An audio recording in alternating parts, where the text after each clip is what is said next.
never guess the places that I've been. You never guess the places that I've been.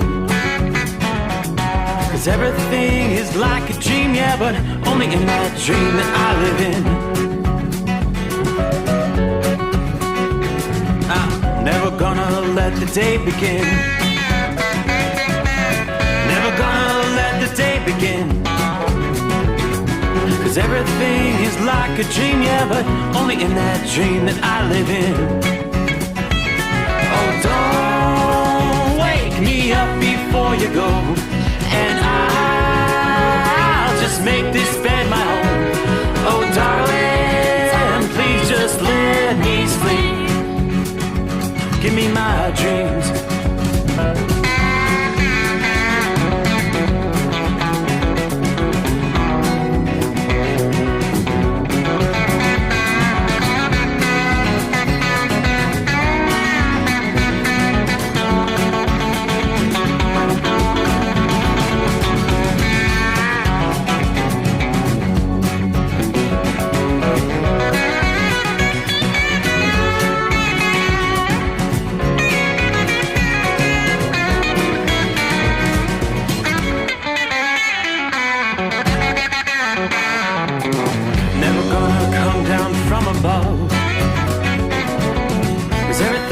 Better from above. Nothing's ever as it seems, yeah, except in that world that I dream of. Never gonna lose the ones I love. Never gonna lose the ones I love. 'Cause everything is like a dream, yeah, but only in that world that I dream of. Oh, don't wake me up before you go, 'cause I can't face this day alone. Oh, darling, please just let me sleep. Give me my dreams. Give me my dreams. Give me my dreams.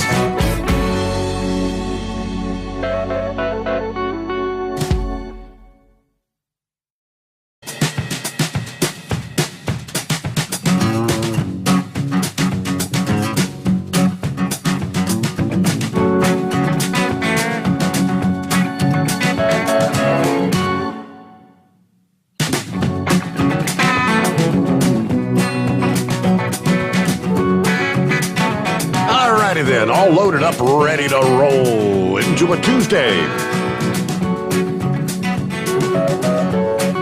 So close out a Monday. There you go. Got the hard part behind us.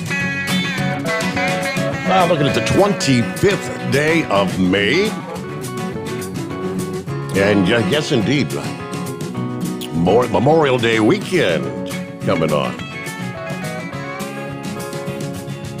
Alrighty, so not a whole lot going on weather-wise out there tonight, but where there is some weather, some of these storms are really packing a punch. Take it back a few hours ago here. Following what was a very active weekend for severe thunderstorms and tornadoes across the high plains, forecasters report a confirmed large, extremely dangerous tornado earlier near Selden, Kansas. According to AccuWeather, they say the ingredients were there in just enough quantity to get a few supercells going. This particular cell formed southwest of Goodland, Kansas, about 3 o'clock in the afternoon Central Time, and then tracked northeastward ahead of a frontal boundary. And for the next few hours, that same cell repeatedly formed a tornado that would touch down for a few minutes. Yeah, up and down. There were nearly a dozen tornado reports from that one particular supercell. So starting at 3 o'clock in the afternoon Central Time, the last report came through at 6:26 p.m. Central Time at Selden, with tree and power line damage along with one injury. This particular twister struck the area 6:31 p.m. Central Time, Monday evening. Sheridan County Emergency Management confirmed a tornado touched ground, damaging buildings, homes, a silo, trees, overturned a semi as well as a train. Reports say there was one possible injury due to the tornado. So rounds of spotty severe storms are forecast to continue to rumble to life across portions of the plains, on through Tuesday night, as a matter of fact. The severe weather dangers will focus largely out of Colorado and rather take aim further to the east. As we look ahead later on Tuesday afternoon and Tuesday night, downpours and severe storms are likely to set up along a similar zone from the southern plains to portions of the upper Mississippi Valley. There may be a slightly lower risk of widespread severe weather this day, depending on how much cloud cover and rain you've got in place. There may be anyone living in the impacted areas. Be sure to have multiple ways to receive the important weather warnings, according, again, to AccuWeather. Now, the last tornado warning that was issued was a little before 9 o'clock Central Time, so a couple of hours ago. We haven't seen any additional, but we're still finding numerous severe thunderstorm warnings with some of those cells. Let me zoom into southwestern Kansas. There's a couple of supercells in the mix. One just to the north that's kind of like sandwiched in between Garden City, Kansas, and Sublette, Kansas. One of another supercell further to the east, about halfway between Garden City and Dodge City. That supercell going to be crossing US 50 in short order. That's that one there, packing a punch. Severe thunderstorm warning. With that particular cell, there's another cluster, supercell, just to the east side of Ulysses, Kansas. That one also prompting severe thunderstorm warnings. Looks like the tornado watch box that had been in place for that region has been replaced with a severe thunderstorm watch. It's not a very widespread area. Again, you've just got these isolated supercells. There's another region down in, you take the southwest corner of New Mexico, the adjoining counties over in south of the Texas Panhandle. So western Texas. There's also a zone there with severe thunderstorm watches in place. I'll zoom out on the radar and check down in that region. Yeah, a pretty decent-sized cluster of thunderstorms from just to the east of Lubbock, on up just to the east of Plainview. Some of this rain, thunderstorms may be moving into Memphis, Texas, on to the south, nearly down to Snyder, Texas. Again, some of those cells are packing a punch. All right, around the country, our number's 844-844-3388.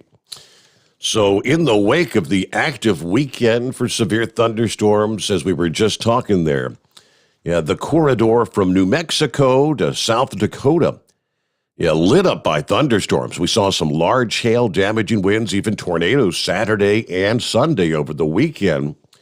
We had baseball-sized hail that pounded Sonal, Nebraska as we wrapped up the weekend. In Colorado, there were, let me see here, a total of 8 tornadoes confirmed on Saturday, several more spinning up on Sunday. Let me see. Fortunately, most of the tornadoes swirled over open land, but it was an ideal setup for the storm chasers to catch some of those cells from a safe distance.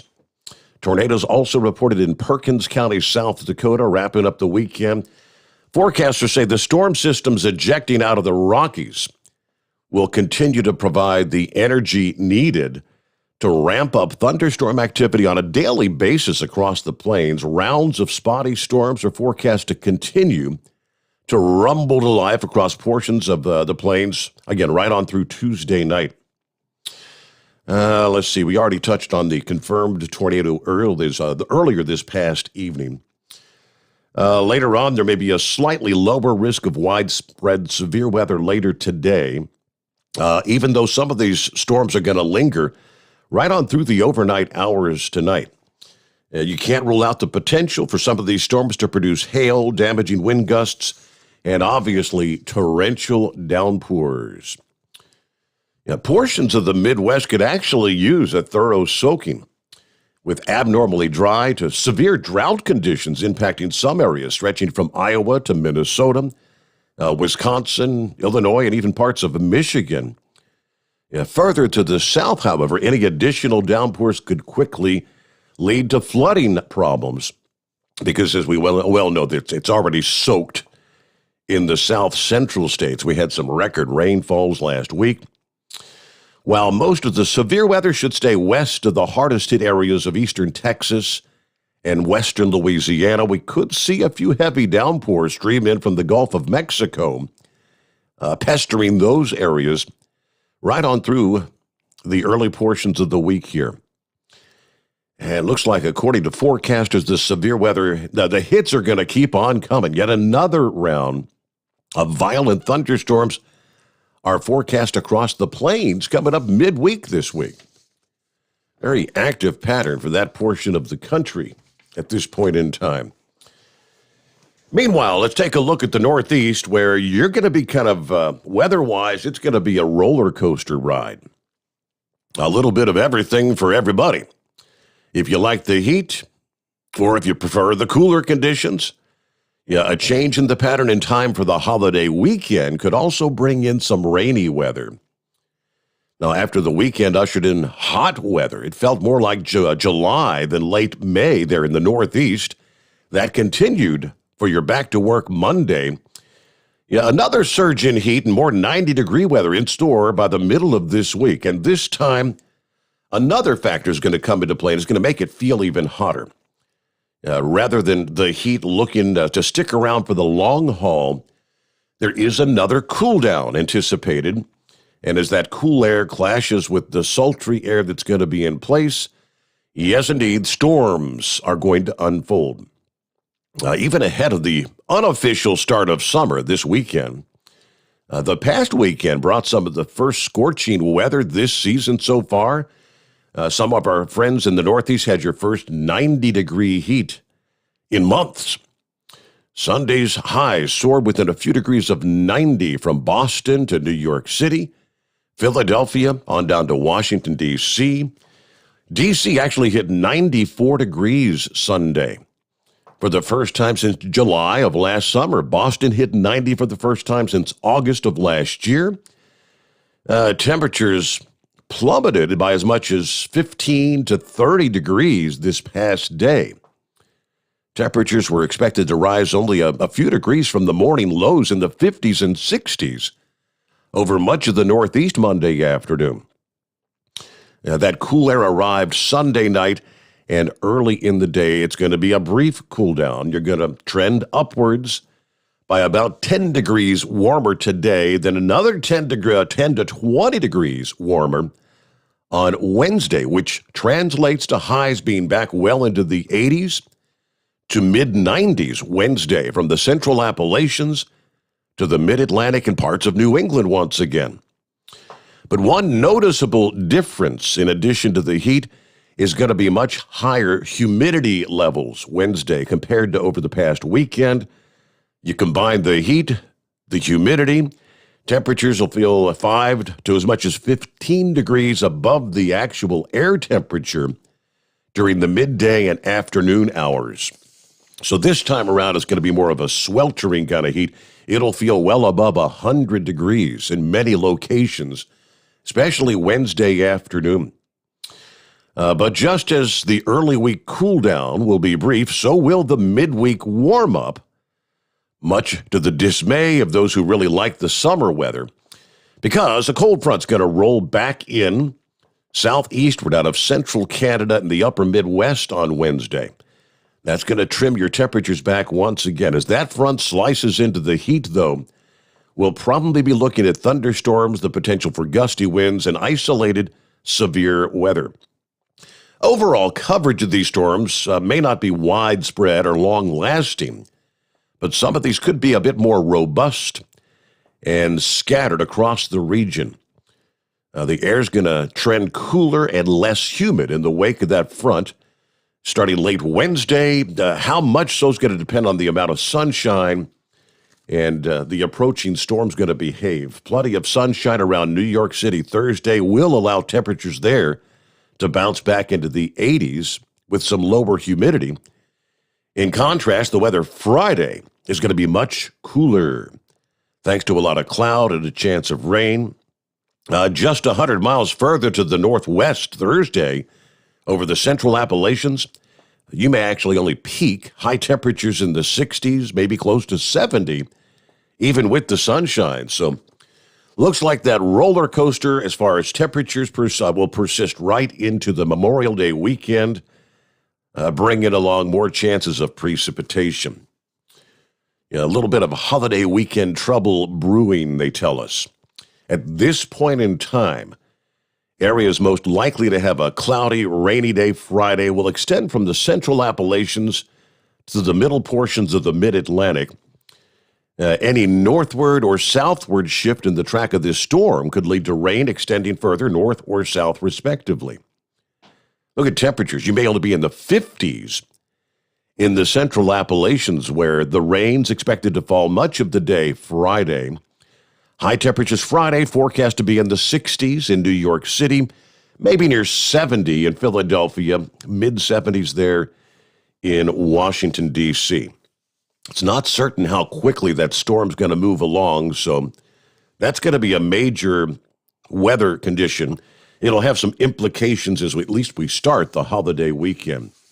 Should the storm keep on moving right along, weather should improve, a little more sunshine and a little bit of a warm-up as we progress through the weekend. But there is the possibility the storm could stall out, and that would lead to lingering cloud cover, rainy areas, even some thunderstorms that may pester areas from the central Appalachians to the mid-Atlantic coast right through the weekend.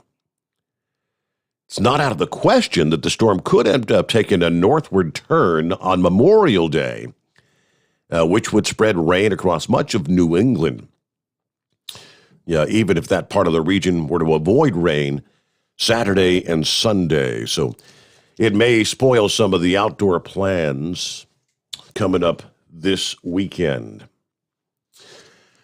All right. Hey, I missed it on, I guess they send me updates, as they call it, show notes, things I'm supposed to mention on the program, and I neglected to pull that up last night. So but we'll give you the info now if you haven't already come across it on the Facebook page, from my personal page or the Overnight Drive Radio Facebook. Got the big show coming up Friday. Someone mentioned this the other night that, hey, you realize you're coming up on a special episode of the Steve Sommers Overnight Drive. It's going to be our 100th episode coming up Friday. And what they've put together, and that's what I just found out, they put a big giveaway together for Friday morning show. So let's take a look here. First of all, you want to get registered. Go to overnightdriveradio.com. Click on contest. It's that simple. Get a load of some of these prizes, though. Lots of swag to be given away. Grand prize is going to be what they call a Hot Shot Secret fluid swap. That's like a $550 value. Get a whole pile of Hot Shot Secret products. There will be 3 second chance winners who will receive a Pluto Duo bundle headset from Stellar Electronics. That's a $200 value.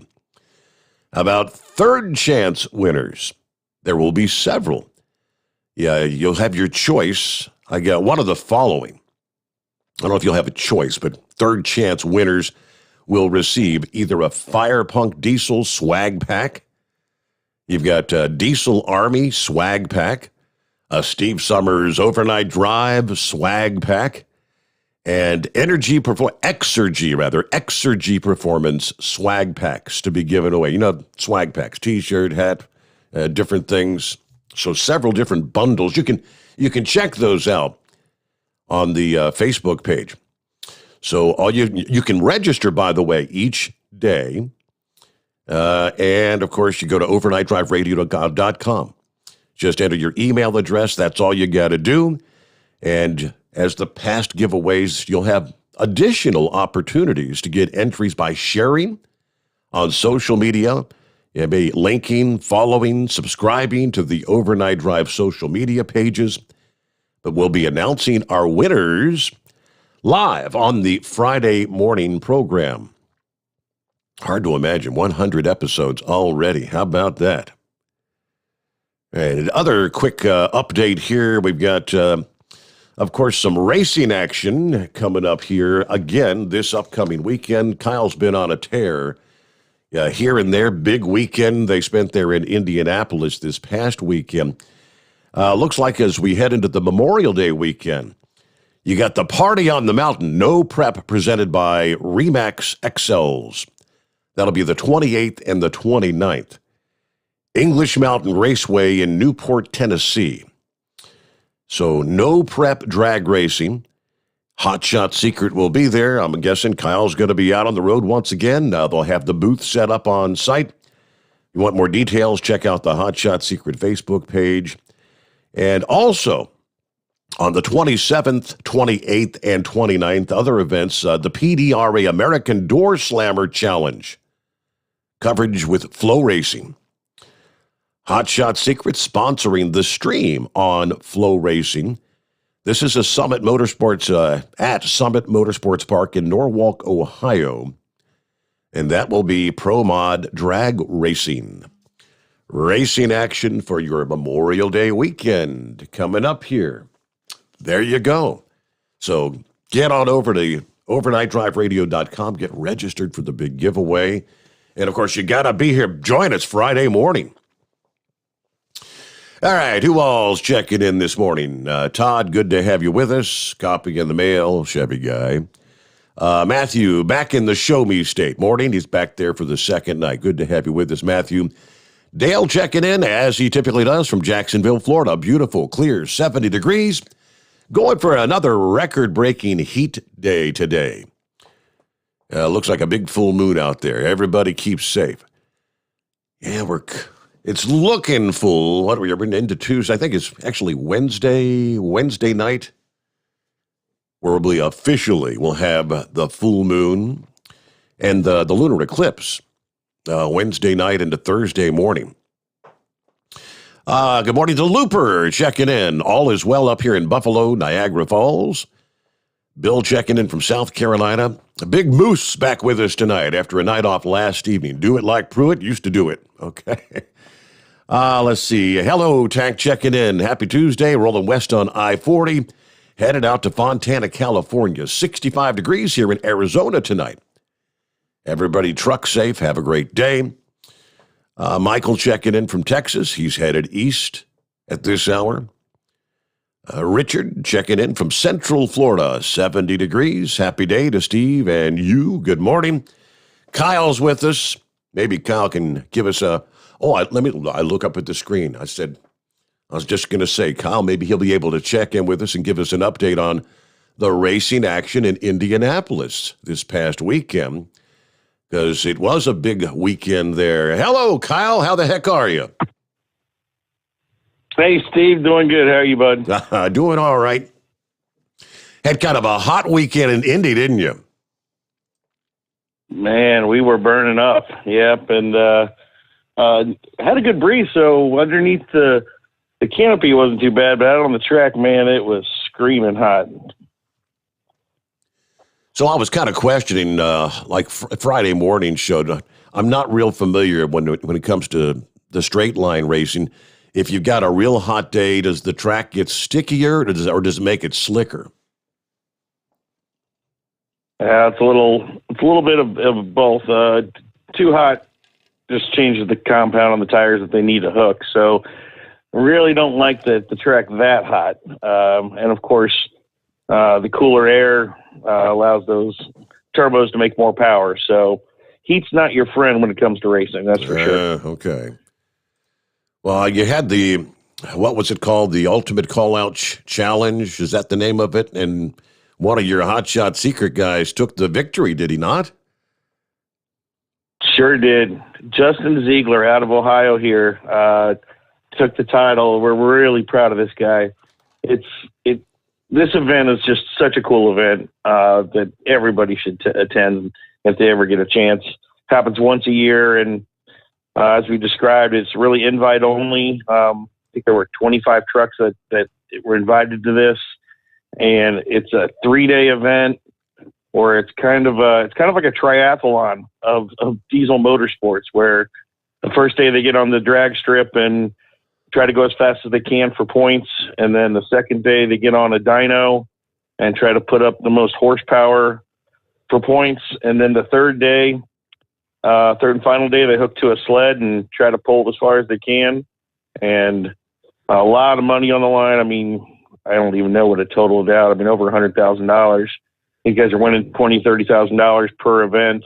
And then the real prize is the grand champion, because you might be good at one or two of these events, but to be able to put up enough points to win it all is quite a feat. And, our own Levon Miller from Firepunk Diesel won this event the first 3 years of it. He three-peated, which virtually will never be done again, because it's nearly a miracle just to keep the truck together for 3 days to do it. So there's only been 2 champions, and Derek Rose won it the previous time after Levon stepped away from his truck. And Derek Rose is also a sponsored Hot Shots driver as well. But this year, we were really pulling for. We had quite a few trucks in there, but I'll tell you, Justin Ziegler out of Ziegler Diesel Performance in Northern Ohio, he really put together a nice truck. And he finished day 1 drag racing in second place. And right away, we knew he had a good chance, because we knew he had a lot of horsepower. So day 2, he came out and won the horsepower event on the dyno, putting up, I forget, I think it was over 2,400 horsepower and I think 3,200 torque, maybe even more. Wow. And it had a lot more in it. What gets really interesting with this event is the strategy they have to play as well. So he put up the biggest number anybody did, but he could have actually had more. He could have put up a bigger number, but chose not to do another pull on the engine just to save it for Sunday, and felt he had put up enough points to give him a chance on Sunday. And although he didn't win the pull on Sunday, he had enough lead that he got the sled far enough that it won him the overall title. So we're really proud of that guy. That's pretty cool. I saw some of the pictures you had posted, and I think he was pretty excited about that.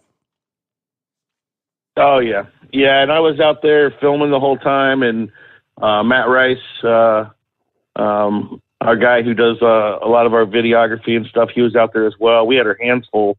It was so busy with 2 events going on at the same time, but we got tons of footage. So we'll have quite a few videos coming out here in the next couple of weeks to kind of recap how the weekend went. And it was pretty cool to see someone like Justin win. A side story about Justin Ziegler, he actually was one of the very first guys I ever sponsored when we first started getting into motorsports. And he was a local Ohio guy, didn't have a real serious truck at the time. And he became a Hot Shot secret dealer and was really working out of a garage pretty much in his backyard.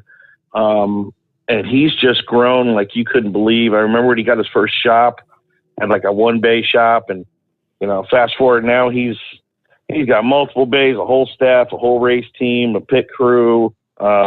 He's a big dealer of ours. He buys all of our fluids by the totes now, and wow. And so he's really just a great success story of a guy who's worked really hard, and you love to see a guy like that, pay off for him. So.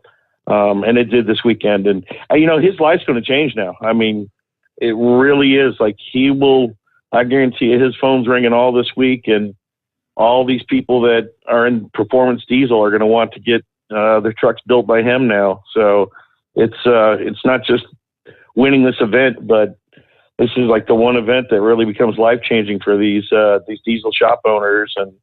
And so I'm excited that that's going to, I see that happening for him. So really cool. Wow. So going to be down in Tennessee this weekend, I guess. Newport, Tennessee. What's the big deal there? English Mountain Raceway. Yep, I took today off. I'm heading in for a day or two, and I'm back out on the road.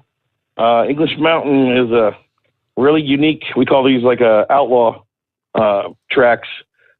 Not these aren't your $1 million tracks. They're little small town tracks that are a little run down, but that's what these no prep guys like. So we have Anthony Smith. A lot of people know him from the Street Outlaw shows. He drives Hercules, which is just an awesome Chevy Nova that was in our booth at PRI just a couple of years ago, the last PRI exhibit in Indianapolis. So he'll be out there signing autographs, and he's racing too. He'll be in the small tire class, sponsored by Hot Shot Secret. And there's still spots left for people to get in, big tire, small tire, daily driver. There's a class for just about everybody, and it'll be a full no prep race, so they're not going to prep the track at all, which makes it very difficult to get down. So it's kind of, as we've talked before, about kind of levels the playing field, because not only, maybe not the fastest car is going to win. You might get your chance to line up against Hercules and knock them out, because it's tricky getting down the track. So it's a lot of takes a really good driver and some good tuning and skills on the track. Always big fun events, and DNR Auto's putting this one on. So we're calling a party on the mountain because we're gonna have a good time. It's Labor Day weekend. Gonna celebrate America. We're gonna have some fireworks out there, free hot dogs for the kids, and just have a really good time. Then you got Norwalk, Ohio, the Summit Motorsports Park there. Just you guys, Hot Shot Secret sponsoring the coverage. I'll be able to tune in on Flow Racing this weekend.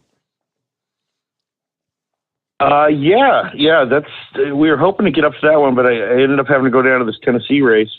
But it's nice to have those guys in Ohio. So Flow Racing will be covering that one. You can watch that live, and spot brought to you by Hot Shot Secret. And I'll be back the following weekend. I actually get a race in town once. I get to sleep in my bed for a weekend for a change. But we have No Prep Kings, which is become really big.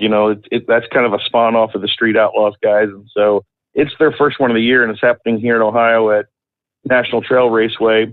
We got a few vehicles out there. I know the S10. Firepunk's going to bring the S10 out there, so it's one of those times where a diesel truck's going to go out and play with these really fast gas cars and see what it can do. Another one of our big sponsored racers, Big Boost Bill Lutz, who's got just an absolute animal of a machine, over 4,000 horsepower Camaro, alcohol, big Hemi block, is going to be out there. And we're going to be in his pits and with food and drinks and all that stuff, and just kind of supporting them. And I know I got a couple other racers, Billy the Kid Hoskinson. It looks like he's going to go out there and race as well. So it'd be nice to have an Ohio event, and not too far from me, so I can actually enjoy it and make it home too. But we'll be out there all that following weekend, and I get right done with that, and then I'm heading back on the road with the S10 down to Tennessee for a TV shoot with the guys from D&J Performance that built that one-off prototype billet Cummins motor that's in our S10, world's fastest diesel truck. So get some TV action out of that. Good deal. Got a lot lined up here these next few weeks. I'm going to be on the road a lot. But I just want to call and give you a quick update, because now my sleep schedule's all messed up, so I figured I'd ring in. I did hear you mention the 100th anniversary coming up this Friday. We're looking forward to it, the 100th episode. I know we got more coming too, so I encourage everybody, if they haven't registered to win some prizes, go ahead and do that. We're going to have tons and tons of prizes. There's a lot more coming. I know I just heard today from Blue Death. Blue Death's going to throw in some hats and keychains and some Blue Death product to give away as well. I did hear from Michael at Bostrom Serta. Looks like we're going to get some mattresses possibly thrown in there as well for the winners. Wow. So a lot of our lot of our supporters that have been supporting the show are all pitching in some product and some hats and T-shirts and some really cool stuff. So congratulations to you on the 100, and thanks to all of our listeners out there for all their support of the show. And it's just a little thank you to them. So make sure you get registered so we can have some places to send all this stuff that keeps coming in from all our advertisers. we really appreciate it. That's great. 100 episodes coming up Friday. All right. Good deal. Well, if we don't talk to you before, have a great week. And, of course, have a great Memorial Day weekend. I'm sure you'll be out there with us in listener land, especially Friday, right? You know it. Always am. Okay. All right. Well, thank you for checking in. Appreciate the update. Kyle Fisher with Hot Shot Secret. All right. Have a great morning, Kyle. Yep. Have a great show. Catch you on the flip side. All right. There. It's 844-844-3388. News break time. The Steve Sommers Overnight Drive live from the Hot Shot Secret Studios. USA Radio News with Dan Naraki. One person is dead after a plane crash outside of a Las Vegas Air Force base. Officials say a plane crashed just outside of Nellis Air Force Base, killing the pilot. The base said the plane was a contractor-operated aircraft and that the crash remains under investigation. And President Biden announced Monday that more funding will be available for states to assist in preparations for natural disasters. Speaking at FEMA headquarters, Biden said that the funds available will be doubled. Today, I'm announcing that FEMA is going to make $1 billion available to the states, territories, tribes, and rural communities through the Building Resilience Infrastructure and Communities Program, so-called BRIC program. That's going to double the funding available from last year, and it's going to help communities. This is USA Radio News.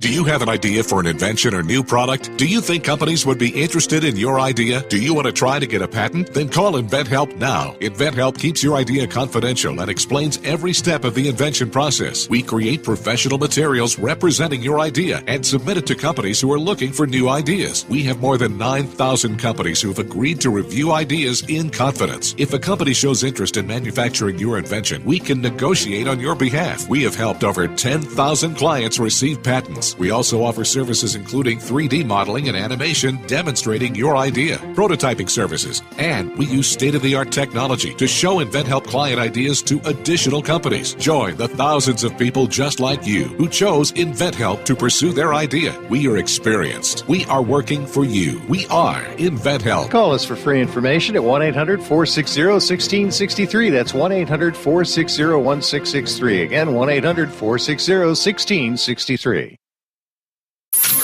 Keep the bugs off your glass and the smokies off your ass. This is the Overnight Drive with Steve Sommers. Some say their truck reflects who they are, dependable and reliable. That's why you trust Blue Def. Now the best just got better. Introducing Blue Def Platinum, a revolutionary innovation with advanced system shield technology to significantly reduce harmful deposits. To maintain fuel economy, save money on costly repairs, and sustain the life of your SCR system, there's only one DEF to choose. Blue Def Platinum. The best just got better. Diesel Army is on duty 24 hours a day, 7 days a week. Burning the midnight oil with the best diesel coverage. All the tech, all the torque. Diesel Army, where there's smoke, there's fire. For the latest news and event coverage, as well as feature and tech articles, sign up for the newsletter and don't miss a thing. Visit dieselarmy.com from the Power Auto Media family of digital magazines. Again, it's dieselarmy.com. Do you have a Dodge pickup and hate your automatic transmission? Of course you do. LaVon Miller at Firepunk Diesel here, and we specialize in heavy-duty and performance transmissions for your 3/4 or 1-ton Cummins-powered truck. So if you're interested in turning your stock slush box into a towing monster, call us today at 614-733-3744 or visit us online at shop.firepunk.com. Whether you're a diesel pickup performance enthusiast or just looking for a small upgrade, when selecting common rail fuel system components, look no further than Exergy Performance. At Exergy, you'll find injectors, pumps, and more, engineered like no others on the market using state-of-the-art equipment run by people that have been in the business for decades. So if you're in the market for common rail components at any power level, contact Exergy Performance or one of the many dealers listed on our website at exergyperformance.com. Dean Michael, the tax doctor here. Are you tired of those tax problems following you around like a dark cloud, always in the back of your mind, losing sleep at night? Call me now and get your life back. 888-632-4506 or go to mytaxhelpmd.com. Pretending they're not there won't make them go away. The IRS isn't going to forget. They will levy your bank account and garnish your wages. Don't wait for that to happen. I'm not telling you these things to scare you. I'm telling you so you can benefit from my years of experience. Now is the time to act. 888-632-4506. At Hot Shot Secret, we share the science behind common diesel problems. For example, Stiction. engine oil can break down under extreme heat, leaving behind varnish, a carbon-based deposit that creates drag on the engine's moving parts. This sticky friction is stiction. Symptoms include a rough idle and the loss of fuel economy and performance. Hot Shot Secret Stiction Eliminator is formulated to be left in the engine. It works as you drive. Stiction Eliminator is available at truck stops, Tractor Supply, O'Reilly's Auto Parts, and online at hotshotsecret.com. And now, back to the Steve Sommers Overnight Drive.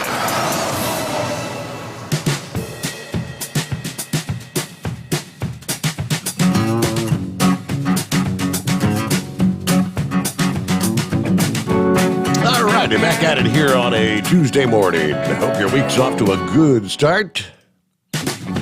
Jump on in at 844-844-3388.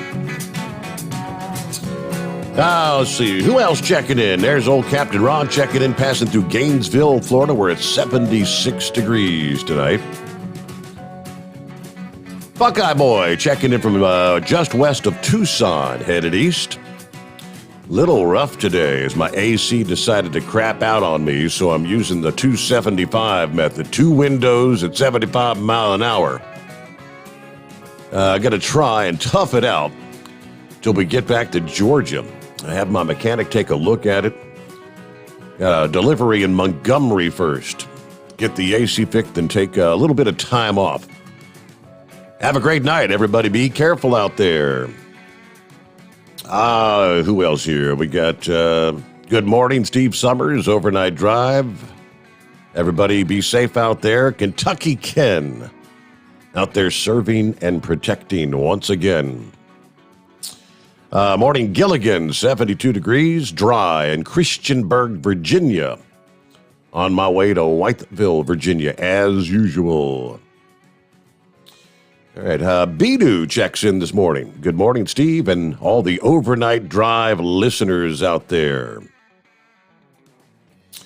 And let's see, one more here. Let's check in. Greetings from the Illinois Communist State of Confusion. Weather's fair. Steve, keep up the good work. Open heart surgery about killed me. I'm coming back strong, and so look out. Thank you to the truckers. You deliver for the American people. That doesn't go for you DA truckers out there. There's still a few, though. Steve, outstanding job. As always, it's amazing you're building an audience one person at a time. Have a great night. Over and out. All right. Thanks for checking in there. Glad you're feeling better one day at a time, right? Okay, let's get to some of our industry headlines here. As we've got wide open lines. Red Mule, where'd you go? Maybe he lost his cell. It's 844-844-3388.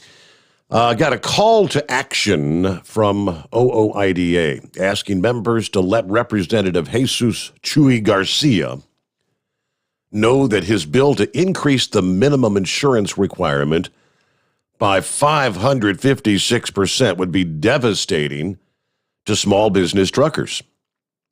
Here several weeks ago, Garcia announced the Insurance Act, H.R. 2687, which would increase your minimum liability from $750,000 to $4.92 million. While the text of the legislation hasn't been released on the Congress.gov website, The office of Garcia confirmed this past day, or actually last Monday, that the bill is identical to H.R. 3781 that Garcia had introduced in the House, part of the previous congressional session. OOIDA sent out a blast email to their members this past day asking you to call Garcia's office. Let him know you oppose the bill. It appears many members heeded the call. OOIDA said it received reports about 20 minutes after sending the notice to its members that Garcia's office had stopped answering calls and that the voicemail was full. Colin Long is OOIDA's Director of Government Affairs, encouraging members to keep trying to reach Garcia's office, even if you're not successful at first. If Representative Garcia is going to promote legislation that would kill every small trucking business in the country, he needs to be prepared to hear from every small business trucker out on the road. Now, he may have turned off his phone and his voicemail may be full, but that shouldn't stop you from telling him how devastating and unnecessary this bill is. If you don't get through today, call tomorrow. If you don't get through tomorrow, keep trying until you've told someone in that office what you think about this ridiculous proposal. Just remember, it's all right to be frustrated by Congressman Garcia's action, but it's not okay to treat his staff poorly.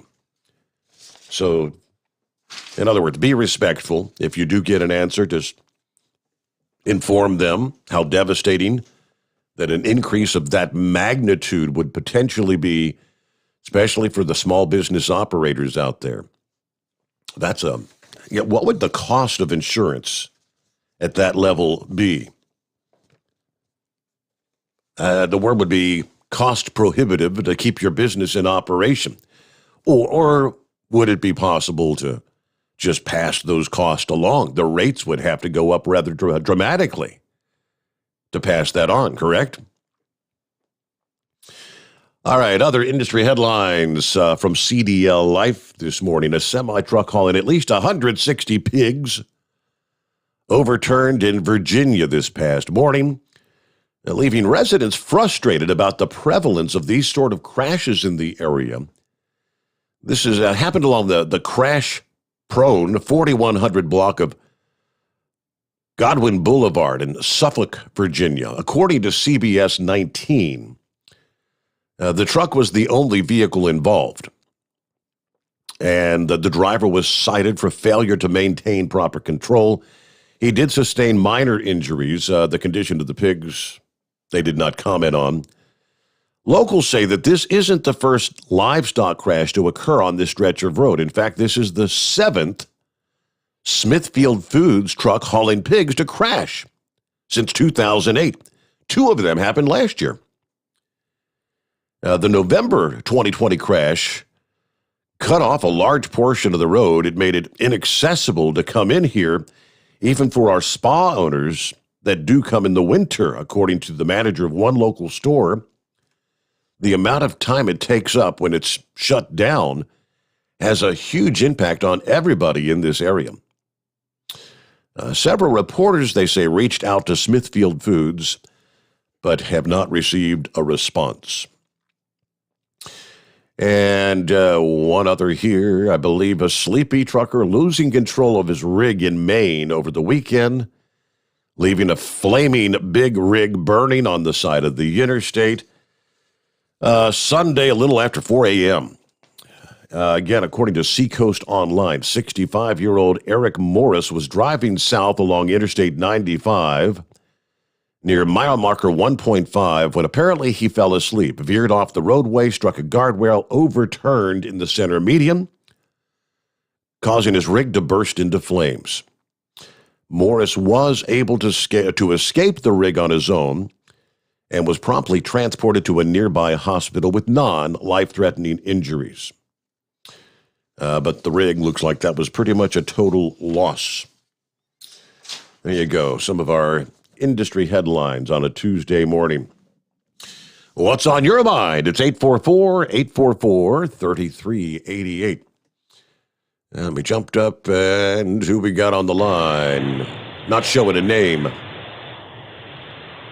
Steve. Oh, good morning, Steve. What's going on? Hey, that'll wake you up real quick, right? Yeah. Hearing off the side of the road. Mm-hmm. I'll tell you, Steve, one time that happened to me, man, I was so tired one night. You know, driving at night's tough, man. You know, it's not like driving during the daytime. But, yeah, I felt my head go down a little bit, and I don't know if it was for like a second or 2 seconds, but all of a sudden your head kind of just like pops back up, thankfully. And you just go, man, I got to pull, you know, so I'll pull over and, you know, even a 30-minute rest just to shut my eyes, you know, helps out a lot. But, yeah, you got to know when to pull over, man. Mm-hmm. See a lot of that out here.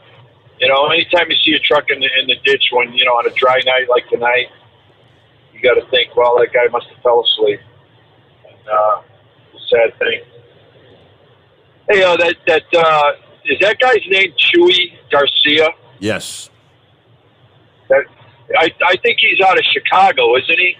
Representing, I'm pretty sure he's a congressman out of Chicago. So I think he's the one that introducing that stupid bill. He's a big time leftist. That guy. Looks like you're going to have some nice weather on Memorial Day, Steve. Too bad you're not going to have your pool up, huh? Yeah, don't look like that's going to happen. Yeah, I think Sunday, Monday, you guys are going to have sunny and middle 70s, almost 80 on Monday. So, when you purchased your pool from the pool store, didn't they have an installer, like a guy they recommend to put the darn thing up? No, I got it from it's like a factory deal out of New Jersey. So I called several pool places in this area this past day, and you know they said they can't even find people to install the pools they're selling. That's crazy. I mean, a city as big as Cincinnati, you know, especially the outskirts, all the suburbs. I mean, you would think there'd be a ton of pool installers, you know, around there. Yep. You know, at least 10, 15 different companies. But so, you know, I want to talk a little bit about this vaccine mandate that, you know, my son's in college, you know, he's in college and he's going to be starting his junior year in September. He goes to University of Illinois, Chicago, which I'm sure they're going to have a vaccine mandate. Like, I think you had put out a list a few weeks ago of the different schools that were trying to do that. Mm-hmm. I sent you an article on that. There's a bunch of legalities to that, I believe. You know, that it's not legal for them to do that, for them to keep a kid out of school if he doesn't get that vaccine. Because I really don't want my son getting that vaccine, being only 19 years old. I mean, to me, there's no rhyme or reason for it. But he said, I don't know if UIC is doing it, but I'm sure they are, being a school in Chicago. Well, supposedly the premise is that right now you can't force, you know, no one could be forced to get it because it's emergency use vaccine. Now, most of these colleges are basing the mandate to require them to be vaccinated. They believe it's going to become like fully FDA approved sometime here in the next few months over the summer before the fall session starts. If it doesn't get full FDA approval, they can't force you to get the shot. Yeah. That one piece I sent you, I was reading a little bit about it. They had a rally in New Jersey at Rutgers University. Bunch of parents and students and, you know, standing up that they don't want their kids getting that vaccine. So they're, protesting out there to the school. And I don't know if it's going to do anything, but I don't know. But I sent my son the articles, for him to read. And like I said, I really don't want him getting that vaccine. Not at 19 years old. They were talking about that today, Steve, on Glenn Beck, about these teachers unions. How they're, we want to get the schools open. We want to get the schools open. Once all the teachers are vaccinated. Now they're talking about they don't want to open the schools because the FDA, I guess, hasn't approved the vaccine for elementary. I think it's just 12 and up. I mean, are you kidding me? Yep. Now they want to vaccinate, kindergarten through elementary age. It just doesn't make any sense. Kids don't need that shot. It's a proven fact that the kids did not contract the virus or spread the virus. And if they did get it, it's just kind of like a little cold or whatever. Yep. Not like if you or I got it. You know what I mean? But how Tom Cotton, he's a really good senator out of Arkansas. Him and Fauci have been going at it for a while, and Rand Paul, the three of them, they've been bashing Fauci and having battles with that guy. And I mean, he's demanding answers because they're trying to cover up that Wuhan thing, Steve. Fauci and the Biden administration on the origin and how that virus started. And they're trying to cover that crap up. And Tom Cotton, man, he wants answers on that stuff from Fauci. And Fauci just keeps beating around the bush, I mean, that guy is such a fraud. I knew it when he first started going on, having those press conferences with Mike Pence and Donald Trump. I'm like, this guy just seems like a fraud. He's a politician. That's what he is. I mean, he's been in Washington for 50 years. The guy's done absolutely nothing. He gets paid over $400,000 a year. Yep. And he talks out of both sides of his rear end.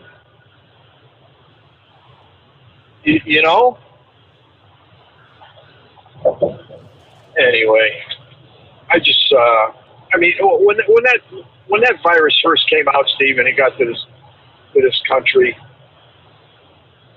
I said right away, there's something fishy about this. 9-10 months before an election, there was no way they were going to take down Donald Trump. They had to figure something out. And I'm telling you, I really believe that virus was put out here deliberately. I would not put it past the Chinese. Mm-hmm. And why would the Biden administration, they were asking Psaki yesterday, to comment on what the deal is, and she won't even comment on it, on why they won't, release information on how this thing got started and why it got started and how it escaped and so forth and so on. So I hope they get to the bottom of it. But I think the whole thing's fishy, Steve. I really do. Trump, man, remember we talked about how he had that momentum going in October with the rallies? Yep, absolutely.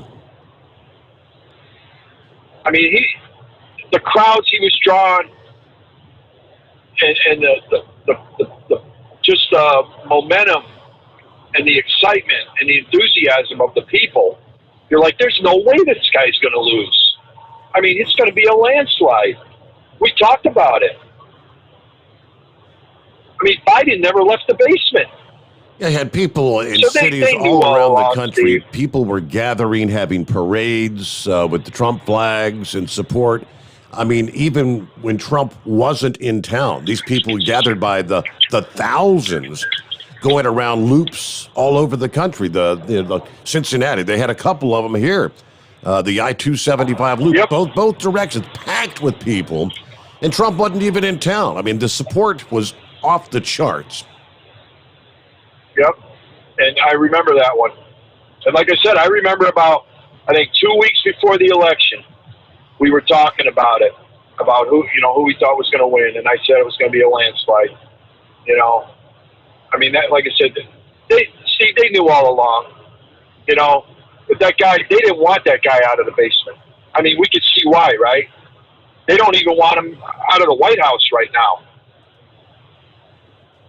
I mean, you notice on weekends you never hear from the guy? Yep. He goes to his home in Wilmington and, locks himself in the basement. I mean, I don't want to answer that question because I might get in trouble. What? You're right. I'm not supposed to be answering questions. You kidding me? Right. I mean, what president says that? I mean, it's just a big fraud, Steve. They talk about the big lie. That's what this is. This whole Biden thing and the election and everything is just a big lie. The COVID-19, trying to cover this crap up.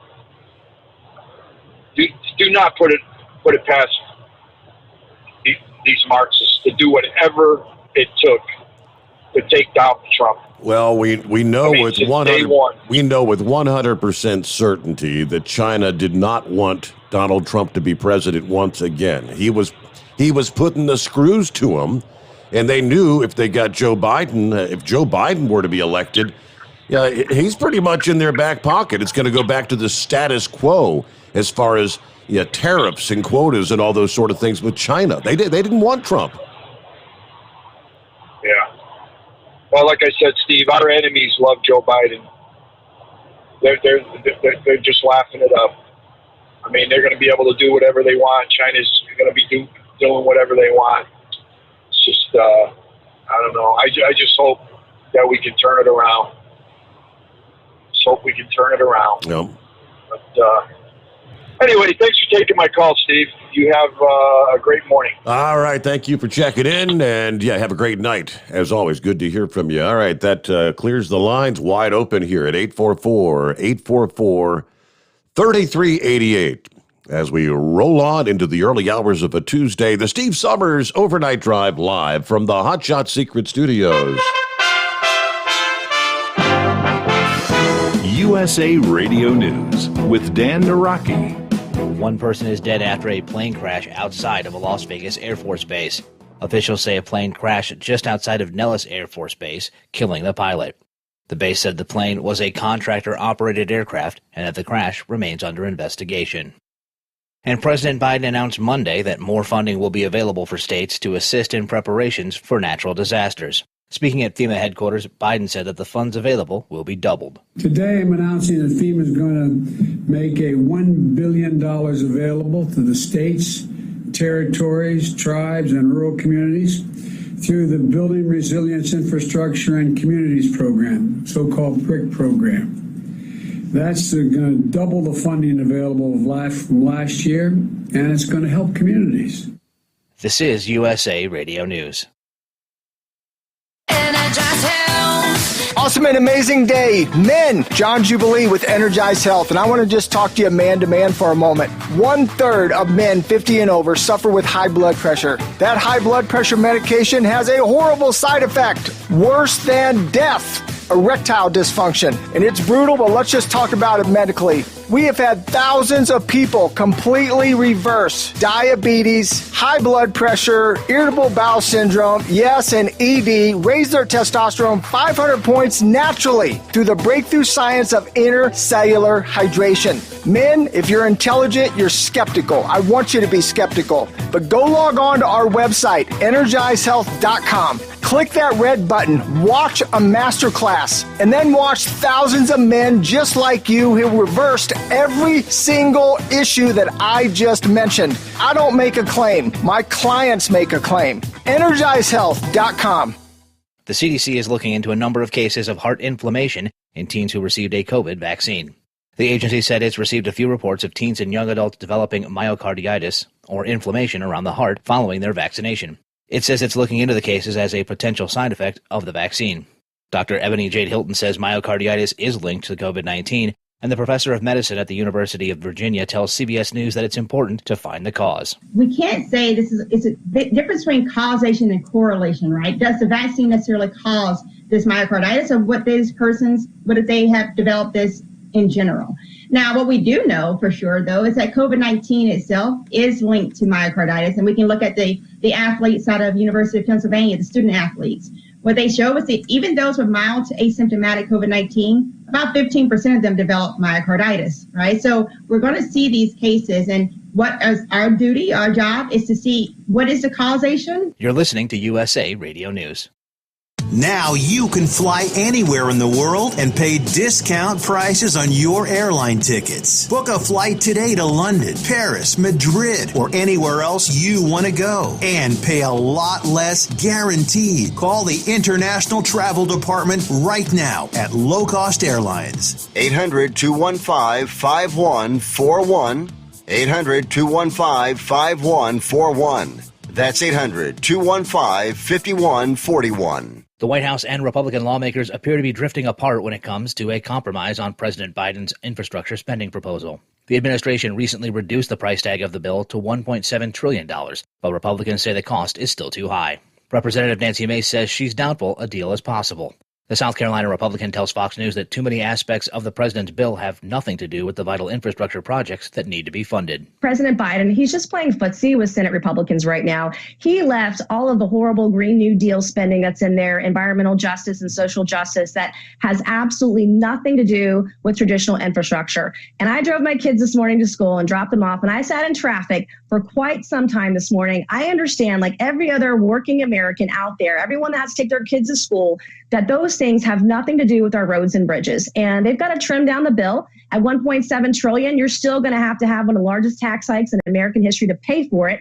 They refuse to cut spending anywhere else. And this is critical for our nation's future. And the U.S. State Department issued a new advisory on Monday, warning Americans against traveling to Japan about 8 weeks ahead of the Tokyo Olympics. The do not travel warning comes as Japan deals with a new wave of COVID infections attributed to the spread of variants of the virus. 9 prefectures, including Tokyo, are currently under a state of emergency, which is expected to last until late June. IOC officials said last week that they're planning on the games to go on, even under a state of emergency.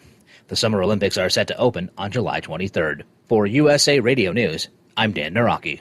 At Hot Shot Secret, we share the science behind common diesel problems and their solutions. For example, ultra-low sulfur fuels. The primary function of diesel fuel is combustibility. One of the little-known aspects of fuel is its role as a lubricant to metal-on-metal moving parts. The introduction of ultra-low sulfur fuels diminishes the fuel's ability to lubricate because sulfur, which has been mostly removed, has lubricating properties. Hot Shot Secret Everyday Diesel Treatment with LX4 delivers unmatched lubricity. Third-party testing confirms that it takes 3 times the amount of leading fuel treatment to match the lubrication benefit of 1 dose of Hot Shot Secret.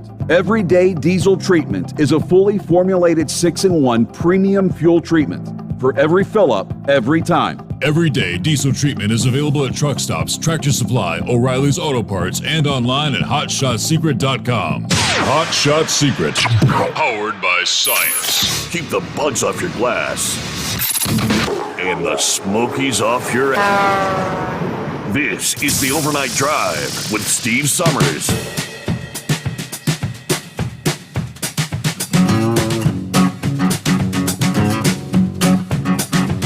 Okay, jump right back into it here. Round number 2 on a Tuesday. It's talking about the colleges. It's not just colleges. There's lots and lots of businesses, corporations. They say they want their workers to get the vaccine. And they're struggling to find a balance of some sort of incentives that might work.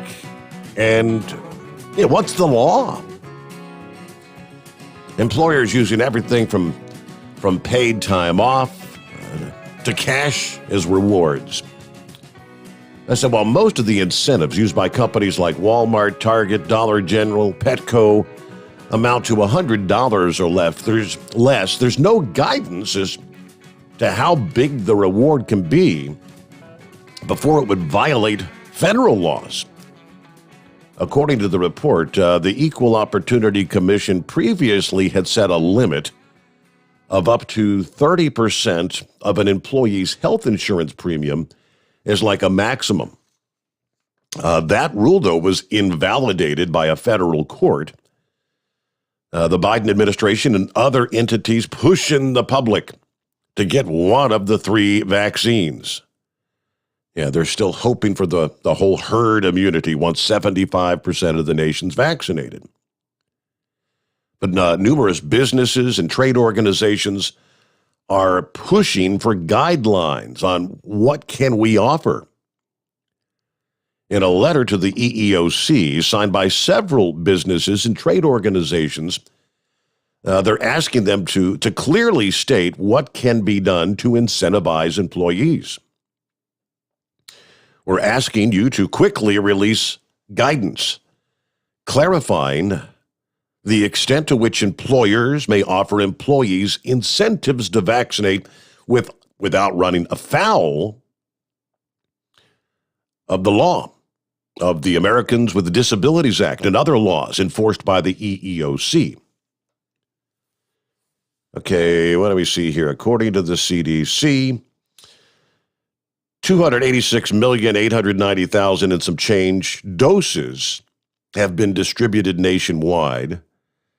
There are 130,615,000 who have been fully vaccinated in the country at this point in time. But the numbers are getting lower with each passing day. Apparently, after peaking on April 1st, when they distributed or injected 4 million doses in a day, that number has dropped to just 1.4 million this past Friday.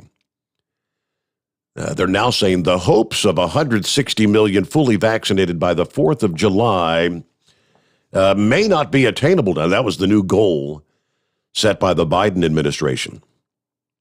It's going to be harder because the next group of people who need to get the vaccine are just much harder to reach. According to Brown University School of Public Health, they're either far more ambivalent about getting vaccinated or they have lots and lots of questions. So convincing these people, it's going to be a very difficult task. I don't think the pathway to a fully vaccinated public will be through mandatory vaccinations. According to John Hopkins, epidemiologist, he said, I think that would actually backfire. Businesses are hoping extra pay, cash, or other incentives will prove to be enough to increase vaccinations to reach herd immunity. But we're hearing that many places around the country, they've got plenty of doses to go around. Many of them are going unused. Okay, we'll get back to the calls here. Plenty of room for you. You want to jump on board? It is 844-844-3388. And Scrapyard on the line. Good morning, Scrapyard. Good morning. What's happening, Captain? All that, yeah, sitting up here getting unloaded, about to be reloaded up in Springdale, up here at my depot, up here at my turnaround spot. Yeah, I was calling in the Pilot truck stop down there, exit 84 on 40. They got something interesting going on. They can't keep employees down there because they put a new water tower in there. It's right at the back of the truck stop, right next to the interstate. Yeah. And that thing, it is leaning something fierce. It's one of those kinds that doesn't have any legs, you know. It's just basically tubular with a big mushroom dome on the top of it. Yeah. And I wouldn't recommend anybody park there and try to get some rest. I had to go to the Flying J across the road or somewhere else, and definitely not there. That Pilot truck stop, they've had several employees just up and quit and say they're not going to work around it. Afraid it's gonna pop and they're gonna get drowned, kind of thing. Yeah. It's one of those ones made out of welded sheet steel, and all that with a dome top on it, an oversized dome top. It basically looks like a big nail driven in the ground, I guess you'd say. Yeah. And but that thing is leaning real bad, and it teeter-totters back and forth and all that. I don't know if it's one of those kind of has the individual cells, divvied up in sections from the top to the bottom, going all the way up where they're pumping water in and out. But that thing is leaning something fierce, and people over there at the truck stop, they've done lost like 2 employees just in the past week and a half, just up and quit. I won't even stop there now because of it, because if that thing goes and all that, it's going to be hell in a blender. So, and where is this particular tower again? I was trying to search. I mean, you'd think they've had inspectors out there to check it or whatever. If it was deemed unsafe, they would have obviously. This is Arkansas. Look at the I-40 bridge. Hello. Whenever the inspectors, a little bit of payola and all that to turn a blind eye. And it goes on quite often here in Arkansas, unfortunately. That's why they're constantly having to rebuild the roads, because they're running number 2 tar to re-asphalt the roads instead of number 1. And the roads don't last very long because of it, because they're doing it on the cheap. And but yeah, it's at mile marker 84 in Russellville, Arkansas on 40. Russellville. Okay, I was trying to do a search here, and I'm not able to find anything on that one. There's a handful of, I guess, water towers, different places around the country that are leaning. Yeah, well, this one is leaning real bad. There's no mistaking it. That thing is, a lot. Kind of reminds me of my drunken great uncle and all that, but definitely leaning and all that. So, wow. Yeah, it's quite interesting having to go past that thing. I go past it 10 times a week. And all other drivers, usually I get a big conversation going on the CB radio and all that, commenting about it. And drivers say, just pack up and then go across the interstate over to the Flying J, get out of the damn Pilot. That's rather interesting. Okay, I'll see if I can find more on that. Yeah. I know those. All right, things my brother. Well, hey, everybody out there, y'all stay safe, please. Those things hold a lot of water. I know that, and yeah, it would be talk about a yeah. Yeah, it's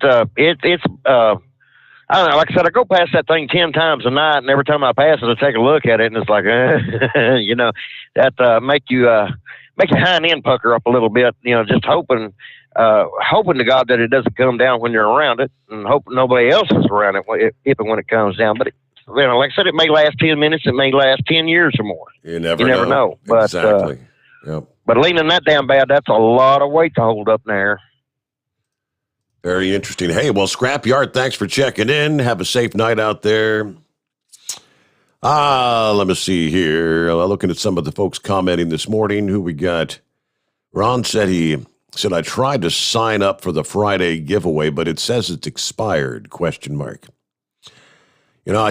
I went, after I saw that, Ron, I pulled it up, went to overnightdriveradio.com, clicked on contest, entered my email, even though I'm not eligible to win, but yeah, it went right through.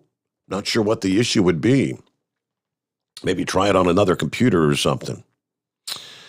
Let's see here. The Michigan Madman checking in. It was a good night of racing tonight at Nashville Speedway, the quarter mile. I won my heat race to get into the feature. Good points night in the super late model and finished 15th in the feature, which I guess that's not too bad. Hell yeah, he said. All right. Good deal, Michigan Madman. The 15 car said, will Chris be on the 100th show? Well, I would suspect he might stay up and dial us up and check in briefly. It's not slated to be in studio like he is on the first Friday of any given month, which that's just around the corner. Not this Friday, but the following. We'll be into the first Friday for the month of June. But I bet he'll probably chime in and say hello. Tell everybody good morning. Okay, what do we see? Talking about the insurance increase. I said, is that going to be passed on? Mark says, the cost could be passed on, but the mega carriers have such a high deductible, they're considered self-insured. It just makes the competition between large and small carriers that much more unfair. All right. Kyle responded to the 15 car. He said, yeah, Chris will probably be calling in for a segment on the show, but he'll actually be on for the full 5 hours the following week, as he is for the first Friday of the month. There you go. Exactly what I was thinking. Let's see. Neighbor Dave just checking in, listening in on my new Pluto Duo. Very impressive. Nice bass. Seems like a quality product. I hope you enjoy that, Neighbor Dave. Let's see. Anybody else? There's a few others. Some folks just chatting back and forth. AJ's with us there down in Houston, Texas. Are you finally drying out, AJ? I know last week you guys were just getting hammered, inundated. Rain, rain, rain.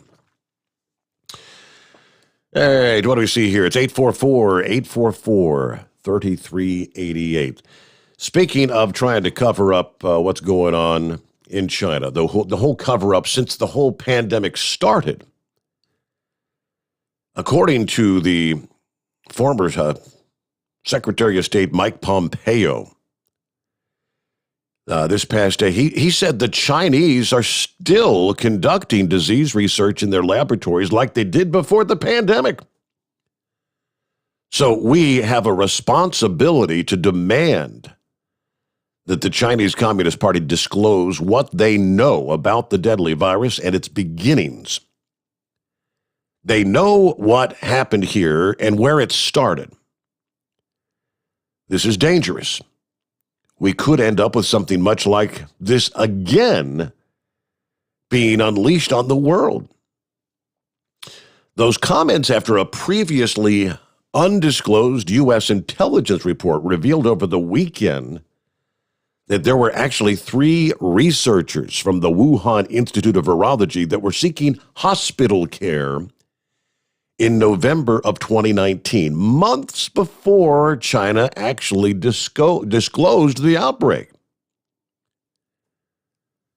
Pompeo pointed out that he, other members of the Trump administration, and conservatives were warning about the likelihood that the novel coronavirus had come from the Chinese lab. We spent a lot of time working on this problem, and in January, we were able to declassify a lot of material that I knew about much earlier.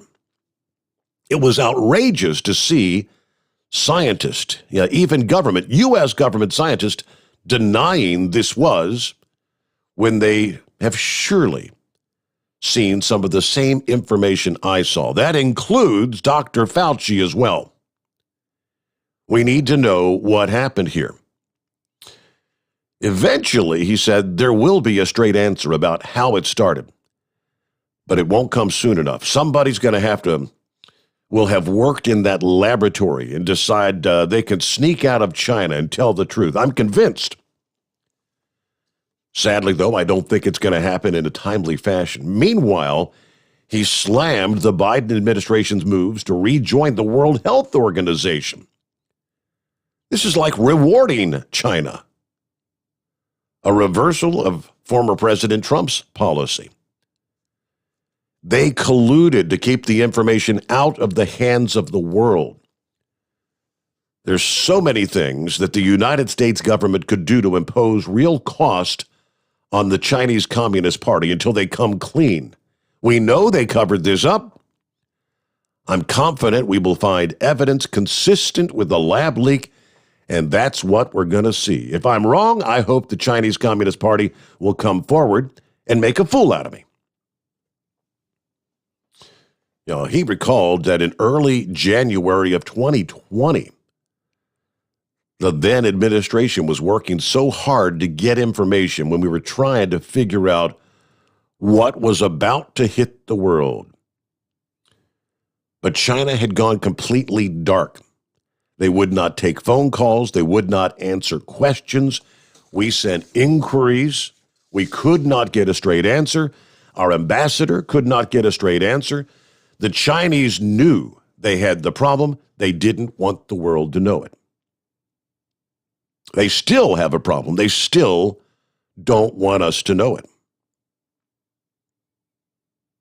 All right. Looking at 22 past the hour, and it is 844-844-3388. What's going on? Chevy guy, hey there, copy the mail. Yeah, more on that. Problem is, I was copying the mail on Glenn Beck's show. Now, let me premise this.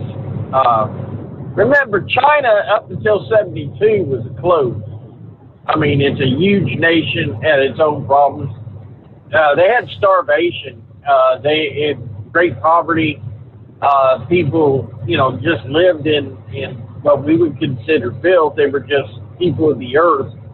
They ate things that we would never eat, but they were dealing with starvation. So their immune system may be stronger than ours. Now, Glenn Beck was talking about this COVID could possibly been used were being developed as a weaponized. Correct. Because now, granted, okay, you can't trust the numbers from China. They think they've seen caskets or piled up numbers, counted the numbers. They think they've seen more evidence of more deaths than what China is owning up to.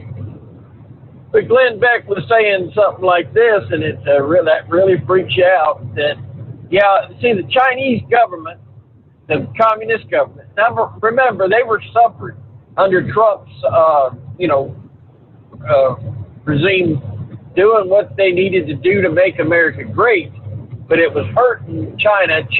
The Chinese people who don't do that were getting restless and bucking up against their government until this outbreak. Now, this outbreak seemed if the numbers are right, they're going with the Japanese people, they're going with the Filipinos, they're going with the Vietnamese, they're going, it was showing that he's claiming that it was hitting Europeans harder and Africans. It was not affecting Asians as much. And it was very well could have been in the way it was the way China guarded its own borders, flights from Wuhan internationally, go ahead. But don't fly to Beijing or don't fly in country. So it very well could have been a weaponized,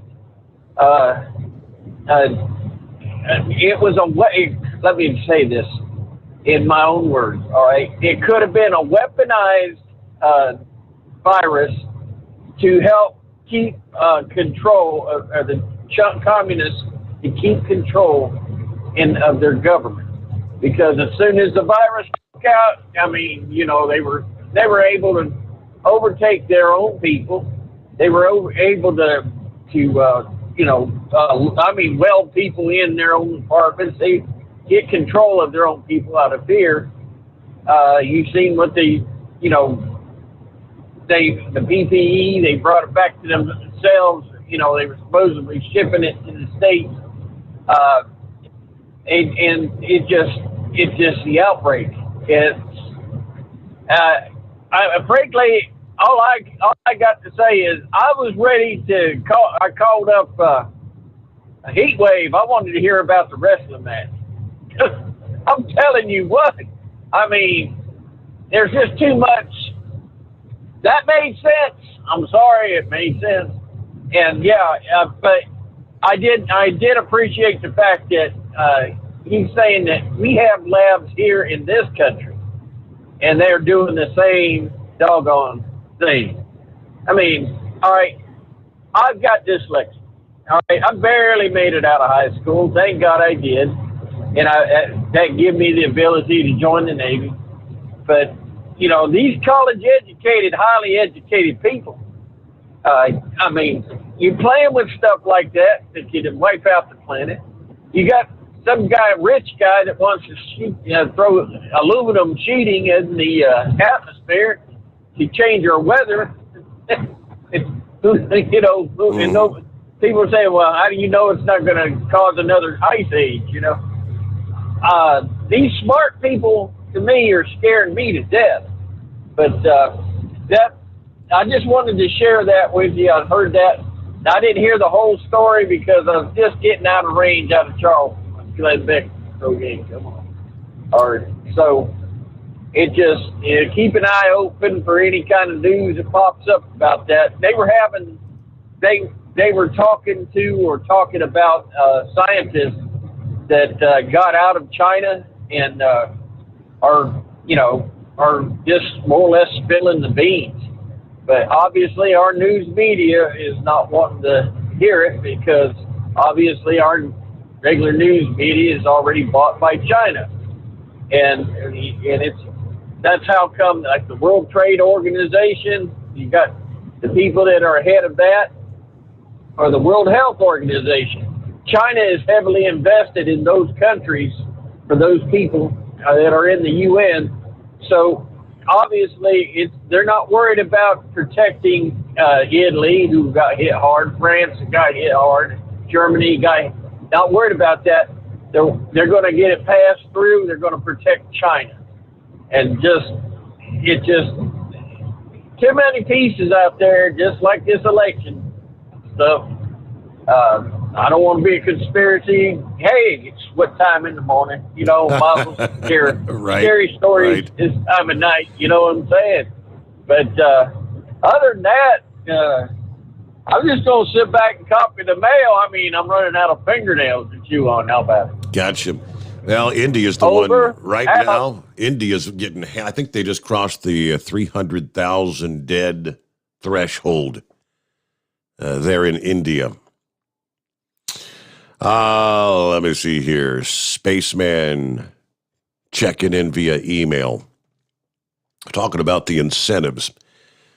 Some of you may not like what he has to say. He said, I don't think there should be any incentives to get the vaccine. Half your audience will never see a pension check. The average lifespan of a truck driver is 61 years old.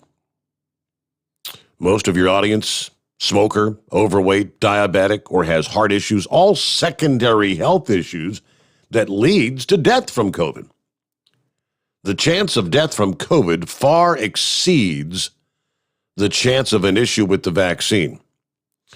What should be done is if people are too stupid to not get the vaccine, is the insurance companies and employers should not have to pay benefits for employees that get COVID that are not vaccinated. Life insurance should not pay benefits for people that died that are not vaccinated. Unvaccinated people should not be able to collect unemployment because they don't work because their fear of COVID. Right now, vaccinated people have stopped our country from being like India and Japan. Unvaccinated people are losers and a drain on our system. All right, pretty strong words for the unvaccinated there, Spaceman. All right, with that, it is 844-844-3388. The Steve Sommers Overnight Drive live from the Hot Shot Secret Studios. USA Radio News with Dan Naraki. There are calls for more investigations into the origins of COVID-19 after new intelligence out of China shows the virus may have sickened people earlier than once thought. Lance Pry reports. 3 researchers from China's Wuhan Institute of Virology sought hospital care in November of 2019, months before China disclosed the COVID-19 virus was loose. New details on the number of researchers affected, the timing of their illness. Are you struggling with addiction or alcohol problems? If you're depressed, drinking, and using drugs, you may need help. And the Affordable Care Act guarantees coverage of substance abuse. I knew I could get myself out of this. I just needed some hope and some help. I took the first step to recovery when I made the call. Call the Addiction Hope and Helpline now for a free assessment with someone who cares. Call 800-854-1055, 800-854-1055. 888-554-1055. I feel like I'm losing control. I'm afraid I'll lose my job or even my family. Call now for hope and help with proven, gentle recovery programs. I never thought that I could be somebody who didn't drink and use drugs. I'm in recovery, getting the help I need. Call the Addiction Hope and Helpline now for a free assessment with someone who cares. Call 800-854-1055. 800-854-1055. 800-854-1055. Keep the bugs off your glass and the Smokies off your ass. This is the Overnight Drive with Steve Sommers. Some say their truck reflects who they are, dependable and reliable. That's why you trust Blue Def. Now the best just got better. Introducing Blue Def Platinum, a revolutionary innovation with advanced System Shield technology to significantly reduce harmful deposits. To maintain fuel economy, save money on costly repairs, and sustain the life of your SCR system, there's only one DEF to choose. Blue Def Platinum. The best just got better. Diesel Army is on duty 24 hours a day, 7 days a week. Burning the midnight oil with the best diesel coverage. All the tech, all the torque. Diesel Army, where there's smoke, there's fire. For the latest news and event coverage, as well as feature and tech articles, sign up for the newsletter and don't miss a thing. Visit dieselarmy.com from the Power Auto Media family of digital magazines. Again, it's dieselarmy.com. Do you have a Dodge pickup and hate your automatic transmission? Of course you do. Levon Miller at Firepunk Diesel here, and we specialize in heavy-duty and performance transmissions for your 3/4 or 1-ton Cummins-powered truck. So if you're interested in turning your stock slush box into a towing monster, call us today at 614-733-3744 or visit us online at shop.firepunk.com. Whether you're a diesel pickup performance enthusiast or just looking for a small upgrade, when selecting common rail fuel system components, look no further than Exergy Performance.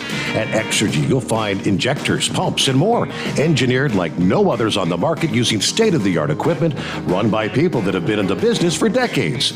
So if you're in the market for common rail components at any power level, contact Exergy Performance or one of the many dealers listed on our website at exergyperformance.com. Dean Michael, the tax doctor here. Are you tired of those tax problems following you around like a dark cloud, always in the back of your mind, losing sleep at night? Call me now and get your life back. 888-632-4506 or go to mytaxhelpmd.com. Pretending they're not there won't make them go away. The IRS isn't going to forget. They will levy your bank account and garnish your wages. Don't wait for that to happen. I'm not telling you these things to scare you. I'm telling you so you can benefit from my years of experience. Now is the time to act. 888-632-4506.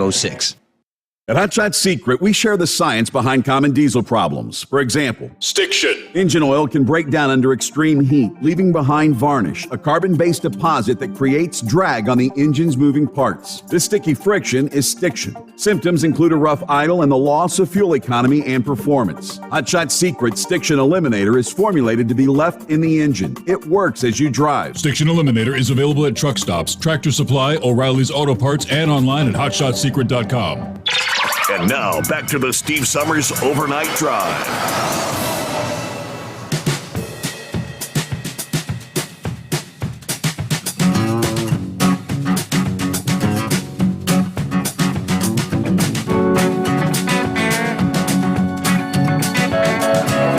Thank you very much. Back following a news break. As we heard right there in the update, new details. You had lab workers in China seeking medical assistance months before they actually told the rest of the world what was going on there. Not a bit surprising, if you ask me. Hey, good morning, Pappy. What's happening, Steve? Doing all right. Yeah, assuming you're talking about, I think it was the Wall Street Journal put that article out. This new information. Mm-hmm.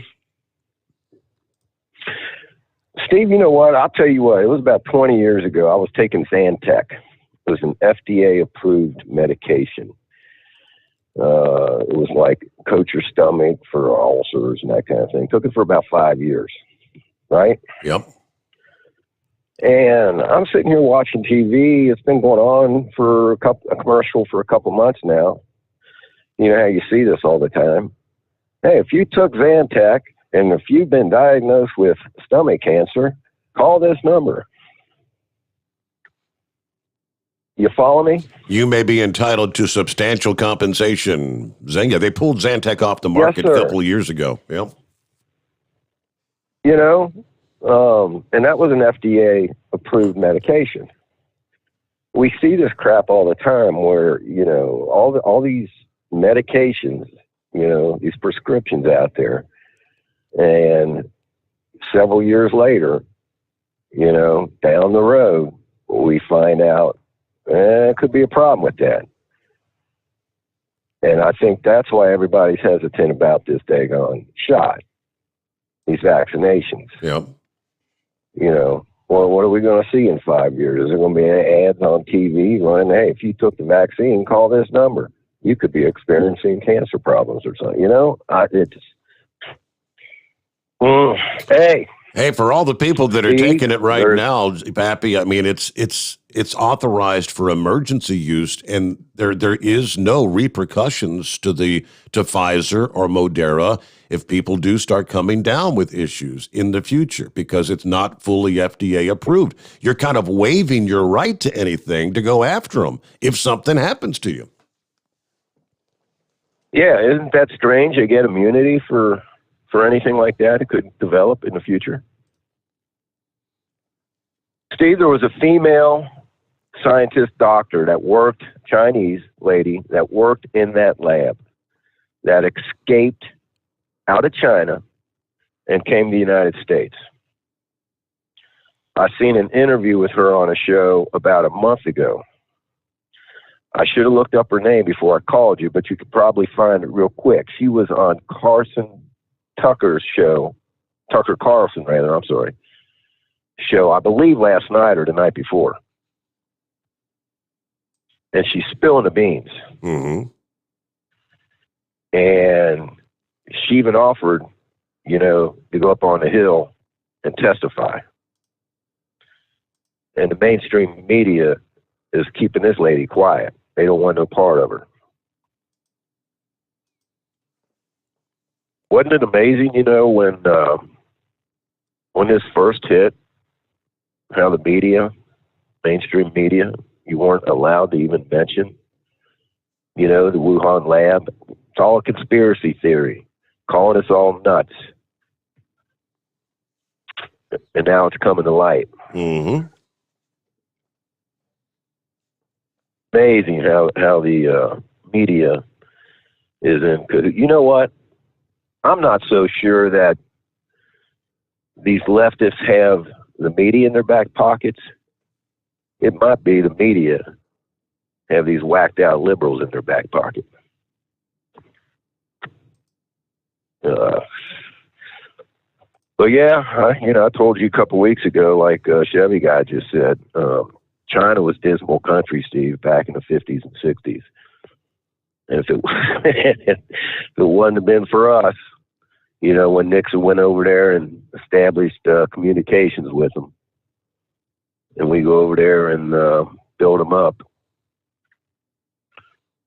And you would think, Steve, if in fact we could determine that this virus was put out intentionally, you think the world would be declare a war against China. I mean, those are some serious words. I get it. But in fact, if that is true. But then I started thinking about it, Steve. Would we really want to declare war against China? How the hell are we going to get all our medications at, Steve? We're relying on that country for so much, right? If we declared war on them, we'd pay a hell of a price. Everything we get from them would cease to stop. Yep. All the antibiotics, everything else we get from them that we're dependent on would stop, and it would decimate this country. I mean, it's almost the same as when you say, well, what's the rationale for having a large arsenal of nuclear weapons? Well, it's what's the term? Assured mutual destruction. Yes, sir. That's kind of what you're just saying is right. China's like, you know what? If they need us for all this stuff, you know, that's our ace in the hole. Bingo. You know what I'm saying? Exactly. That's it. That's our trump card. Yes, sir. Trump card, right? Yep, Dan Bongino's show did come off today. He did have Donald Trump on. Unfortunately, I was sleeping like a little baby. I didn't get to hear any of it. And I don't know if it's something you can, if it's, you know, like on a podcast or if you can re-listen to it. I don't know, but I guess you wouldn't be able to. You won't be able to watch it on Facebook or YouTube because it's Donald Trump, right? They won't let him on. You're right. So that's all I got for tonight, Steve. I got to get up early on Tuesdays and do my training thing that I do on every Tuesday. So I got to get some sleep. All right. Well, get some rest. Have a good night. Thanks for checking in. And right along that line, what Pappy just said. Scooter says, Steve, Wall Street and D.C. are desperate for the CCP not to be implicated in the release of the SARS-CoV-2 virus on the world because China is where all their money comes from. And I say, spaceman's a DA. If that's how he feels, take your totalitarian commie ass to a country with no freedoms or liberty. I told you that his comments wouldn't make a lot of people happy. Yeah, deranged are not real happy either. If this government's going to force me to get vaccinated, I want this government to pay for any, and I mean any, health effects I get from getting this vaccine. Don't tell me I got to get a damn vaccine and call me an idiot. All right. You'd be rounded up by the government goons. Just like in World War II. I say, you handle your health and I'll handle mine. Okay? And let me see here. Who's next up? Oh, there's the Red Mule back with us. Morning, Red Mule. Morning, Steve. You reckon Spaceman's bored this morning? He drives full of big head and started fighting. I don't know if he is or not. He's pretty damn adamant about people getting the vaccine. He's really on that wagon. Well, I can argue this in either way, Steve. I got a cousin that his mother didn't get him vaccinated for smallpox.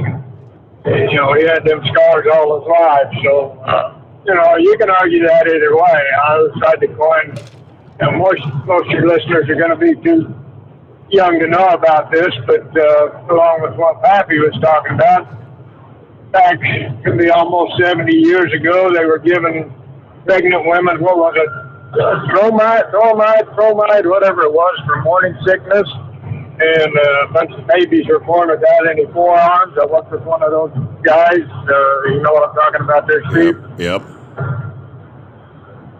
Yeah, so like Pappy said, just because it's FDA approved,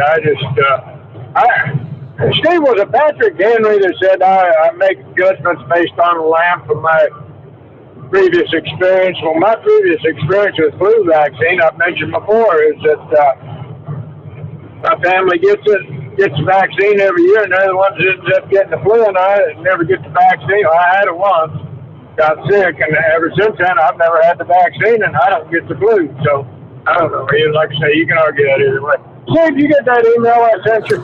I did indeed, and I had never seen one of those before. That's when you're talking about the deer cross thing. It's to help them get back over the fence. Yeah, I think it started in Wyoming. I've seen a couple of times years ago when I used to go across there that antelope would get out there and they'd run along until they come up to that perpendicular fence, then they'd climb up the hill and come back in. And like I say, they're on I-15 around Cedar City. It's made a heck of a difference on the roadkill. And of course, like I say, you don't get to see the eagles like you used to all the time. But I guess that's better than having people have accidents. But right there, I took that pretty close to my house. Back that one picture is looking back toward my house, but you can't see where it is. But they got those things almost every mile, or maybe even a little more frequent right there along I-15 south of Cedar City, and it must have made a difference. So it's somebody's bright idea that was a good one this time. Yep.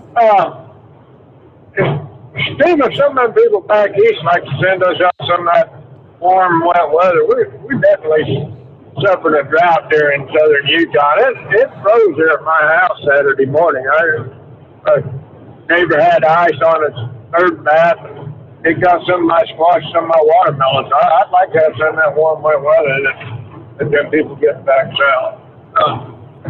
Hey, Steve, you guys probably talked about this, about that UFO report coming up. You talked about that, haven't you? Yes, I have. Yep. Got a little more on that actually this morning. Well, here's the contrast. Maybe it's not a good one, but how long we've been waiting for that report from the FBI to come out about Russian collusion, and it hasn't come out. Now we're going to get a report about the UFOs before we get a report about Russian collusion. Yeah, whatever happened. What is it? The Durham report, right? Whatever happened to that? Yeah, Durham report. I couldn't remember what his name was. It's been so long since I've heard anything about it. So, Steve, am I coming through or am I breaking up pretty bad? You're sounding all right. Well, I want to bring up one further subject here this morning. Do you recollect I told you a couple of weeks ago about the neighbor gal had her friend want me to take my back over there and bury the horse when the horse died? I do, yes. Well, I ran into this red-headed widow woman in the plant box the other day, and we got talking about that. I told her, I said, the broker's asking me to work a little more now. Things are getting a little busier. I don't know what she's going to do if that horse died, and I ain't going to be home 3 or 4 days. I said, she's going to have to do something else about that. And we talked about it a little bit, and I asked her, I said, well, I ain't never buried a horse, buried dogs and the like, but on the farm, when you're home out to the desert, like the cows or the buzzards take care of the dead cows or dead horses, but you got to, bury one like that in a kind of a residential area, you got to get a permit to bury that, and we talked about that for a little bit. She said, well, I don't know, but you got to get a permit to bury a human being. I said, well, yeah, I reckon so. And she said, so-and-so over on the next road over there about 3/4 mile up, he got his first wife buried out there in the backyard. Steve, would you buy a house that had somebody's first wife buried in the backyard if that thing come up for sale? I don't know about that. That's a little creepy. I'd have some reservations about that myself. So anyhow, Steve, I've listened to you a lot of years. You kept me awake for well over 1 million miles and maybe even 1.5 million. And we talked about a lot of things, but I don't think we ever talked about how to find a house with somebody buried in the backyard. So I decided I'd go right out some more. So all right. I'll get off here and let you get to an intelligent caller. All right there, Red Mule. Thanks for calling back. Yeah, the UFO report, the soon-to-be released. Anticipation, they say, is building dramatically. The update I had was soon-to-be President Jimmy Carter in 1973 went public with a claim that he had seen a UFO years earlier in the skies over rural Georgia. Nearly 5 decades later, former President Barack Obama went on late-night television this week and admitted there are objects in the skies. We don't know exactly what they are. The two admissions, professional UFO researchers and alien hunters say, were met with wildly different receptions that kind of underscores what's been a gradual shift in public attitudes that's now hitting its peak. Comments like that used to be met with laughter. Yeah, you're a nut job, really? Mr. Obama's comments, much like former President Donald Trump last year, marveling at the, quote, hell of a video showing Navy pilots encountering strange objects in the sky, were not dismissed, they were not ridiculed or cast aside as some sort of science fiction nonsense. Now, on Capitol Hill, in the media, and across the country, UFOs have gone mainstream, putting unprecedented pressure on the Pentagon, the CIA, and other arms of the government to level with the American people and finally disclose information that's been locked up in a century's worth of classified files. There's a manifest interest in the subject, and let's face it, it's not because it might be Chinese or Soviet drones or some secret technology. According to the scientific director at the Center for UFO Studies, who has spent decades researching the subject. All the real interest is because, yes, it may be aliens or something incredibly strange.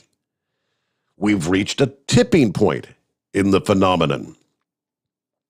And the public perception and how it's been treated by various organizations, the media, politicians, government agencies, they don't comment on things that they don't have to. But in this case, they're now being left with little choice. Will there be any real bombshell disclosures in the UFO report, which I believe is supposed to be here in the early days of June? But again, much anticipation is growing on that. And several of the naval videos, some of these unexplained aerial phenomenon, as they refer to them, are objects that have been recorded disappearing into the waters, into the ocean. Is the alien life maybe not living above? Is it possibly living almost like, what was that movie all those years ago? I can't remember what that was. The underwater film where the people that were working on the underwater mining operation, and they discovered there was alien life in the depths of the ocean. You know, science fiction becoming reality kind of thing. Be interesting to see. All righty, about 5 before the hour. Let me get to Scenic Route. It's been a while since we heard from you. How you been, Scenic Route? Oh, just fine. Thank me for making my call. I'm usually in a good mood when I call you, Steve, but I'm a little depressed because I guess I'm a backward, dumbass, anti-vaxxer, according to Spaceman. But I did stumble somehow across some information that he might not know. Pappy's right, it hasn't been approved yet by the FDA, so this vaccination effort is one big study.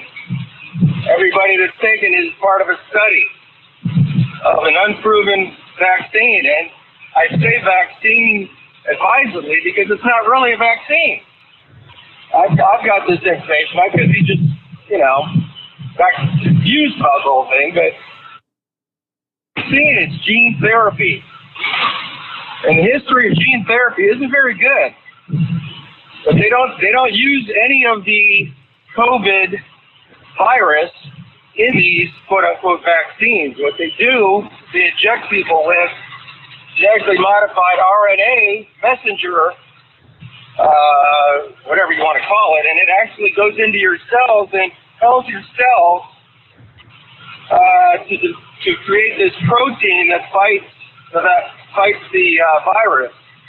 That's never been done before. They've wanted to do it. They've been working on this for probably 12 years. They've been looking for an excuse to use it on a large segment of the population, and voila, here we go. So I guess you can call me a dumbass for wanting to wait at least until the FDA approves it, which will probably be about 5 years, which people in the past have done. I think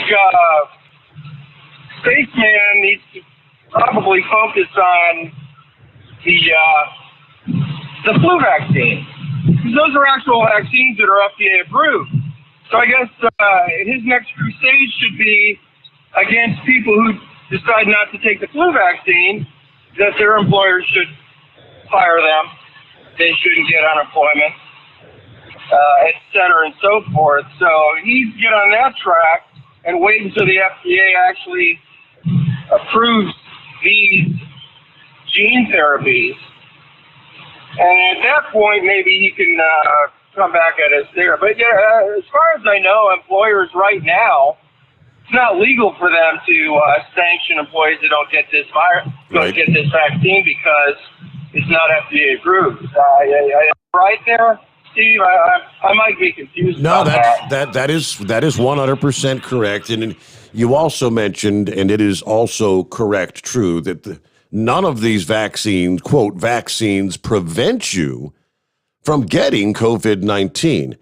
They supposedly they boost your immune response to where if you do come down with it, that you probably would be asymptomatic. You're not going to end up having to be hospitalized, but it does not prevent you from catching it. Right. And what the media downplays is they've got extremely effective treatment if you do get this. Now they've got remdesivir. They've got say what you want about hydrochloroquine, but most Africans don't seem to have an issue with COVID because they've got hydrochloroquine in their system that they've been taking on a regular basis to fight off malaria for decades. And as a result, Africa's not really being hit by this.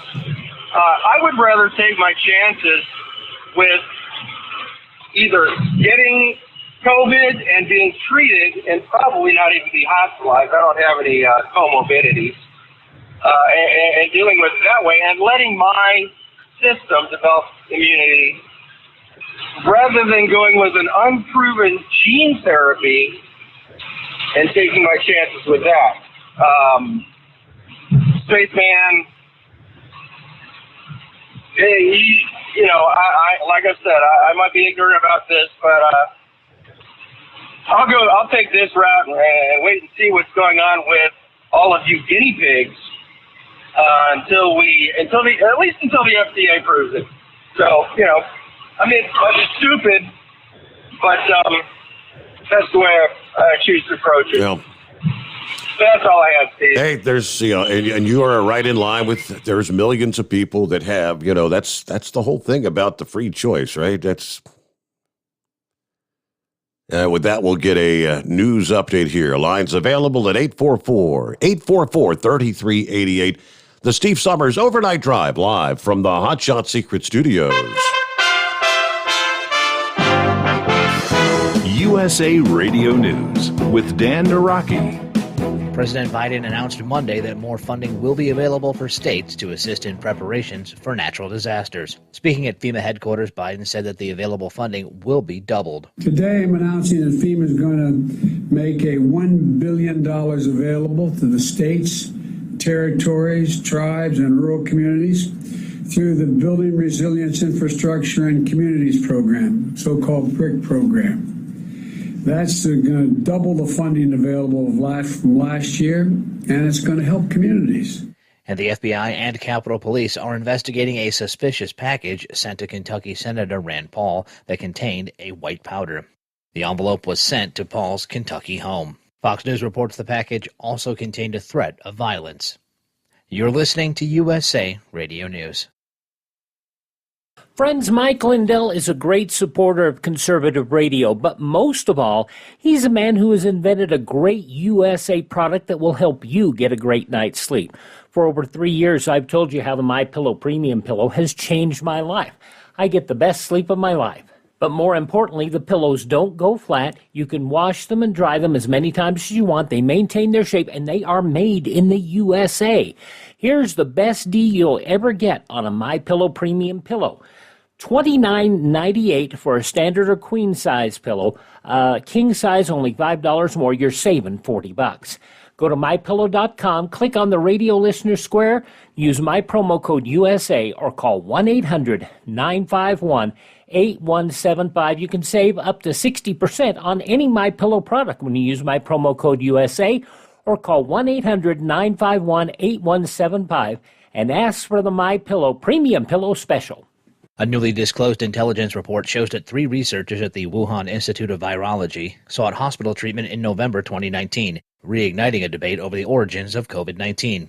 Former national security official with the Clinton administration and Atlantic Council senior fellow Jamie Metzel is calling for a full and open investigation into the virus's origin. He tells CNBC that it's critically important to find out where the virus came from. There's a reason why when a plane crashes, we do everything possible to understand what happened. Until we know other planes are in the air, until we know how this pandemic started, we're all unnecessarily at risk. And that's why from day one, from the earliest days of the pandemic last year, I and a small number of others, and it's great this number is growing, have been calling for a full investigation into all origin hypotheses, including what I see as a very likely possibility that this pandemic started from an accidental lab incident followed by a criminal cover-up. This is USA Radio News.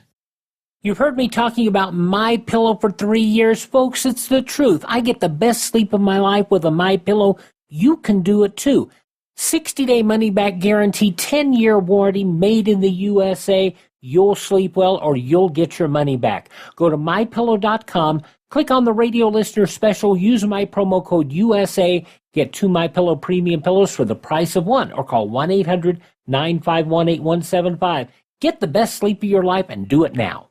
One Ohio state representative is not happy with her state's $1 million lottery for vaccinated residents. Tim Berg reports. New York is kicking off its lottery system for people who decide to roll up their sleeves for the COVID-19 vaccine. Starting on Monday, anyone over the age of 18 who gets a shot at a state-run site will receive a scratch-off ticket. It could be worth between $20 to $5 million. In Ohio, a program enters residents who get vaccinated against COVID-19 into a lottery for prize money. State Representative Jenna Powell believes it's a huge waste of money. She tells CNN, you know, we do want to get to herd immunity, and that's incredible. But the bottom line is my bill and my pushback is it's a gross misuse of taxpayer dollars to fund a Vax-A-Million lottery. And that's what a lot of Ohioans are pushing back on, not whether or not the vaccine works or how many people we want to take the vaccine. The pushback is it's a gross misuse of taxpayer dollars in our state that could be used for things like the COVID relief fund or small business funding or mental health for children. There's been a lot of issues with children in our state when it comes to shutdowns and closures. So we feel that $5 million could be used more wisely in our state. From the USA Radio News Phoenix Bureau, I'm Tim Berg. And the death toll from a volcanic eruption in eastern Congo has risen to at least 32 people. Mount Nyiragongo began erupting over the weekend, sending lava flows towards the city of Goma. For USA Radio News, I'm Dan Naraki. At Hot Shot Secret, we share the science behind common diesel problems and their solutions. For example, ultra-low sulfur fuels. The primary function of diesel fuel is combustibility. One of the little-known aspects of fuel is its role as a lubricant to metal-on-metal moving parts. The introduction of ultra-low sulfur fuels diminishes the fuel's ability to lubricate because sulfur, which has been mostly removed, has lubricating properties. Hot Shot Secret Everyday Diesel Treatment with LX4 delivers unmatched lubricity. Third-party testing confirms that it takes 3 times the amount of leading fuel treatment to match the lubrication benefit of 1 dose of Hot Shot Secret. Everyday Diesel Treatment is a fully formulated 6-in-1 premium fuel treatment for every fill-up, every time. Everyday diesel treatment is available at truck stops, Tractor Supply, O'Reilly's Auto Parts, and online at HotShotSecret.com. Hot Shot Secret, powered by science. The Overnight Drive with Steve Summers. Live from the Hot Shot Secret Studios. Call Steve now. 844-844-3388. That's 844-844-3388.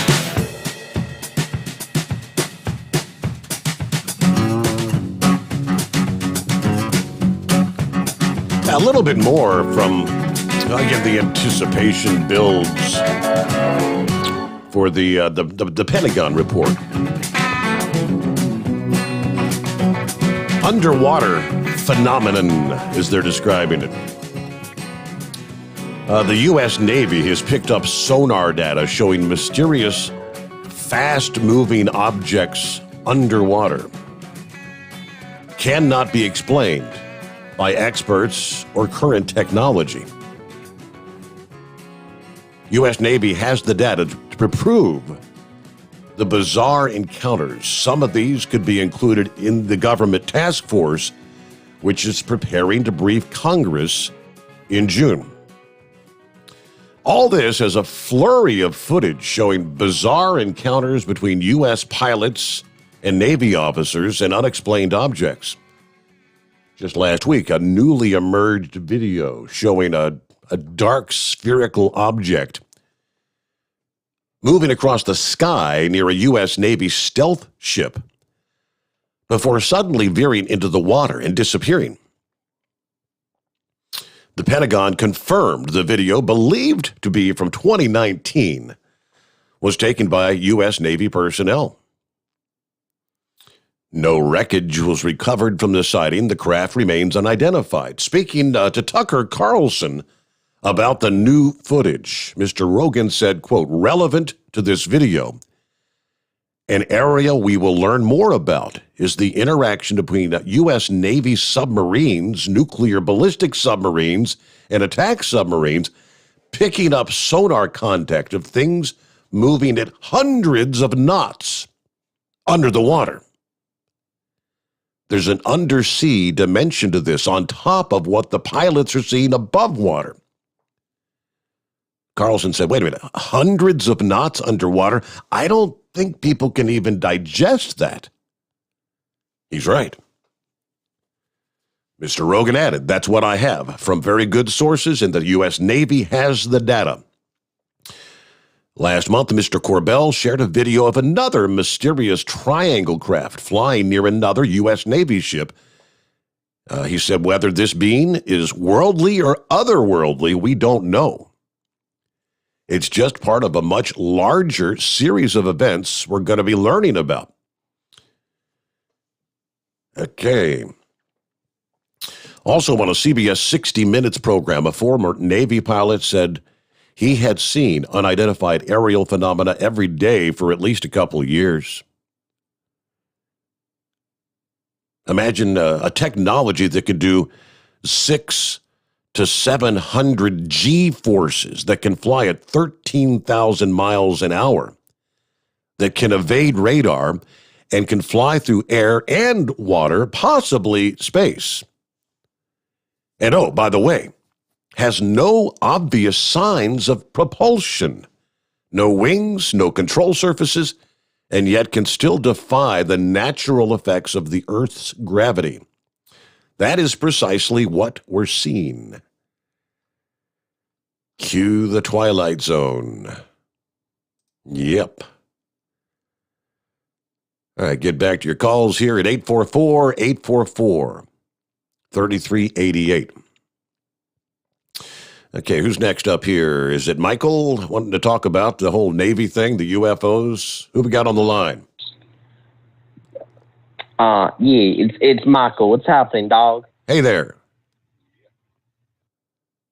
Yeah, I just be wanting to talk about them UFOs, man. They be going crazy, man. Uh-huh. Going crazy. I mean, you know, they be flying all across the world, man, and it's just be creepy. All right, well, listen to yourself on the radio there and have a good morning. That's a little creepy. What do you say, horse feathers? Morning, Your Honor. What's happening, dog? What's up, dog? Dog. Oh, that's funny. Hey, do these objects, these flying and underwater objects, do they have any carbon emissions? Or are they paying carbon credits to anybody, or do they have any emission systems to prevent global warming? Well, what's the deal here? I don't think they're burning fossil fuels. Oh, you got to know what they're doing there. You know, maybe that's the reason. Maybe that's the reason there's climate change. Maybe it's the UFOs. Mm-hmm. There's a thought. So I guess by me not hearing the show there for a little bit when I was putting propane in my trailer, I guess your listening audience got agitated by the sounds of it. Did I miss something? Just a tad. Speaking of space and spacemen, did one of these crafts that's flying around, did they drop somebody off to call your show to get the whole world worked up? Mm-hmm. So I don't know. I'm thinking from what I'm hearing there, the spaceman was wanting everybody to get one of these so-called vaccination injections. And if you don't have it, you're not allowed to live in this country or something like that. No, we didn't say not live in the country. Throw you out of the country? I said no. I said you shouldn't be entitled to any insurance benefits. Shouldn't be entitled to unemployment benefits if you're not working because you're afraid of COVID, but you won't get the vaccine. He did send me he sent me a follow-up. He said, I never said the government should make anybody get the vaccine. Really, if you're over 55 years old, fat, a smoker, or diabetic, and don't get the vaccine, it's an ignorant choice, an uneducated choice. It's the people's right to be ignorant and brag about it. There you go. All right. So does that mean, right on those same lines, that anybody's a smoker that gets cancer shouldn't have access to health insurance, and the fat people that get diabetes shouldn't have access to health insurance because they should do something about it? You know, I don't know. Just to throw it out there. I didn't mean to throw that one thing out there first, Steve. I want you to have health insurance, but well, you know what I'm saying there, right? Yeah. All right. So I mean, there's somebody that's drinking and driving and gets in an accident. Should they not be? You know, should they have to personally fund their medical treatments if they get injured? Somebody that doesn't wear a seatbelt. Somebody doesn't wear a. There you go. Not even drinking and driving. That's probably not a good one. I'm sorry. I shouldn't have said that one. But somebody that doesn't wear a seatbelt going down the road gets hurt in a car. Do they deserve to have medical treatment if they get injured in an auto accident? There's a lot of personal choice left in this country, you know, and things are. I don't know. Things aren't that cut and dry for Spaceman. So I think your other caller said it pretty good. He should be on the bandwagon of saying if you don't get the flu vaccination, that you know you should lose your job and not get unemployment and all that. That's because you're gonna. How many people die from the flu every year, Steve, compared to COVID? And then who was it that was asking the tough question? Was it Tucker Carlson was asking the tough question of how many people actually died from getting this injection for the COVID? Yeah. So tell us those numbers. Yeah, but anyways, hey, to get back to China there a little bit. You know, if we quit dealing with China, like Pappy said there, you know, you wouldn't have the antibiotics and medicines and stuff. But, you know, you also wouldn't have your Sam's Club and your Walmart, your Costco and your Target. You know, this country wouldn't be able to go anywhere to go shopping. There wouldn't be anything for anybody to have. You'd have to all go find the Amish people and hopefully they have enough material to hand stitch some wool clothes for you. So, anyways, but and you wouldn't have your iPhones and your Android phones. How would we listen to the Steve Sommers show if we didn't have our Android iPhones to have the app to listen to the Steve Summers show. Yeah, you haven't been having any issues with the app, have you? I got an email from Scooter a few minutes ago, said it cut out and he can't get it to reload. I don't know. Sometimes those kind of things happen with apps on occasion, don't they? Where you have to maybe delete the app and reload it sometimes. I've never had to delete my app. I got the iPhone and, I got the iOS app. The only thing I notice is every now and then it'll pause. It'll go into pause by itself. Like, if I was using the headset, it would be that type of thing, but I'm not doing anything. And what I notice is that it's on the clock side. And if I change the radio over to the display where the counter is, the time counter is, if I leave the radio on that, it doesn't seem to pause it. But if I put the radio on the display where it shows the clock, every now and then your app will pause. I don't know why that does that, but for the most part, I'd say 95% of the time the app is working good, for the Apple iOS. So I don't know. I got an Android tablet. I've just never. I don't know. It's a pain right in the rear end to try to use a tablet while I'm driving down the road. So I just try not to do that. But anyways, I don't know. It's just that seems to be working all right. Mm-hmm. I don't know. As I said in your call screener thing there, I didn't know what I was going to say about, but I'd make it up as I went along. So I don't know. I think I'm about to the end of making things up here. So see a little bit of cloudy weather. I guess we're supposed to chilly. What is it? 57 degrees this morning. So I guess we're supposed to have a chance of showers or something, and then warm up, and then more rain, and I don't know what for the weekend. So I guess I heard you saying something there about possible chilly and rain. Yeah, sounds anywhere like from Friday to Sunday or something. Friday, Saturday, and it might clear out. Depends on how fast the system moves. You might have a little bit of a soggy Memorial Day weekend.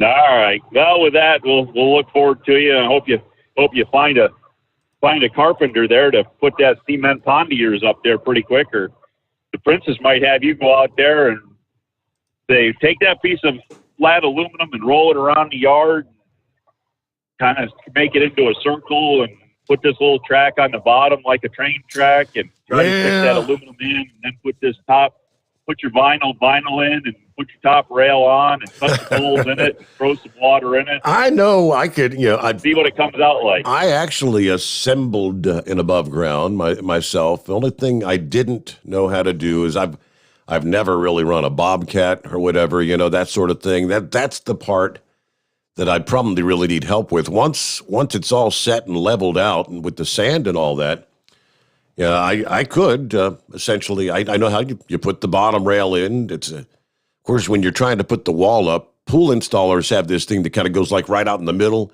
where you don't have to hold that whole heavy sidewall, and it kind of spins around like a lazy Susan and lets it unroll, so you can work it around into the track, and then put your top tracks on. Well, once you get there, it's kind of a heavy job getting the liner on it. It takes 3 or 4 people to get it all done. It's not a one-person job. You'd have to have a Miller Lite party there and have the neighborhood come over and have everybody hold on to it there about every 2-3 foot apart there. Right. Between putting the sidewall up and holding the liner up to get that top cap on. That was always, I helped reline a pool there, and that was the thing, was holding that liner up to get that top cap on, and then have the liner all straight in the bottom and not have wrinkles in the bottom. And that's hard to get those wrinkles out. I got the idea for the wrinkles in the bottom there. If you got a hold of Hollywood, if he still had any of them hamsters left, if you could get like 1,000 or 1,500 of them hamsters, they could run around that in a circle real fast, and they could stretch that liner out a little bit there while you're putting the water into it. Yeah. I don't know. You might have to have life jackets on them to keep them floating on the surface there, but they could keep that liner flat for you. But anyways, I don't know. That's about all the craziness I got for you. It sounds like you got a lot more craziness to talk about between spacemen and space people and spacecrafts and who knows what else. Is Wait a minute. Did I call the right show? Is this George Norrie? Exactly, yeah. Well, it's going to be mainstream discussion here in a week or two. Everybody's going to be talking about what the Pentagon, it may be a much ado about nothing possibility. Or it may be some stunning information we learn when they do release that information. All right. With that, what are we looking at? 21 past the hour. We've got wide open lines at 844-844-3388. I mentioned Memorial Day. There was a little commentary piece, and I thought it was worth sharing. Memorial Day had its origin as Decoration Day, a day set aside to honor those who lost their lives in the Civil War by placing flowers on their grave sites. Although the Civil War was America's most costly war with some 620,000 lives lost, Decoration Day wouldn't become a national holiday for nearly a century until after the two world wars and the Korean War cost America another 559,000 lives. In the midst of the Vietnam War, Decoration Day was renamed Memorial Day to honor all servicemen who died in the line of duty in any war or engagement. Became an official national holiday when Congress passed the Uniform Monday Holiday Act in 1968, legislation that changed the dates of a number of American holidays so that they would fall on Mondays, thus creating 3-day weekends for federal employees. While remembering those who lost their lives and serving America in wartime is a central purpose of this holiday, Memorial Day takes on its deepest meaning when we connect it with our roots. Americans were unique in sacrificing their treasure and giving their lives to found the first country in history, establishing that all people have natural rights of living in freedom, having equal value, and being able to purpose opportunity and happiness. These rights are expressed by the Declaration of Independence, came from God, and were thus unalienable. That is, they could not be infringed upon or taken away by the state or any ruling authority. The U.S. Constitution, drafted to protect these rights, prescribed a representative and limited government with the checks and balances of our three branches, and at the same time embraced a federalist system of state laws and authority, which also checked the federal government, a system designed to ensure accountability to its citizens who vote and consent, gave legitimacy to it all. There were times and places in human history when there were nation states of cultural achievement, virtue, and Periclean Athens, in the Florence of the Medics, in England of Elizabeth and Shakespeare. But none was founded in the way the United States was, that is, by a collection of human genius who prayerfully approached drafting a constitution that would mitigate corruption and abuse of power while also protecting the citizens' unalienable God-given rights and providing them the opportunity to achieve their dreams and rise to levels closer to the divine image in which all were created than would be possible under any government previously conceived anywhere in the world. For the first time in human history, a government was established by the people and for the people, with its legitimacy established exclusively by the people's vote, that balanced the interest of the large population states and the smaller states via the Electoral College. It was these ideas at that time in history that made the founding of the United States absolutely unique and exemplary. probably the most profound single event in shaping the modern world and continuing to influence other nations worldwide well into the 20th century. All righty. It is 844-844-3388. As we roll toward news break time, who we got on the line? Would it be Todd? Yep. How's it going, man? Doing well. What's going on, Todd? Oh, I'm just wanting to talk about that nigger down the street. Oh, okay. I thought that was him. He's got two different phones he's calling in on. We got our prankster on the line, a.k.a. the Mercury Man, Todd. All right, go to bed, Todd. All right, so we got free lines at 844-844-3388. One other tidbit before we hit our bottom of the hour news break. All right, are you ready to go on a cruise? The three giants of the cruise industry are going to be returning to the seas apparently in a matter of weeks. Norwegian Cruise Lines yesterday became the latest to announce their U.S. ships will set sail starting early August. After a year of crippling losses, Carnival and Royal Caribbean said late last week that the first post-pandemic cruises are going to set sail in July, after the CDC gave the green light to allow trips with passengers and crew who have received the vaccines. Only vaccinated. We've been waiting a very long time to announce a resumption of cruising from the United States.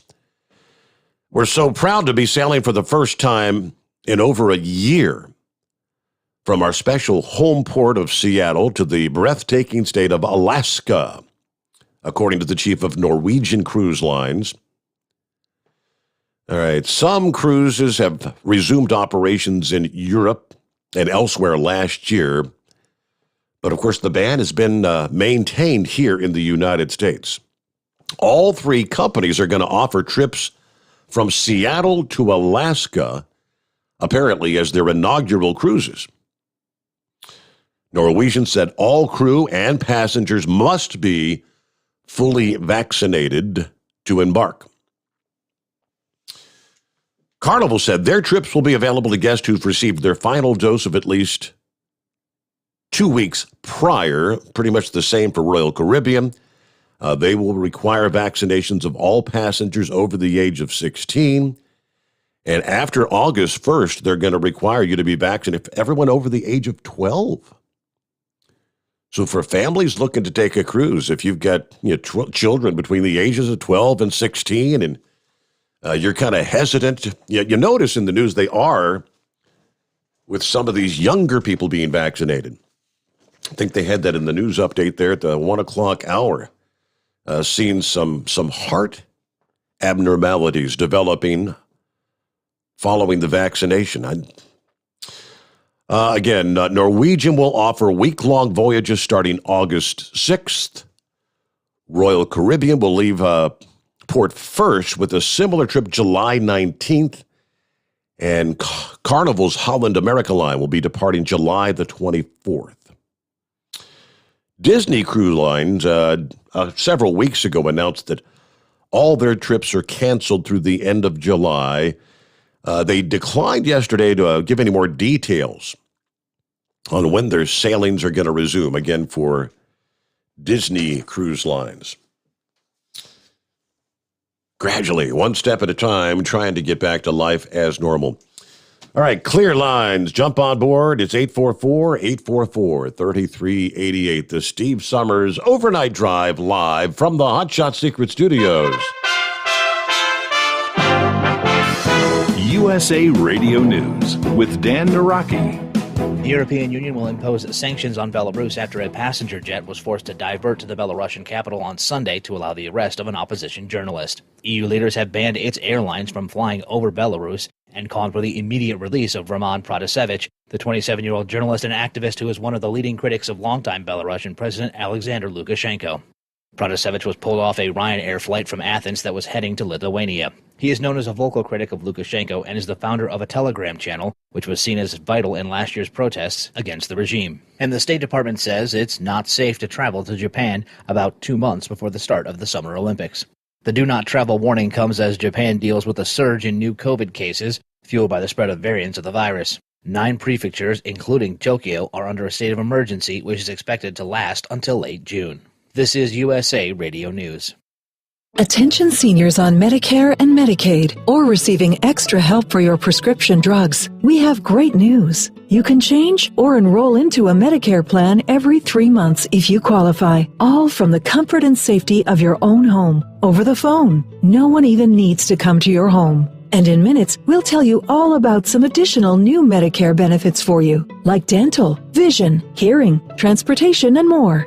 Call us. We'll explain all your new Medicare benefits. Premiums are as low as $0 per month. Even if you are not paying anything for your coverage now, you need to call our licensed agents to review your plan. There are zero-cost plans available in some areas. Don't wait till next year. Get all the Medicare benefits you deserve. Call a licensed agent today. 800-461-2114. 800-461-2114. That's 800-461-2114. Paid for by Senior Choice Plan. You're listening to the Overnight Drive with Steve Summers. At Hot Shot Secret, we share the science behind common diesel problems and their solutions. For example, Hot Shot Secret Diesel Extreme. Today's ultra-low sulfur fuels leave injector deposits causing frequent DPF regens and low throttle response. Diesel Extreme is a once every 6-month treatment that will clean your entire fuel system, including the tank, lines, pump, and the injectors. Hot Shot Secret Diesel Extreme is available nationwide at truck stops, fine farm and auto stores, and online at hotshotsecret.com. Some say their truck reflects who they are, dependable and reliable. That's why you trust Blue Def. Now the best just got better.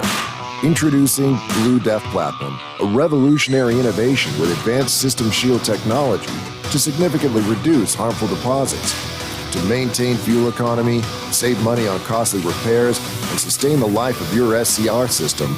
There's only one DEF to choose. Blue Def Platinum. The best just got better. PureFlow Air Dog, your leader in fuel air separation system technology. Our systems filter out water, particulates down to 2 micron, and remove all of the air out of your diesel fuel. This allows for nothing but pure, clean diesel fuel to reach the expensive injection system equipped in your vehicle. Not only do our fuel systems protect, they also come in a variety of flow rates to meet your performance needs. Our systems are compact and use OEM-style fittings for easy installation. Learn more about our product at www.pureflowairdog.com and be sure to follow us on Facebook and Instagram. Protect your investment with PureFlow Air Dog. Diesel Army is on duty 24 hours a day, 7 days a week. Burning the midnight oil with the best diesel coverage. All the tech, all the torque. Diesel Army, where there's smoke, there's fire. For the latest news and event coverage, as well as feature and tech articles, sign up for the newsletter and don't miss a thing. Visit dieselarmy.com from the Power Auto Media family of digital magazines. Again, it's dieselarmy.com. Dean Michael, the tax doctor here. I have one question for you. Do you want to stop worrying about the IRS? If the answer is yes, then look no further. I've been around for years, I've helped countless people across the country, and my success rate speaks for itself. So now you know where to find good, honest help with your tax problems. What are you waiting for? If you owe more than $10,000 to the IRS or haven't filed in years, call me now at 888-557-4020 or go to mytaxhelpmd.com for a free consultation and get your life back.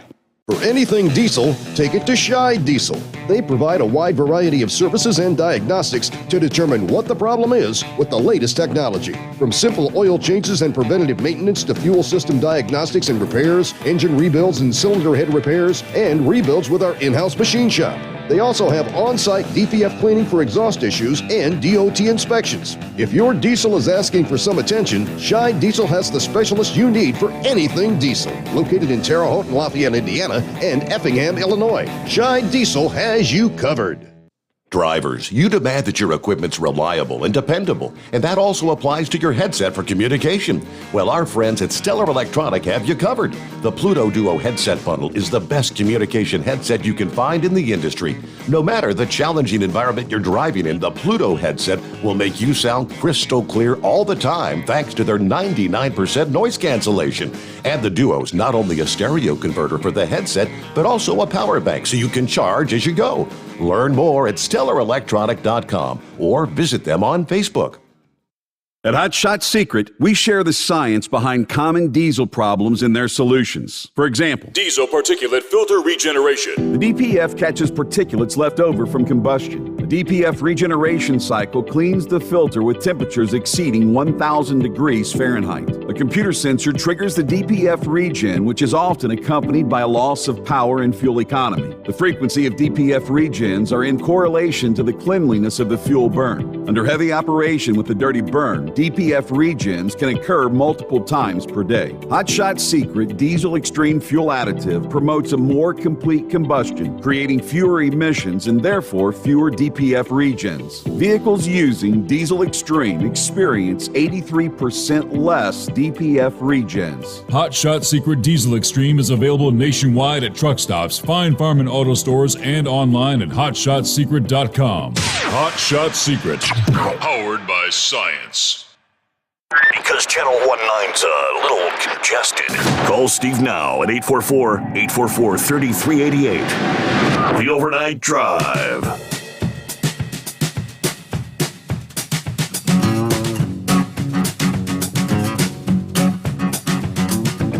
Okay, back at it here.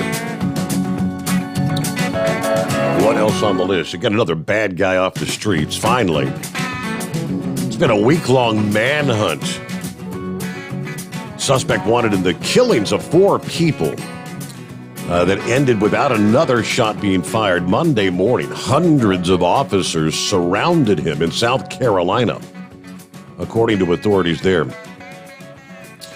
Neither Tyler Terry nor the more than 300 officers searching for him were hurt during the arrest. The manpower, the resources they've spent catching this guy. Manhunt finally ended after at least 4 confirmed sightings of Terry since he ran from a wrecked car after firing at Chester County deputies on May the 17th. If you recall, I believe all 4 of those officers were hit, but I guess the vests protected them because none of them had any life-threatening injuries. Deputies released photos of his arrest showing an officer giving him a bottle of sports drink as he sat on the pickup tailgate with his hands cuffed behind his back. Dirty pants, socks with no shoes, a T-shirt that was ripped nearly in half. He's been on the run. They don't think he was getting any help.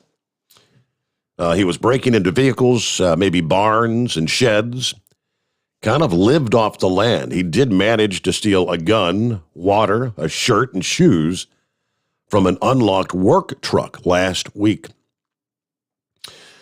Deputies say, I imagine he's probably pretty hungry. He's probably pretty thirsty. And if he's been drinking water out of the creek, he's probably not feeling too well. But the 26-year-old now charged with murder in the shooting in York earlier this month. The killing in Great Falls of the estranged husband of the woman who drove the car as he fired at officers, and the deaths of 2 other people in Missouri on May the 15th during robberies in the St. Louis suburbs. Arrest warrants list his address as Great Falls. But sometime overnight, he was spotted wearing no shoes and all black clothing. Hundreds of officers surrounded the area in eastern Chester County as the sun rose Monday morning. The main highway through that part of the county was closed to only 1 lane of traffic. Other roads were closed as well. Deputies were urging people, stay inside, lock your doors, call 911 if anything looks suspicious. The search grew from about 100 officers last week to 300 officers Monday morning. The 7-day manhunt in the same area for a suspect in one of the It's one of the longest in recent memory in South Carolina. He's been homeless for some time, they say, and he may have spent long periods of time living in the woods. Yeah, I'm not saying he's Superman, but that could help explain some things. So there you go. As I said, another bad guy off the streets. And we'll probably be hearing from Philip there in Florida here in fairly short order. It's getting to be that time of the morning where he'll be headed to the office, as they say. But an interesting story from, this is Disneyland, actually, not Disney World. There's no such thing as a free lunch. But when the bill balloons to $100 for a single sandwich, maybe it's time to take a closer look at the menu. Disneyland's Avengers Campus, which is scheduled to open June the 4th, will showcase a number of new food and beverage options, including dishes from the Ant-Man inspired Pym Test Kitchen. That quick service restaurant appears to be one of the major dining attractions at the new campus. All right, aside from the adjacent cafe offering beer and cocktails, a couple of other food carts that will specialize in size-defying fare at unusual scales. And one of those size-defying foods is, yes, a nearly $100 sandwich. Sandwich made, a panini sandwich made with salami, ham, provolone, sun-dried tomatoes spread on toasted focaccia bread at a whopping $99.99. But a little closer look at the menu reveals the sandwich suggests it will feed 6 to 8 guests. In other words, it's a big sandwich.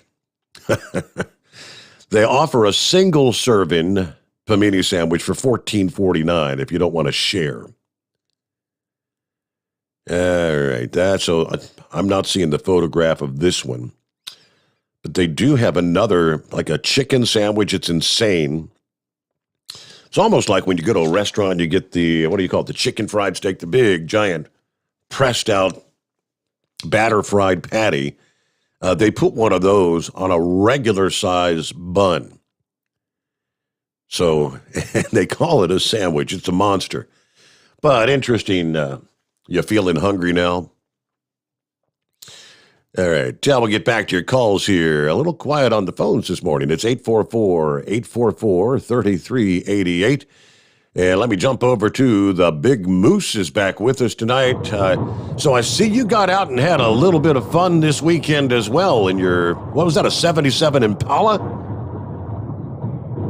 Yeah, I got the old police interceptor out and took it for about town. Yeah, had a pretty good time. Did a lot of sandblasting this weekend on that old Cadillac me and the Wonder Boy drug home there. And we got all the patch panels in. I sent you some pictures. And we got all the patch panels in. We got all the sandblasted done. I run through about 600 pounds of media this weekend. And got everything back to bare metal. So pretty good shape. Uh-huh. Yeah. Yeah, and I kind of, they canceled one end of old Tater's route, so he ended up back at the house there on Saturday evening, and I thought, you know what, this is a perfect opportunity. So I just told him and the old lady to go home, told him to come back last night, so I let him run that leg of that route that I normally run, and I kept hammering away on my car, so I had a pretty good time. Drank about 2 cases of Blatz, and I'm still suffering from the Blatz splats, but you know what? It was well worth it. Oh, boy. The Blatz splat. And I was having a pretty good evening tonight till you read that email from our Fuhrer there. What in the world's his problem? He probably one of them cats that say don't eat nothing that's GMO, not realizing that vaccine makes you a GMO, right? I don't know. Yeah, don't eat no GMO foods, but it's all right to get that genetically modified vaccines. Yeah, that'd be all right. Oh, well, what are you going to do? You know? And I just love that blanket description he had of your audience, you know, old, fat, diabetic, stupid. What else am I missing here? Smokers. Yeah. We're all fat, smoking, diabetic, stupid idiots.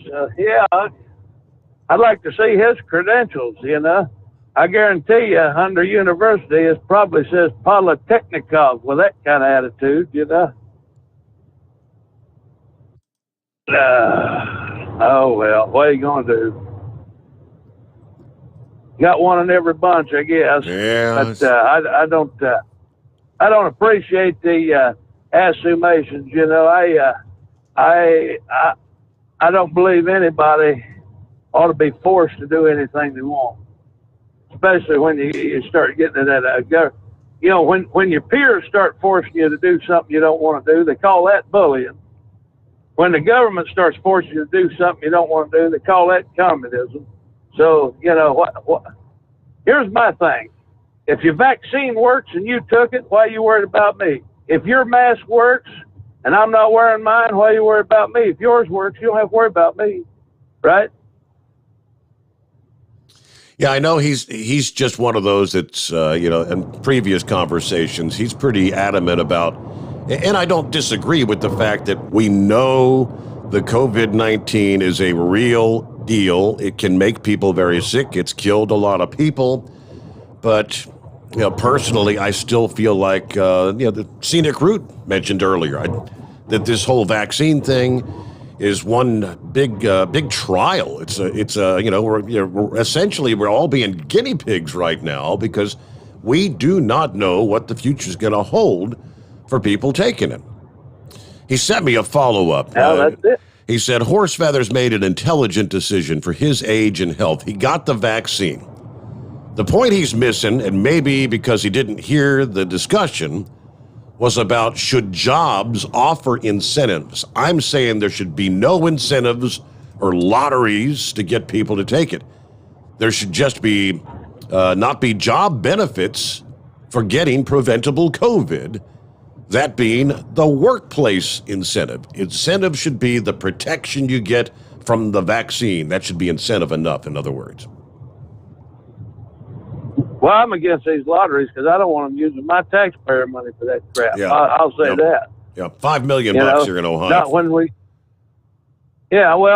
got school buildings falling in, roads falling apart, and everything else, and then they want to give people $1 million to talk them into taking Uncle Joe's dose of Kool-Aid. You know, I'm against that too. But I tell you what, this is an exercise in compliance.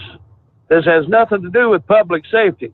If this vaccine had anything to do with public safety, there'd be a whole line of Red Cross trucks down there at that border, and every one of them illegal immigrants that jumped that fence or come through a hole would be getting shot in the arm, wouldn't they? If it was about public safety, wouldn't that be how it's happening? Uncle Joe says, "Come on in here," but ain't nobody giving them no shot. So tell me again how this is about public safety. You know. And I don't know what the end result's going to be, but I guarantee you one thing. They ain't going to stick it in me because, number one, it's not been tested. It's not been thoroughly done. You know, how many years did they research that flu vaccine? And it was a vaccine. It actually had a dead virus in the vaccine. This is some kind of DNA altering junk, you know. And like I said, I'm not going to be anybody's guinea pig, you know.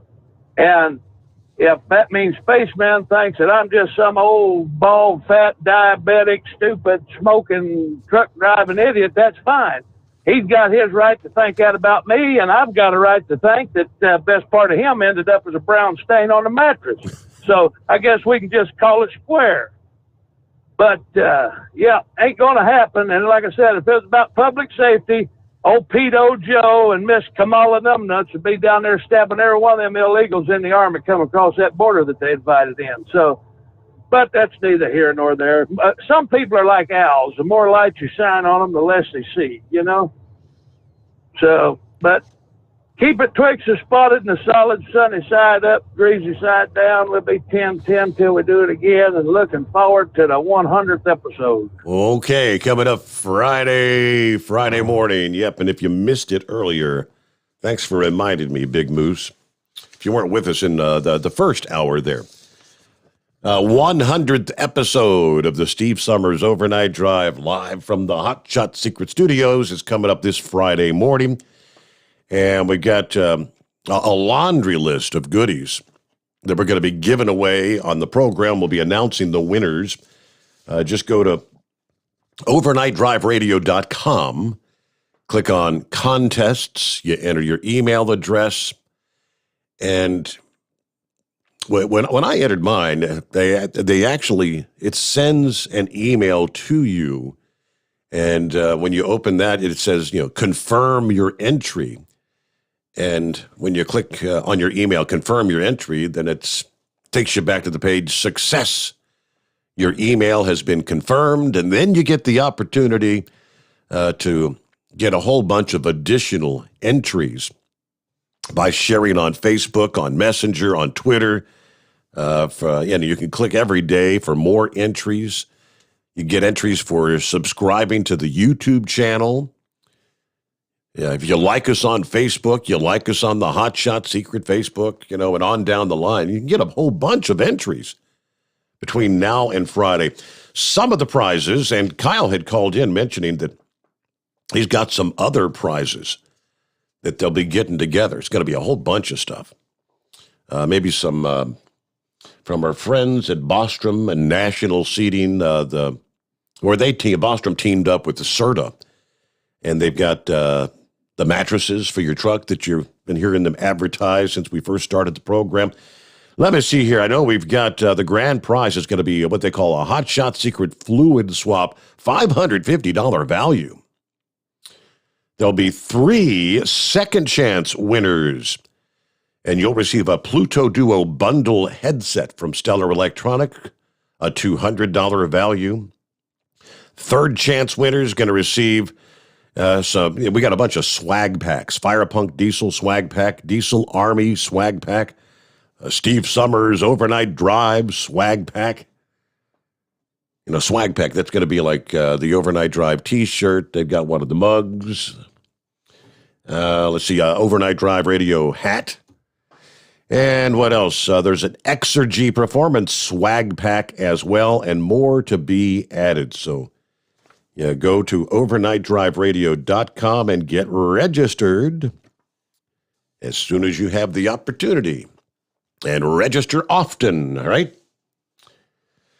Rolling up on 7 before the hour, and it's 844-844-3388. Real quick, before I get back to your calls, I mentioned the younger people that are coming up with some. Now, they say it's limited. The CDC admitting they're investigating reports of heart inflammation in teenagers and young adults receiving the COVID vaccine. There have been, quote, relatively few mild cases of myocarditis. According to the Vaccine Safety Technical Work Group, that they're investigating the matter, and it should be communicated to the vaccine recipients. They said that the vaccines using the mRNA technology, that would be the Pfizer and the Moderna, appear to be causing the issue. Vaccines using mRNA, which are relatively uncommon, use what they call messenger ribonucleic acid, RNA, to create a protein that prompts an immune response in you. The Johnson & Johnson vaccine instead uses an adenovirus that was rendered unable to replicate. The reports of myocarditis have been mostly in adolescents and young adults and are more likely to occur in males rather than females. The symptoms also show up after the second dose, about 4 days after vaccination, according to the statement. Most cases, again, appear to be mild. Follow-up cases is ongoing. But we felt information about reports of myocarditis should be communicated to our healthcare providers. They did not say how many individuals have been affected. They just said we're going to do further investigation. All right. And with that, what are we looking at? About 5 before the hour. Let's jump on over to Heat Wave. What's happening this morning? No, good morning, senor. Not a whole hell of a lot. Over here in Denver now, heading to Salt Lake City, so they're keeping us busy. Thank goodness. I was on earlier, but I had to get off the line because I had to go in the shop, talk to them, get the load rep. Yeah, I tried getting on and signing up for the chances to win the swag and other good prizes, but it said I either timed out or I don't have cookies turned on. Now, what exactly is cookies? I've always heard that's not a very good thing to have tracking you. Is it some sort of tracker? When you say like on cookies on the internet? Yes. Yeah, I don't. I don't really know what cookies does, to be honest with you. Because it said it is either timed out or I need to turn the cookies on. I'm thinking, okay, well, I'll just go ahead and sign up using my Facebook. And every time I hit the Facebook icon there, well, it wouldn't do nothing for me. So I don't know if I'm doing something wrong, if I was just in a bad part of the world out there in the mountains or what. But I just thought I'd bring that up. Okay. So I know a lot of websites when you go on this, we require cookies, and I think for the most part that it's active on my computer, so I don't really have any issues with it. Well, if anybody could tell me exactly what cookies does, then I'd be either for it or against it. It's kind of like these shots. Mm-hmm. I just figured, I'll be 55 in December, so I'll just say I'm 54 now before I become a speed limit. And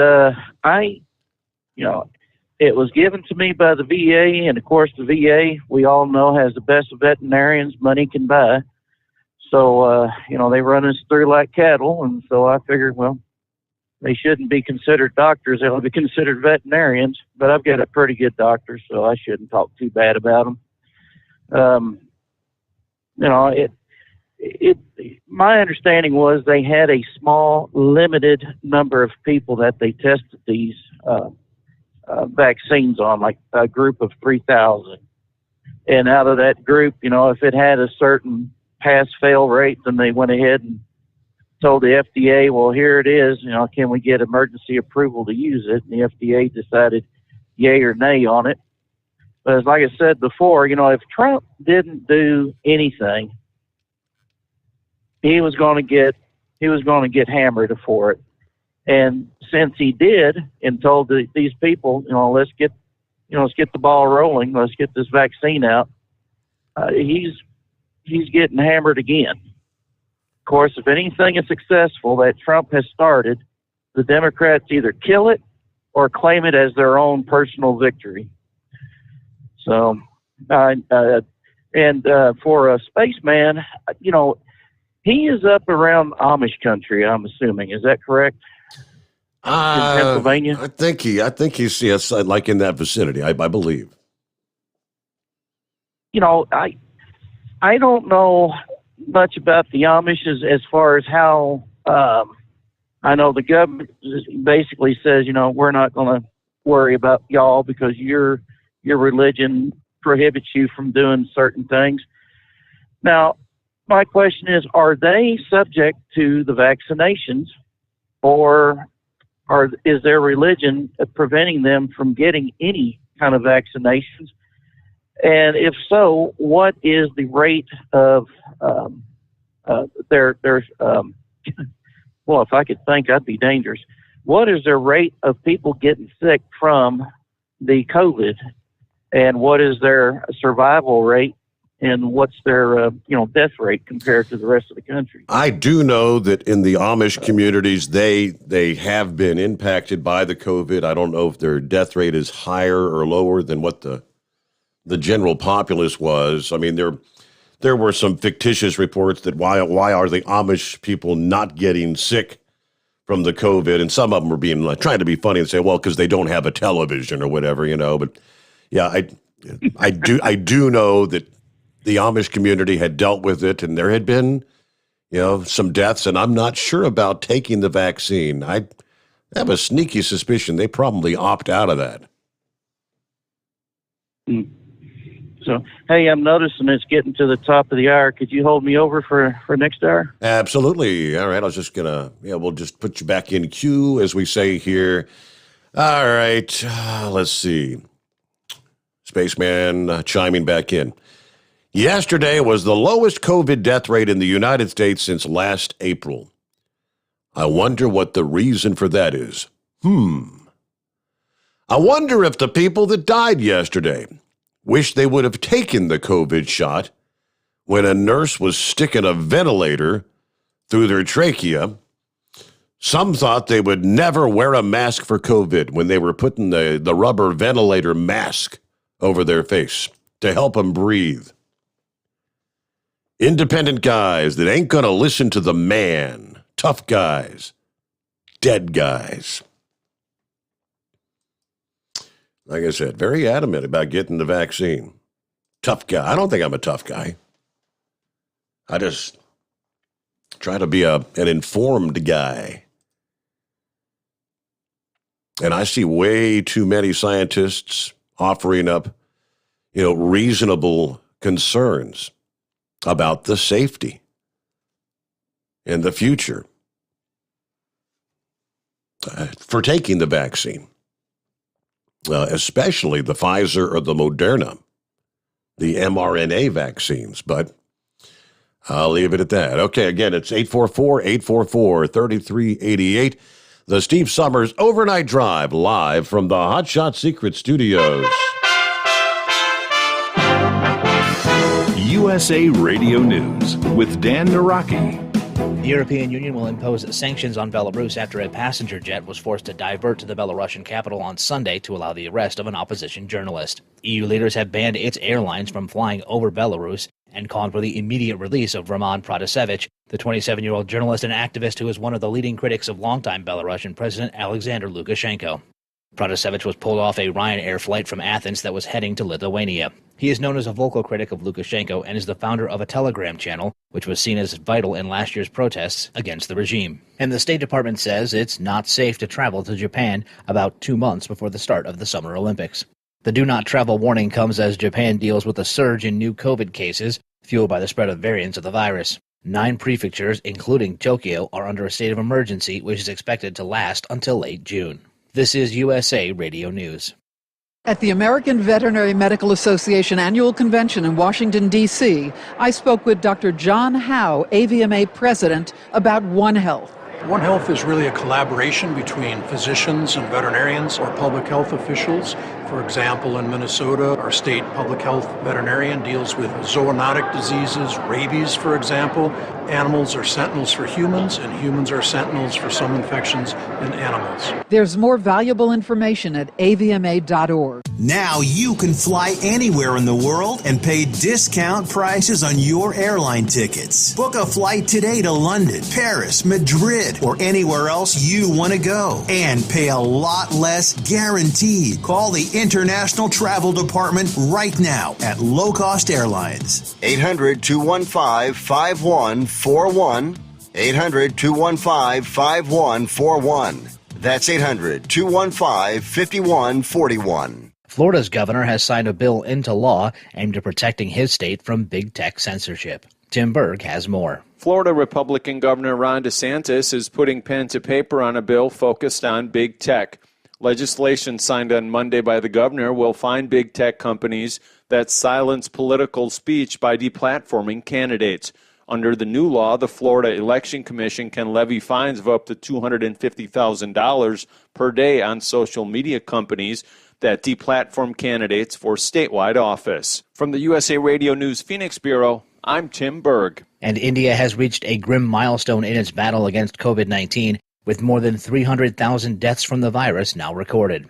That's coming as vaccination efforts in many parts of the country have slowed, with many states saying they've run out of shots to administer. India now has the third most deaths from COVID, behind only the U.S. and Brazil, though many believe that India's toll has been undercounted.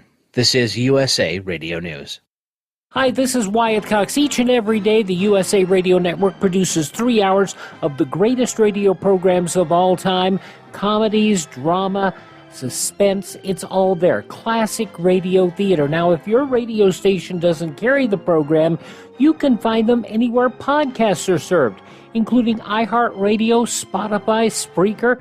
Just search for USA Classic Radio Theater. Find it. USA Classic Radio Theater. You'll love it. The CDC is looking into a dozen cases of heart inflammation in teens who received a COVID vaccination. The agency said it's looking into reports of myocarditis as a possible side effect of the vaccines. But Dr. Richard Besser, former director of the CDC, says that the investigation shows that the safety system in place does work. He tells ABC News that it's important to find out if these cases of heart inflammation are directly linked to the vaccines. At this point, it gives me confidence in the system. You know, the vaccines have been rolled out now, and there have been more than 3 million people 16 and younger who've had the vaccines. And there's a committee that looks at the safety data every week. And when they see a signal, they have to ask the question, well, is what we're seeing something more common than we would normally expect? And right now, they think that these cases of myocarditis or heart inflammation are not occurring more frequently than they normally would. Unfortunately, this is something you do see in children and adults. But it's important that they stop and they ask the question. They look to see, are there more cases of this? Could it be related to vaccination? At this point, they don't think that it is, but it's always important that they're looking. And one person is dead after a plane crash outside of a Las Vegas Air Force base. Officials say the aircraft crashed just outside of Nellis Air Force Base, killing the pilot. The base said the plane was a contractor-operated aircraft, and the cause of the crash is under investigation. For USA Radio News, I'm Dan Naraki. At Hot Shot Secret, we share the science behind common diesel problems and their solutions. For example, ultra-low sulfur fuels. The primary function of diesel fuel is combustibility. One of the little-known aspects of fuel is its role as a lubricant to metal-on-metal moving parts. The introduction of ultra-low sulfur fuels diminishes the fuel's ability to lubricate because sulfur, which has been mostly removed, has lubricating properties. Hot Shot Secret Everyday Diesel Treatment with LX4 delivers unmatched lubricity. Third-party testing confirms that it takes 3 times the amount of leading fuel treatment to match the lubrication benefit of 1 dose of Hot Shot Secret. Everyday Diesel Treatment is a fully formulated 6-in-1 premium fuel treatment for every fill-up, every time. Everyday Diesel Treatment is available at truck stops, Tractor Supply, O'Reilly's Auto Parts, and online at HotShotSecret.com. Hot Shot Secret, powered by science. Live from the Hot Shot Secret Studios, the Steve Summers Overnight Drive.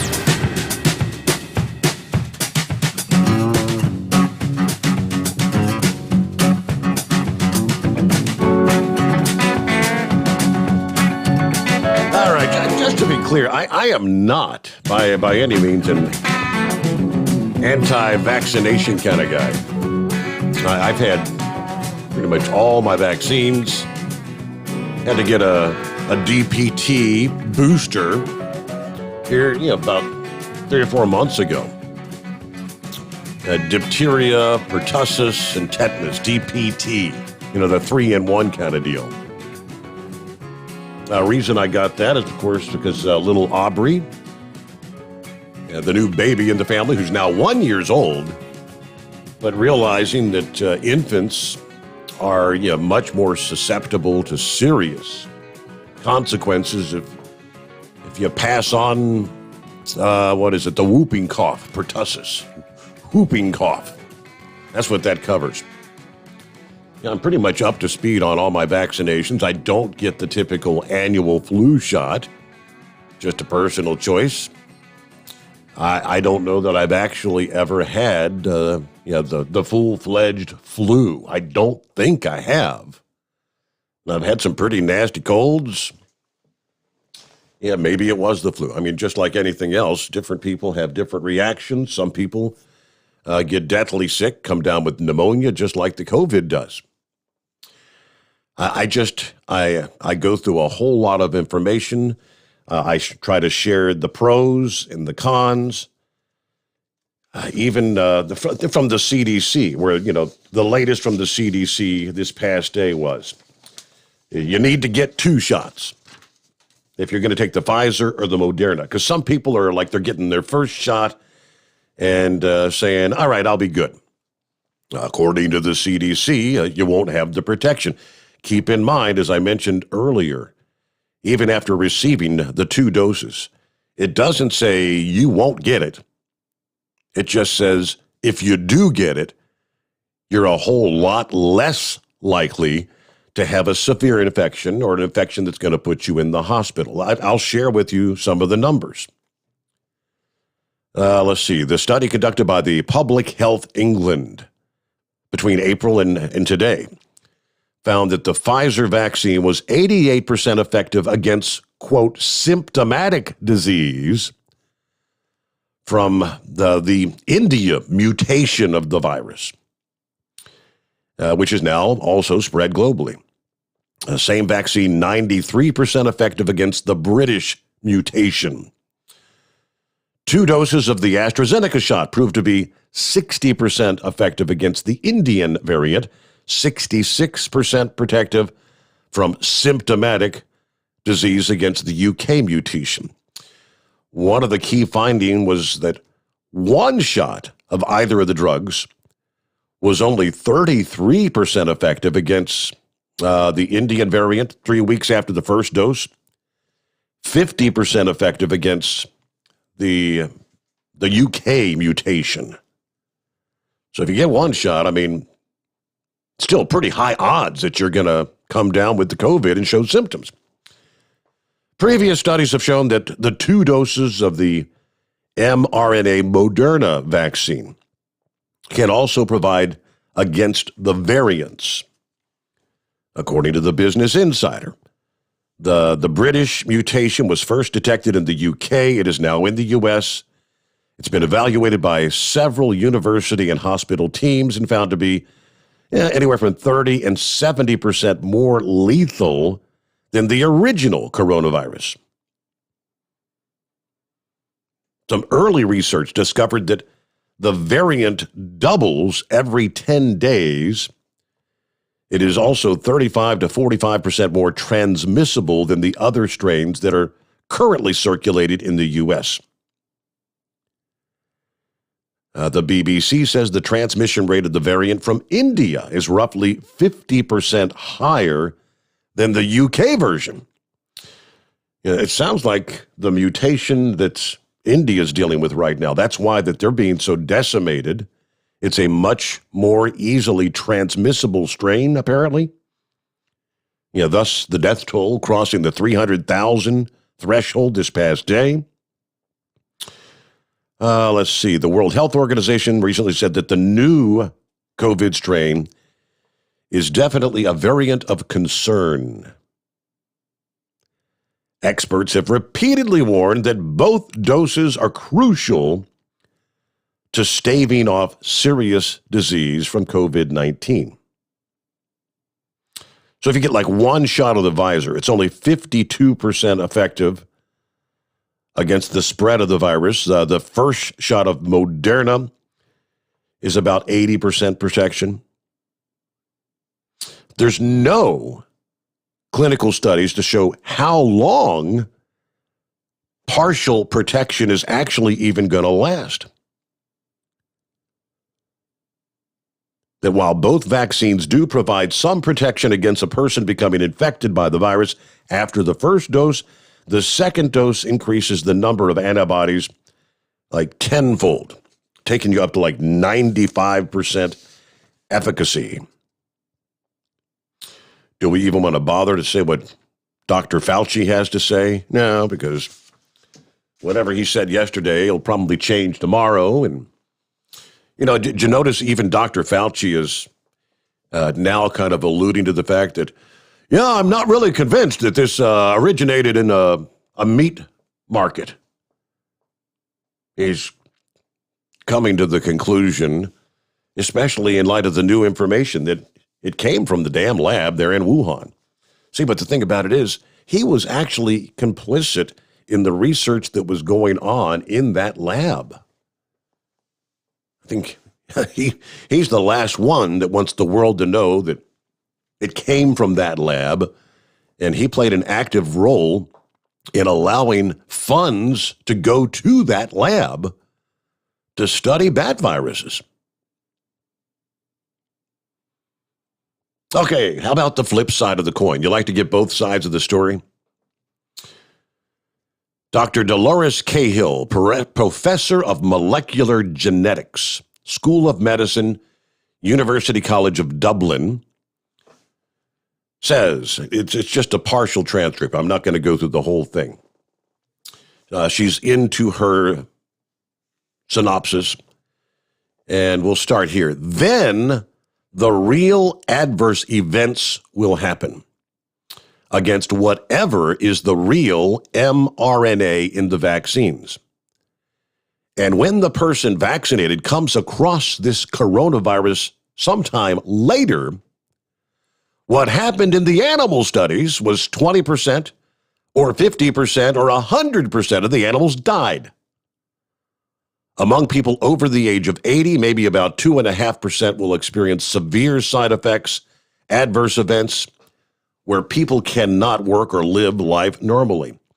Then with the second vaccination, it could be 1 in 10 or 10% for the 80-year-olds.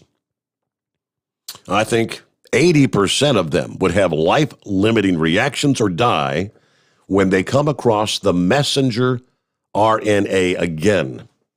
For others, aka not the elderly, it could be half the people who could be severely harmed. What it does is this gene therapy or medical device is setting up an autoimmune disease chronically. It's anaphylaxis in the first wave.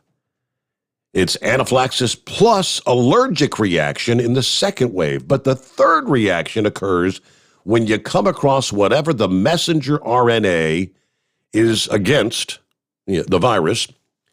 Now you've stimulated your immune system to have a low-grade autoimmune disease. Not immunity to yourself per se, because the mRNA is expressing a viral protein. You've essentially made yourself into a genetically modified organism. And so the immune system that's meant to push the viruses or bacteria out, now the autoimmune reaction is attacking your body, low grade.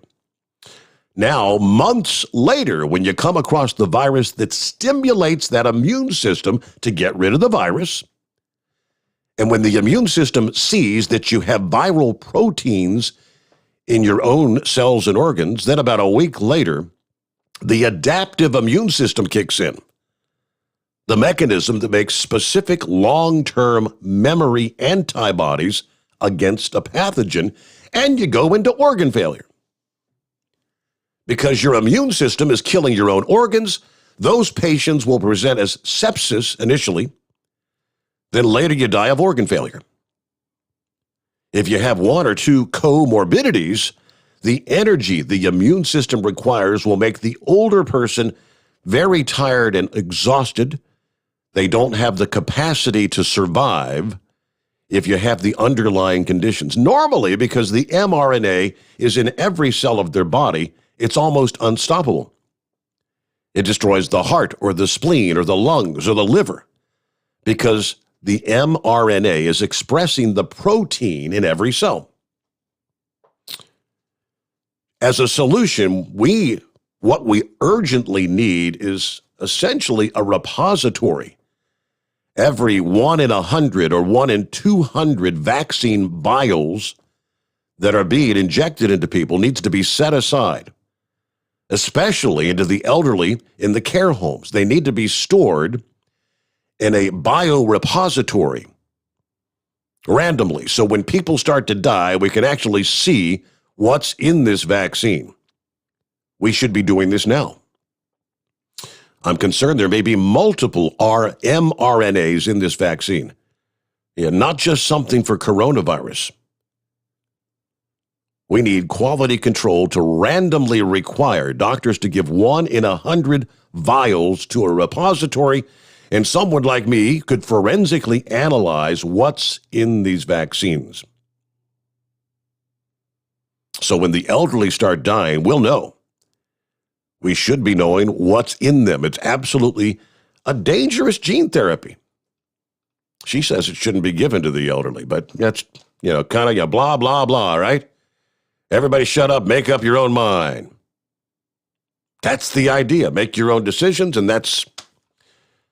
so they're both sides of the story. Everybody make your own educated decision.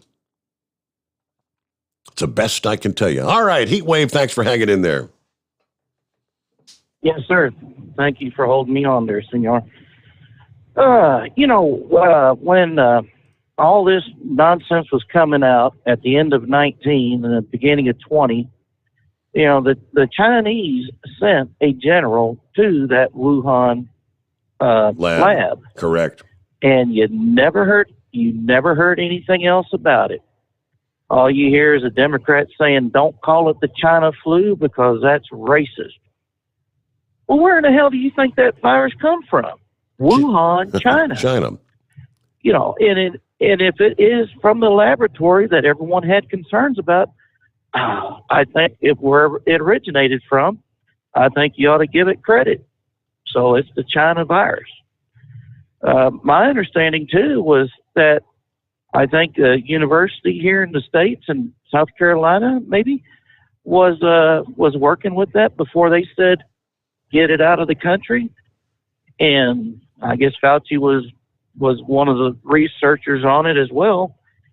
So why would they give something that potentially dangerous to the Chinese and then funnel money to the Chinese for further study? And that you're talking about the different variants. Well, I tell you what, since we don't know what is all in these viruses that are coming out, I'm sure they had different samples of genetic tissue from the English, the Indians, the South Africans.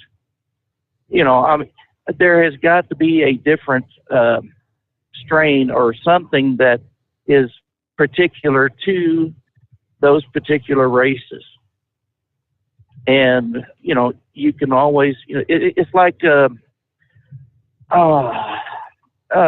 with the Roundup, they've got it to where it won't kill certain crops, but it'll kill the grass, So, it's something with the genes. It's something with the DNA or the RNA of the human body that they have said, okay, this virus will make this group of people sick. This virus will make this other group of people sick. So, it's not just, whoops, we let it out. I think I think they were laughing sinister, like saying, well, we've let something out that's going to attack different parts of the world with different, with varying results. And of course, then you come over here to the States, and you notice that, especially here in New Mexico, the Navajo Nation has really been hammered hard by this virus.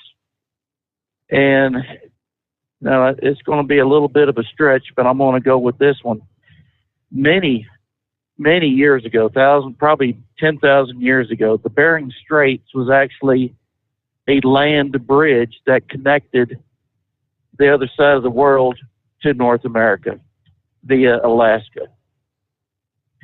Now, the Native Americans today, I would suggest, have ancestry of the people that were living on that other side. And the closest people to the Bering Straits in Alaska, when that land bridge was up, would have been Chinese. So, like I said, it's going to be a stretch, but someone can correct me on this. You would think that the Native Americans having part of the Chinese, the Oriental structure would be, immune to it if the Chinese aren't having that much effect on them. But, I mean, it is absolutely hammering these people here. Mm-hmm. Now, could it be that over the years, over the thousands of years that they have grown apart, that something changed in their DNA and their RNA to make them more susceptible to whatever current day China has put out against us? I don't know if you want to call me a conspiracist, but, it's just things to ponder. So, anyways. Hey, I want to ask you something. Something totally off the virus thing now. Okay. So we don't get everybody all fired up. Your local Walmart, have you noticed changes to their structure as far as self-serve registers outnumbering the regular cashier registers? Manned registers, I guess we'll call it. Hell, I mean, with 30 registers that could be manned, they only had 2 or 3 open at any given time anyway. So right. I think there's 6 or 8 self-serve registers. Well, here's what they did in our community in Edgewood, New Mexico.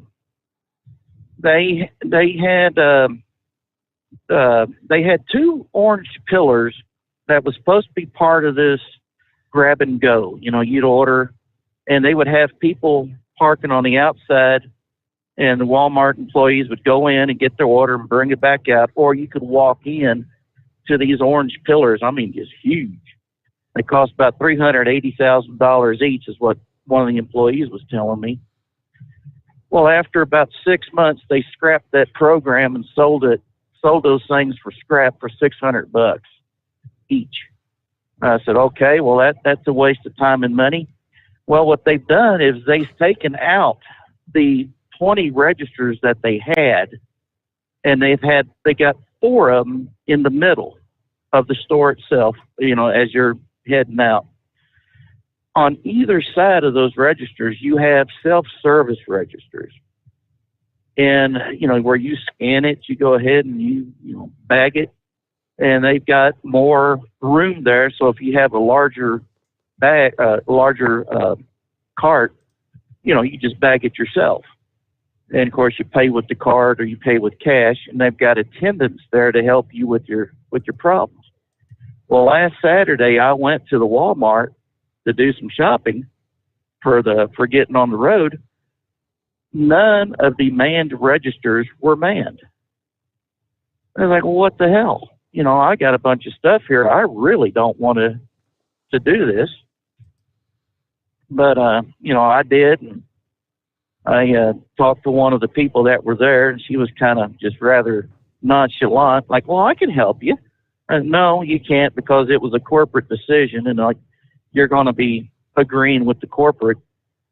And I asked her if she knew what the corporate number was. She didn't know. Hell, no one knows what the corporate number is up at that store. But I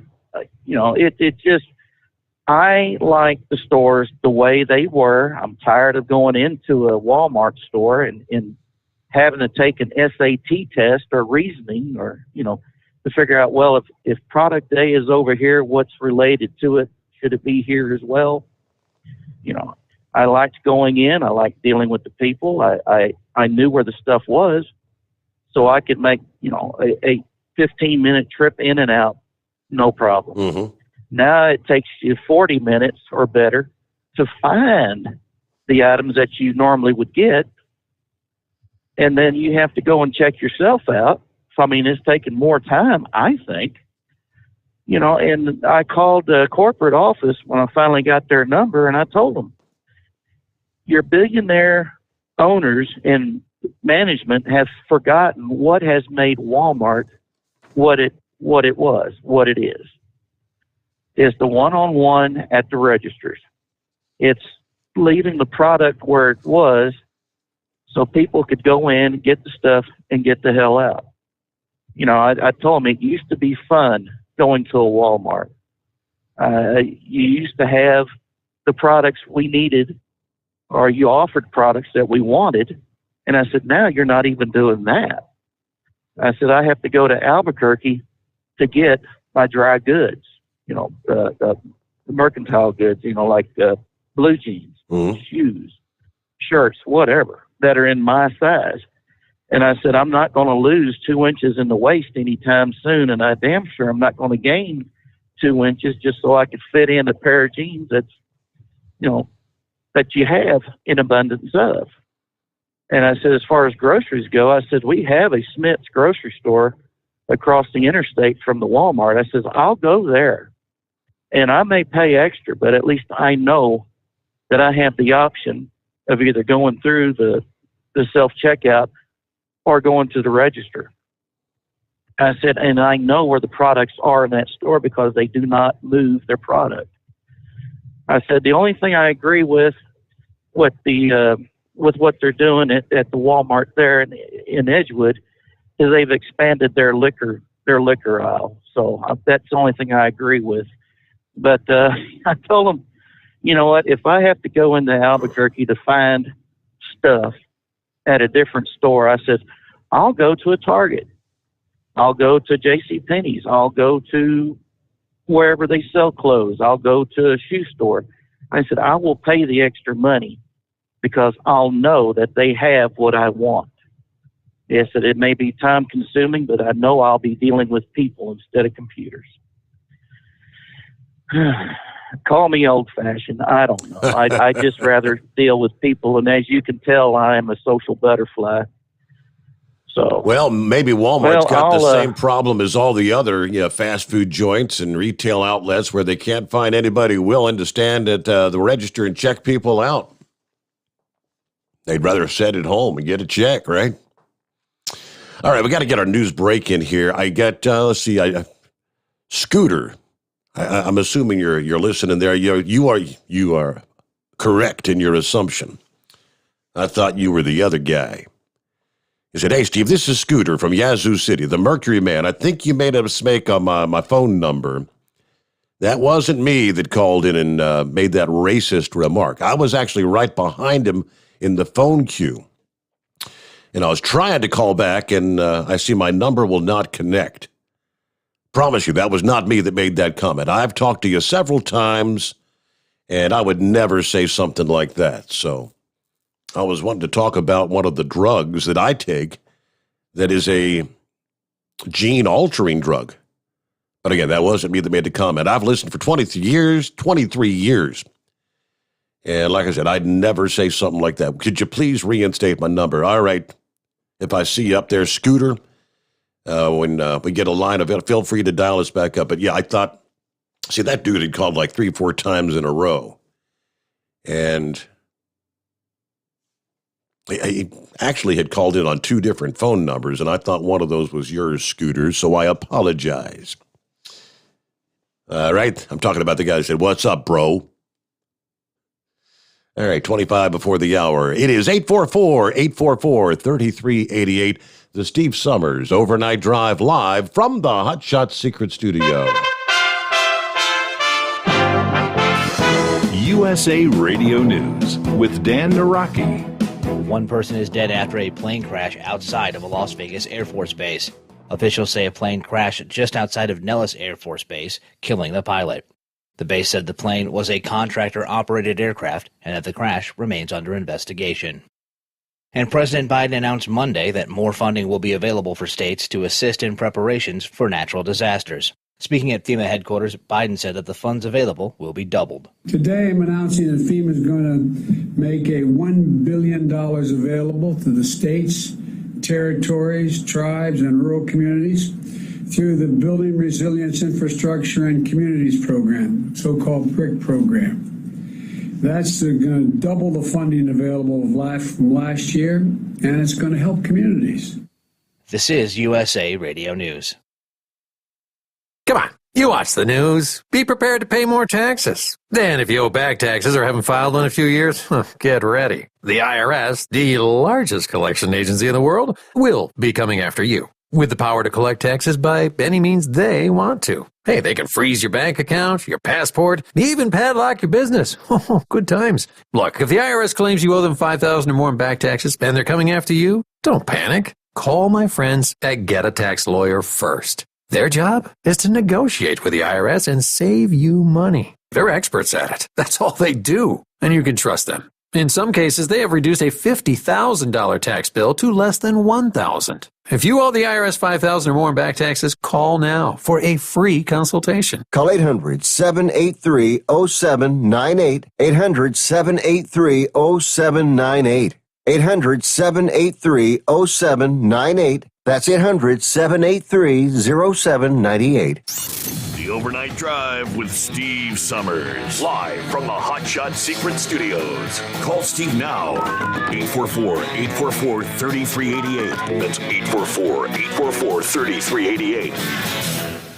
At Hot Shot Secret, we share the science behind common diesel problems and their solutions. For example, ultra-low sulfur fuels. The primary function of diesel fuel is combustibility. One of the little-known aspects of fuel is its role as a lubricant to metal-on-metal moving parts. The introduction of ultra-low sulfur fuels diminishes the fuel's ability to lubricate because sulfur, which has been mostly removed, has lubricating properties. Hot Shot Secret Everyday Diesel Treatment with LX4 delivers unmatched lubricity. Third-party testing confirms that it takes 3 times the amount of leading fuel treatment to match the lubrication benefit of 1 dose of Hot Shot Secret. Everyday Diesel Treatment is a fully formulated 6-in-1 premium fuel treatment for every fill-up, every time. Everyday Diesel Treatment is available at truck stops, Tractor Supply, O'Reilly's Auto Parts, and online at HotShotSecret.com. Hot Shot Secret, powered by science.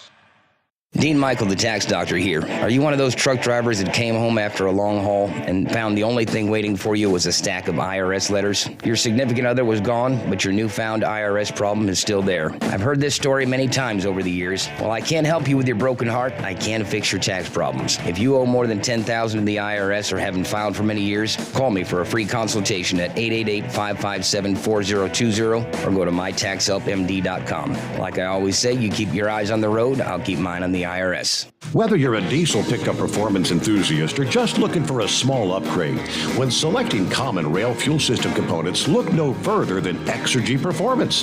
At Exergy, you'll find injectors, pumps, and more, engineered like no others on the market using state-of-the-art equipment run by people that have been in the business for decades. So if you're in the market for common rail components at any power level, contact Exergy Performance or one of the many dealers listed on our website at exergyperformance.com. Do you have a Dodge pickup and hate your automatic transmission? Of course you do. LaVon Miller at Firepunk Diesel here, and we specialize in heavy-duty and performance transmissions for your 3-quarter or 1-ton Cummins-powered truck. So if you're interested in turning your stock slush box into a towing monster, call us today at 614-733-3744 or visit us online at shop.firepunk.com. Getting a good night's sleep while on that long haul can be quite the challenge. That's why Commercial Vehicle Group has partnered with Serta Mattress to bring you the Bostrom plus Serta mattress for the best night's sleep possible while you're on the road. The Bostrom plus Serta mattress, manufactured with Serta's patented Cool Gel memory foam, acts to dissipate body heat and eliminate pressure points, which reduces the tossing and turning that can be so disruptive to your sleep. The Bostrom Serta mattress comes in 2 thicknesses, 7 and 10 inches, offering support to drivers of all shapes and sizes. The mattress comes in the standard 80-inch length with 4 widths, 32, 36, 39, and 42 inches. For more information on the mattress or where to buy, call us at 800-459-7328. That's 800-459-7328.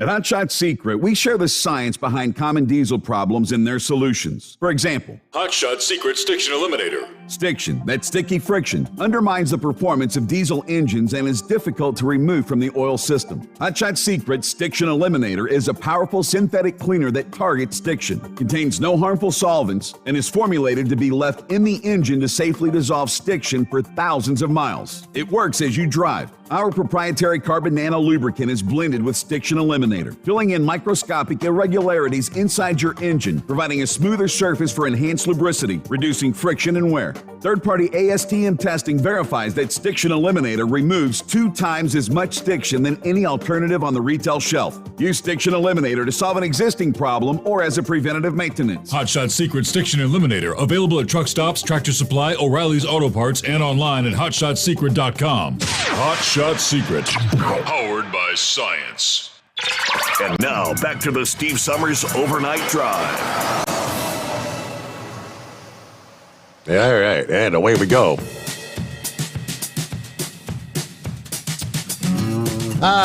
From Florida today, Blade Runner just sent me the link.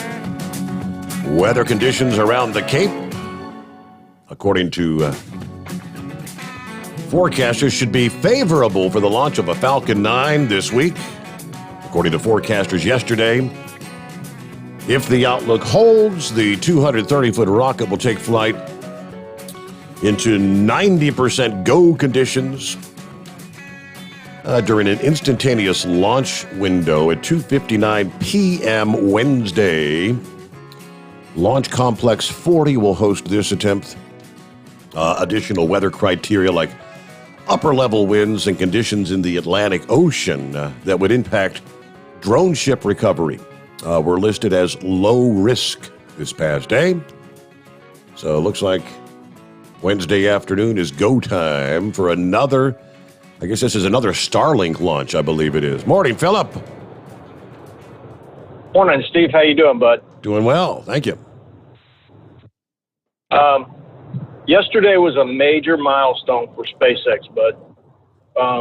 Not too many people probably care too much about it, but yesterday in Texas, they started setting the tower for the super heavy vehicle down there. You know, the big tower, like back in the day with the Saturn V, the Apollo rockets, that big tower that stands beside the rocket, they started setting that yesterday. And they got everything in place, and is a big deal, and it's a big milestone for SpaceX. And I'm going to definitely hang out tomorrow and watch that. I'll probably be off of work. I'll get a chance to see that one. I want to help my buddy Heatwave here for a second. Okay, first off, Heatwave, if you want to know what a cookie is with the internet browser you have set up in your phone or your computer, or whatever you're looking at, that browser, the cookie is what helps track your information when you go back to the website. It also sets up when you personalize a website, you personalize your browser through that website. When you, like, say, for instance, if you go to your bank and you want to set up a program to where you can look at the bank and see how much your money and all that stuff you have, when you set all your personal information up, the cookies are what control that. So that's what a cookie is, if anybody wants to know it. Okay. It has to do with your browser settings when you go on a website. Now, as far as Walmart goes, and I can talk about Walmart a little bit. I'm happy to say I am an associate of Walmart. I have been for a year now. Walmart is looking at what's going on right now with as far as people buying stuff online. And if you look at what's going on with that, there's a lot more people buying stuff online now than there are in the store. And we all have to cut costs. It's part of corporate America, and you know that as well as I do, Heatwave. And we have to cut things out. And Steve alluded to it earlier with the jobs. People are not wanting to go down and be a cashier anymore because it makes it make more money on DEO, which, by the way, I want to warn anybody that's in Florida that's on DEO and that's listening to this radio right now, or this podcast, whatever you want to call it, how you want to call it. DEO is shutting down the federal next month. So all you're going to get is what Florida gives you. So sucks to be you, sorry. But that's the way it is. I mean, corporate is doing it. It isn't just Walmart that's doing that. Walmart is, not Walmart, but Target is weaving in more, self-assisting pay situations, just like Walmart. You go up, you don't have a cashier, you deal with a person that's an assistant, they help you. Target's doing it, Home Depot's doing it, Lowe's is doing it, Disney is doing it, everybody's doing it. I mean, it's just one of those things. And eventually, the store that we have now is probably not going to be there, because eventually there won't be a store. You'll be doing everything online, and it'll be delivered to your house. I mean, that's why we have Walmart Plus, and we're adding all these different things with buying things on the internet. We'll deliver it to your house. And I mean, look at Amazon. Amazon, hey, Steve, do you know on Amazon you can actually track the truck? Yeah, I know when I know when there's a delivery out. My wife, tracks the stuff or whatever. She said it's out for delivery, and it's supposed to be. I guess she gets a notification to be here between like 1 o'clock and 4 o'clock, kind of thing. Absolutely. I bought something from Amazon a week ago, and the day it was supposed to come, I clicked on it. It says out for delivery. And then underneath that, it says, track your item. I looked underneath that. It had a Google Maps search on there, and I pulled that up. And essentially, I saw where the truck was and when it would be at my house. It would tell me how many stops it would be before my house. So I thought to myself, is this thing right? So I went outside my house, and I'm going to stand there and watch and see if that truck actually comes around the corner. And sure enough, that truck came around the corner. And he worked his way right down the street, because I'm not the only person on my street that had something coming from Amazon. There was like 20 people on my street that got something from Amazon before it even got to me. And that truck would stop every so often, just like a mail truck. So that's crazy technology there. Yep. That is going on with it. I mean, and also think about when you're at a register paying for something, Steve. Okay, say for instance, if somebody's ringing up something and you see something goes crazy in the transaction, aren't you going to go to the manager and say, well, that person did this or such and such, and then something might happen disciplinarian-wise with that person? You see what I mean, Steve? Yep, sure, absolutely. So now we got to go in and we got to discipline somebody. We've got to figure out what happened, even though we have a bazillion cameras on everybody, which every store has that, by the way. When you're standing at a self-checkout, no matter if you're at Walmart or Target or Disney or Lowe's or at Home Depot, you're going to see they're looking at you just as much as you're looking at them. And it turns into an issue. I mean, and sometimes a lot of these big companies are getting sick of it. They're getting tired of, well, we got to do this. Oh, no. Now, how can we eliminate this situation? And that's business. That's business 101. We got to make it easier on us for us to make more money. Now, what that happens in that same token is it takes away the personalization of the business. So like Heatwave was talking about going up to Walmart, it's not as personal. Steve, do you remember the day when you used to go to the hardware store and you had to buy a bolt, and you walked in and you asked the guy, hey, do you know where this is? Mm-hmm. And the guy would take you down to the aisleway. Oh, it's right over here. And he'd pull out the bin and he'd get you what you needed exactly. That days are gone. I mean, the personalization, that's personalization for the customer experience. It's gone. Now we're going to go on the internet. You need to know the exact size. You need to know everything. And then you order it and then you go pick it up. I mean, that's the way it is now. And that has gone. I hate to say it, it's sad, but it's gone, and that's what's happened. I mean, Steve, have you been to the mall lately? I have not. No, sir. Go to any of the big malls back in the day, like say in the 90s. A good example, I used to live in Illinois, and there was a town that was real close to me. It was called Matson, and there was a big mall called the Lincoln Mall. that was in Matson. It had every store under the sun in that thing. It had from Montgomery Ward's to Sears, J.C. Penney's, you name it, was in there. Okay, that mall now, they've chopped it in half. And they've tore half of it down, and they've built other things around it. A lot of them are doing it. I mean, up here down here in Central Florida, the Sanford Mall, which is in Sanford, Florida, that mall is about half empty. A lot of people are not going to the malls anymore. And it's because they just so much stuff going on this online stuff that we're not going to see anything but, looking on an internet. That's the way to go. Let's look on the internet. And a lot of that has become society in a whole in America because we want it right now.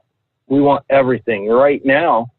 Instead of going out back in the day, you used to go shopping to look at things, to find things. Like earlier, like Heatwave was talking about, looking for things. We used to go into a store and look for things. We don't do that no more. It's looking on the internet now, which it's a sad state that our situation is in that now.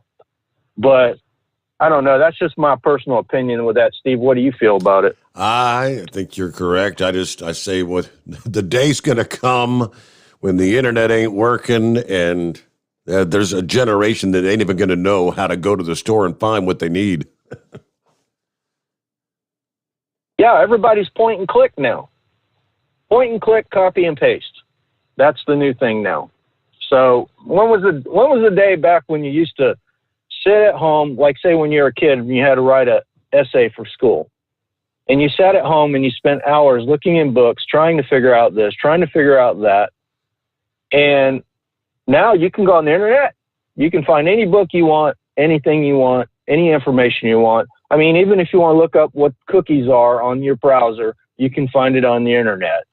And you can copy and paste it and build your essay, and then you're done. Hey, I got time to go play something, do something, go play a game on the computer. I can do this on the computer. I can do that on the computer. Yep. I mean, that's what has happened.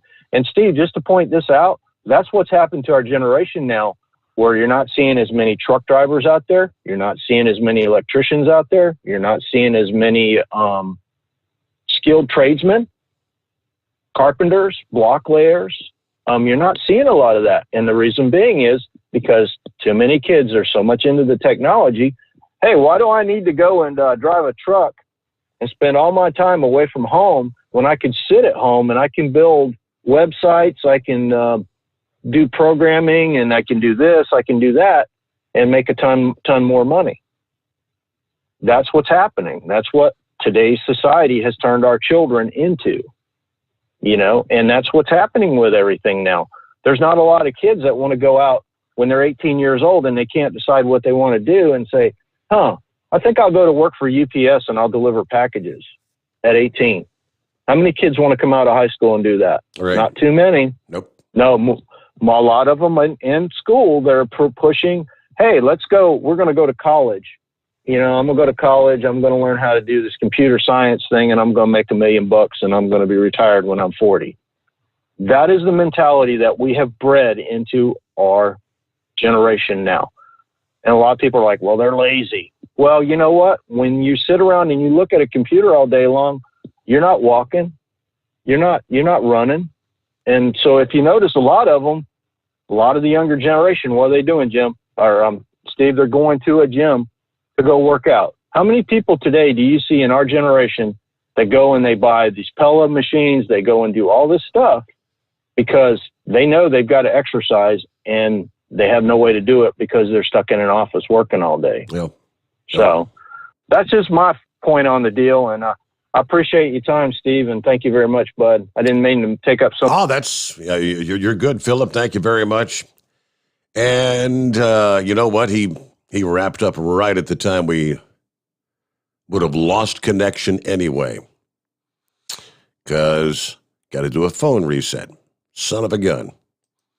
For all of our friends that were holding there, I apologize. Well, give me a moment. We'll get the phones back lined up for our final hour here. Back in just a moment. The Steve Sommers Overnight Drive live from the Hot Shot Secret Studios. The Overnight Drive with Steve Summers. Live from the Hot Shot Secret Studios. Call Steve now. 844-844-3388. That's 844-844-3388. At Hot Shot Secret, we share the science behind common diesel problems and their solutions. For example, Ultra-low sulfur fuels. the primary function of diesel fuel is combustibility. One of the little-known aspects of fuel is its role as a lubricant to metal-on-metal moving parts. The introduction of ultra-low sulfur fuels diminishes the fuel's ability to lubricate because sulfur, which has been mostly removed, has lubricating properties. Hot Shot Secret Everyday Diesel Treatment with LX4 delivers unmatched lubricity. Third-party testing confirms that it takes 3 times the amount of leading fuel treatment to match the lubrication benefit of 1 dose of Hot Shot Secret. Everyday Diesel Treatment is a fully formulated 6-in-1 premium fuel treatment for every fill-up, every time. Everyday diesel treatment is available at truck stops, Tractor Supply, O'Reilly's Auto Parts, and online at HotShotSecret.com. Hot Shot Secret, powered by Science. There we go. Got it. Back at it as we head down the home stretch for another hour. And we'll get a news update just ahead. Let me see. Buster, thanks for dialing us back up. Good morning. Steve, you are getting really good. You bragged on yourself the other night, and you're getting that switch over down to fine art. And I'm proud of you, son. As long as it hooks up when I dial in. That's back-to-back nights where it actually did it on the first try. Let's keep our fingers crossed that it stays that way. Steve, I agree with you on, we agree so much on ideology, our wisdom from being raised down in North Georgia or East Tennessee about wellness and immune system. And, you love those cruises, and I'm looking someday to do the Alaskan thing, and even the one from LA or from California over to Hawaii. But I know it's killing you if they're going to mandate these shots for you to get on a boat. And hopefully it'll be one cruise liner that will be smart enough not to do that. I mean, these cruise liners going to have ventilation for those cabins to make it all legit, because that's the problem we had when it all broke loose a year ago. Yep. Yeah, I remember that very well. Again, when they tried to quarantine all those people on the ships, and they all ended up getting sick anyway, locked in their cabins, and it was the ventilation. You are correct. The Johnson & Johnson will be the one I'll take if I push come to shove. I'm flying this Thursday out of Nashville to see a UPSer who's from East Tennessee, who's now got a job up there with us, and I'm like his mentor, and because I just still love delivering these boxes and stuff and get the exercise. And my first vacation is July 24th, so I'm really worried about you. I mean, I'm cheerleading you on since January 11th, and I don't know how you're doing it. You just know you're so much needed, and when you know you're needed like I am at the office, it's easy to come to work every day because you're a difference maker for us truckers or overnight drivers across America. So I just hope we hear soon that how you're going to handle your replacement for your vacation, because when we get the vacation done, Steve, next will be a weekend host for the weekend, and I'm ready to do whatever I got to do to help Hot Shots to carry on and get that all resolved. So, but bottom line is, I did this on my route, and people are really knowledgeable about the immune system and the DNA of these shots. But the Johnson & Johnson is one, and I hope there is somebody doing some control studies of getting samples and creating a profile. But like I said, Steve, I got your back, and if I hear anything at the office, but one gentleman did say to me yesterday on the route, he's concerned, he has the shot, and he's now hearing another issue is probably related like the heart. He said there's evidence that it hurts your muscles of your body, structure of your body, which I guess is offshoot of your lungs or your heart. So, but stay with the Johnson & Johnson. Hopefully they keep working on the refinement of the blood clots. And other than that, Steve, I'll be listening to you Wednesday night, Thursday morning on my way to the Nashville airport to go to Missoula. All right. So have a blessed evening and morning. Have Love you. Have a good flight. Thank you for checking in, Buster. There you go. And we get a news update. Get the latest in our final hour just ahead. The Steve Sommers Overnight Drive live from the Hot Shot Secret Studios. USA Radio News with Dan Naraki. One person is dead after a plane crash outside of a Las Vegas Air Force base. Officials say a plane crashed just outside of Nellis Air Force Base, killing the pilot. The base said the plane was a contractor-operated aircraft and that the crash remains under investigation. And President Biden announced Monday that more funding will be available for states to assist in preparations for natural disasters. Speaking at FEMA headquarters, Biden said that the funds available will be doubled. Today, I'm announcing that FEMA is going to make a $1 billion available to the states, territories, tribes, and rural communities through the Building Resilience Infrastructure and Communities Program, so-called BRIC program. That's going to double the funding available from last year, and it's going to help communities. This is USA Radio News.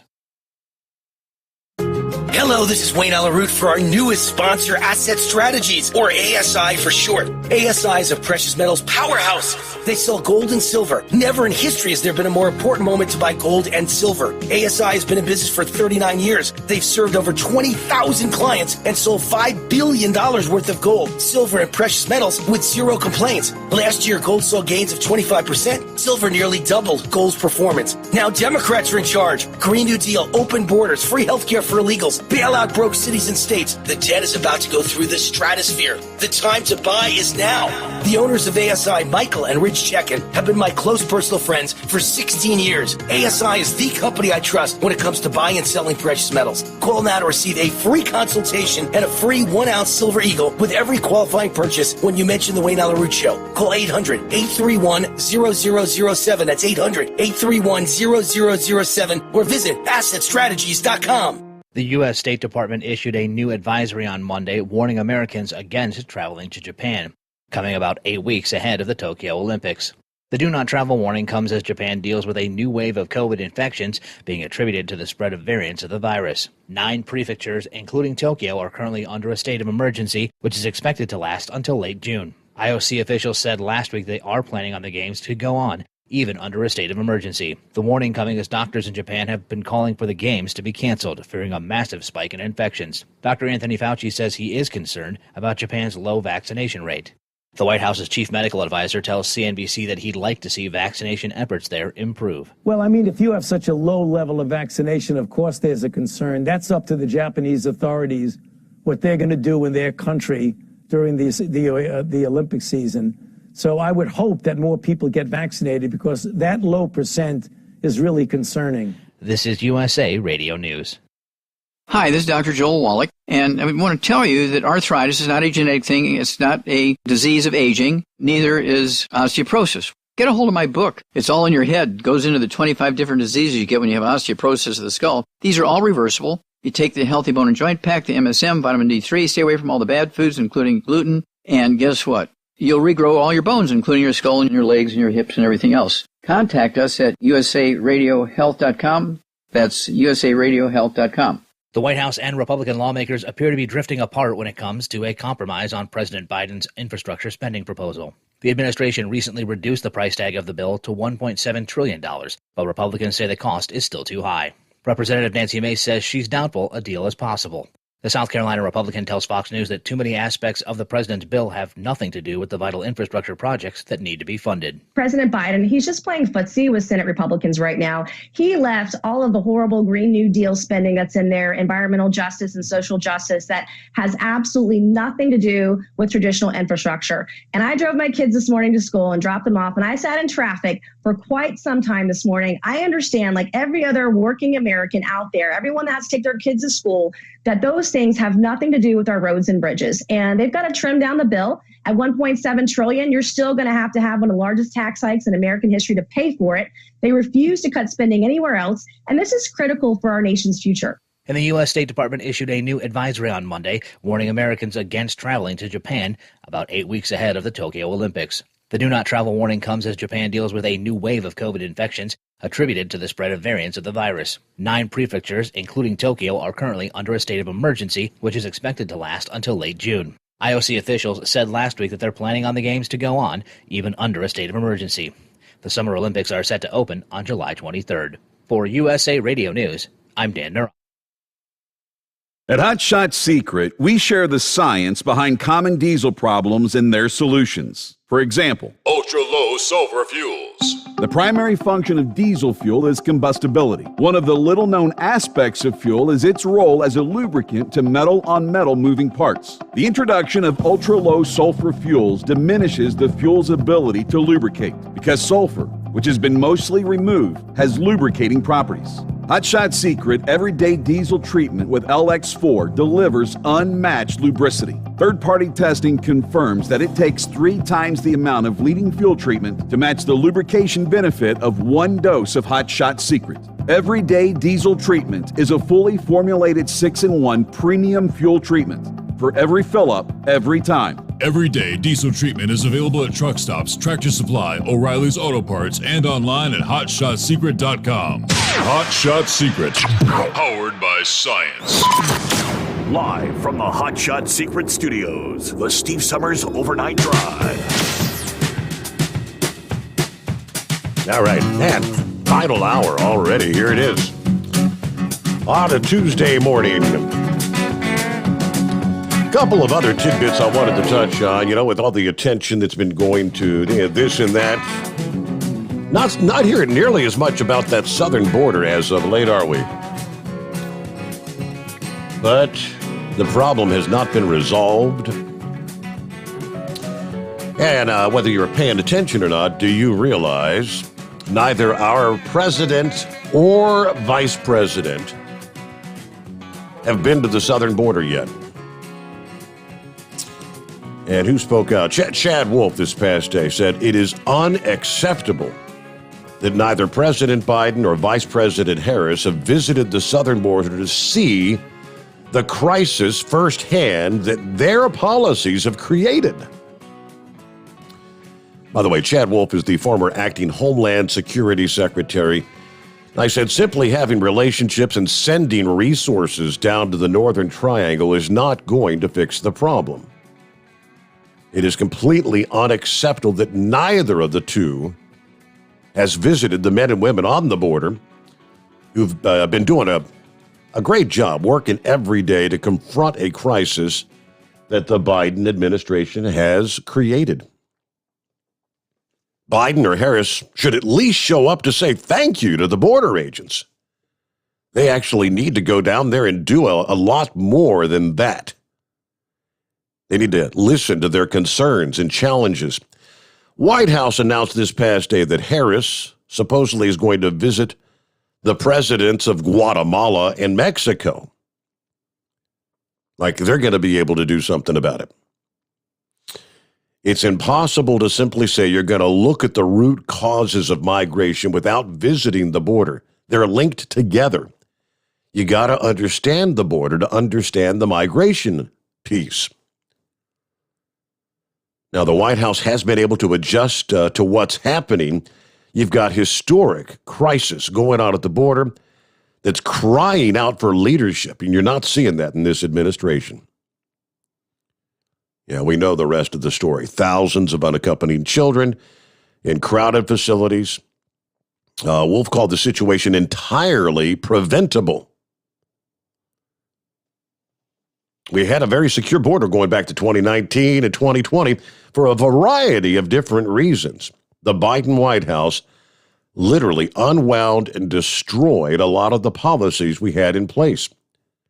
The result? Border states and communities who have to deal not only with undocumented immigrants crossing their property, but in many cases, drug smugglers and others. All right, so yeah, we know the rest of the story. You need to put America first, Mr. Biden. Come on. He's doing a great job, ain't he? All right, back to the calls here. Morning, Steve. Yes, sir. Hey, Steve, can you hear me? Yes, sir. Go ahead. Hey, I'm glad you brought that up. I was just looking at that article. All Biden needed to do not to screw up the presidency was just stay in his basement. Yeah, true. Because everything that guy has touched has turned to crap. I mean, he's reversed everything all the good things that President Trump did. So Philip's right. It is a sad day in America because of this reprobate. But they're not going to do anything about the border, Steve. They don't care. Just let them come in. Let them come in, invade our communities. I know the governor of Tennessee is trying to work on stuff. Chattanooga's being invaded by illegals. So I don't know if that's a leftist city, leftist mayor that's over there in Chattanooga, Tennessee, but they're being overwhelmed by illegals. Mm-hmm. Did you see that one story? That guy that just got sentenced to a couple years in prison for he smuggled 150 illegals from Sri Lanka, which is 9,000 miles away. Tried to smuggle them into the U.S. Now they're trying. They're trying to bring them in every day. I guess there must be enough money in it because truck drivers are willing to risk it all for that payday. But now that's one guy that's going to pay the price. Yeah, I mean, I can't imagine what that would cost. You know, for a coyote, what he would charge to bring somebody 9,000 miles across oceans, probably in container ships, smuggling them across the ocean. Kind of bizarre. But God only knows who's coming in this country, Steve. Terrorists. I mean, it's only a matter of time. It really is. This Biden administration is just a fraud. Mm-hmm. Did you see that other story, Steve, about that space flight on Saturday by that company Virgin Galactica? Yeah, I did see that. I mean, they're kind of running way behind the others, but I guess that wasn't the Blue Origin, was it? Virgin Galactica. Yeah, they've been about 6 months behind. Their stock shot up 28% from $18 to 20, almost 27. But you know, they've actually got to get. They were saying they've actually got to get 4, successful flights in order to get the key license to start taking people up there. But I guess the next flight, whenever that's going to be, they're going to have 4 passengers in there to test the cabin. It kind of looks like the space shuttle. You know, the main cabin. Mm-hmm. Looks like the old space shuttle. Pretty cool stuff. I wonder what a ticket's going to cost to take a trip around the Earth. Oh man, I thought they put those numbers out. You're going to have to be a pretty wealthy individual, I believe. Yeah, I would say probably high 5 figures or even 6 figures to pay for that. But what an adventure! Take a trip around the Earth. Then getting back to that, we could all see. We can then see and prove that the Earth is flat. Yeah. Getting back to that Walmart story, Steve.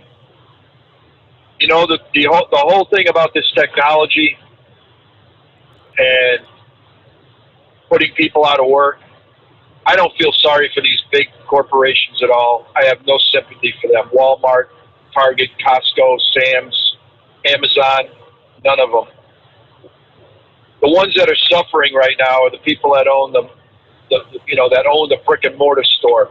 I live in a small town. I know Philip said he's from Illinois. He probably knows where Long Grove is. Pretty small town. Little shops, little bars, little restaurants.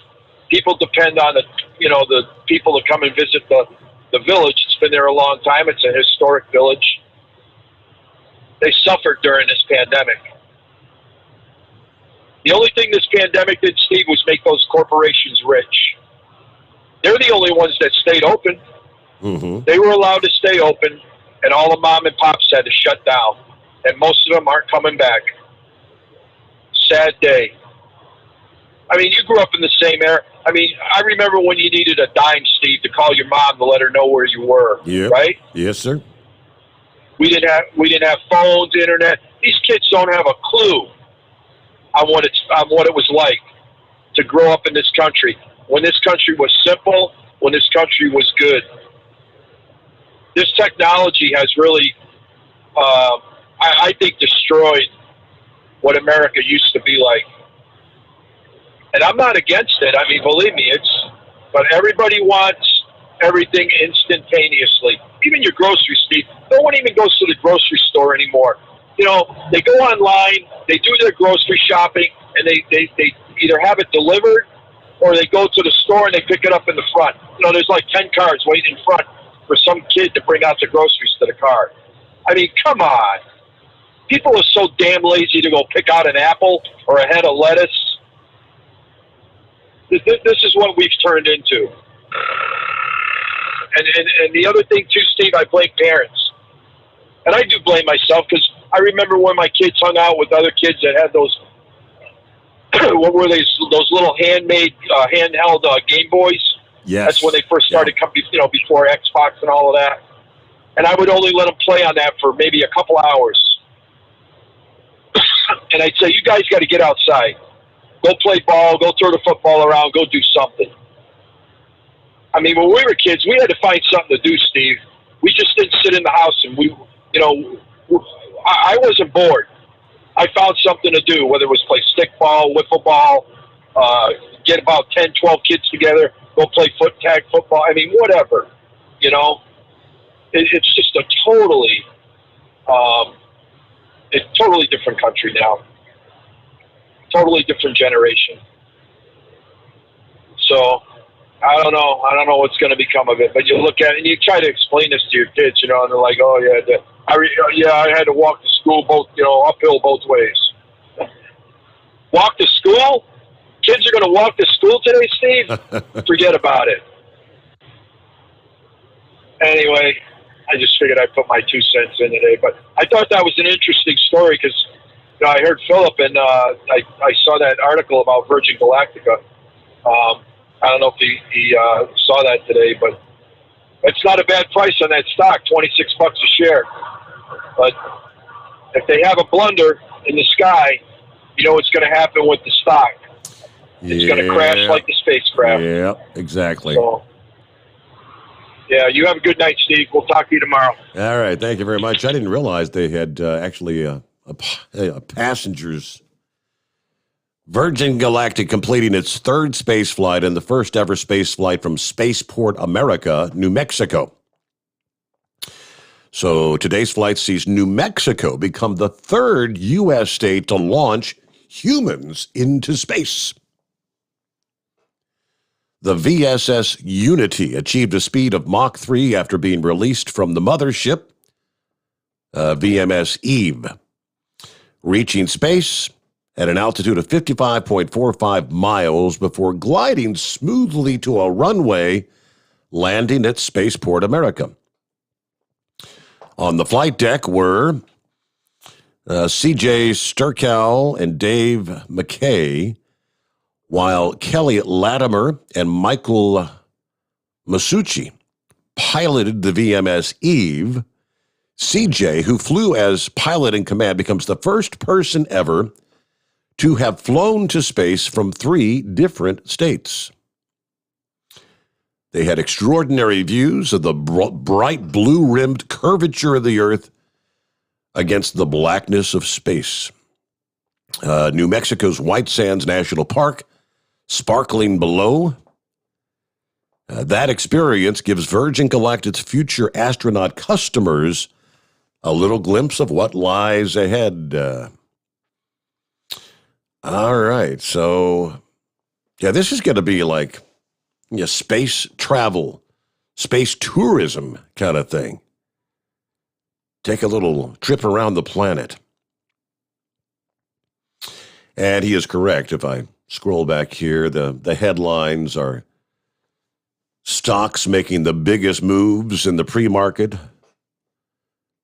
Virgin Galactic shares soar like a rocket.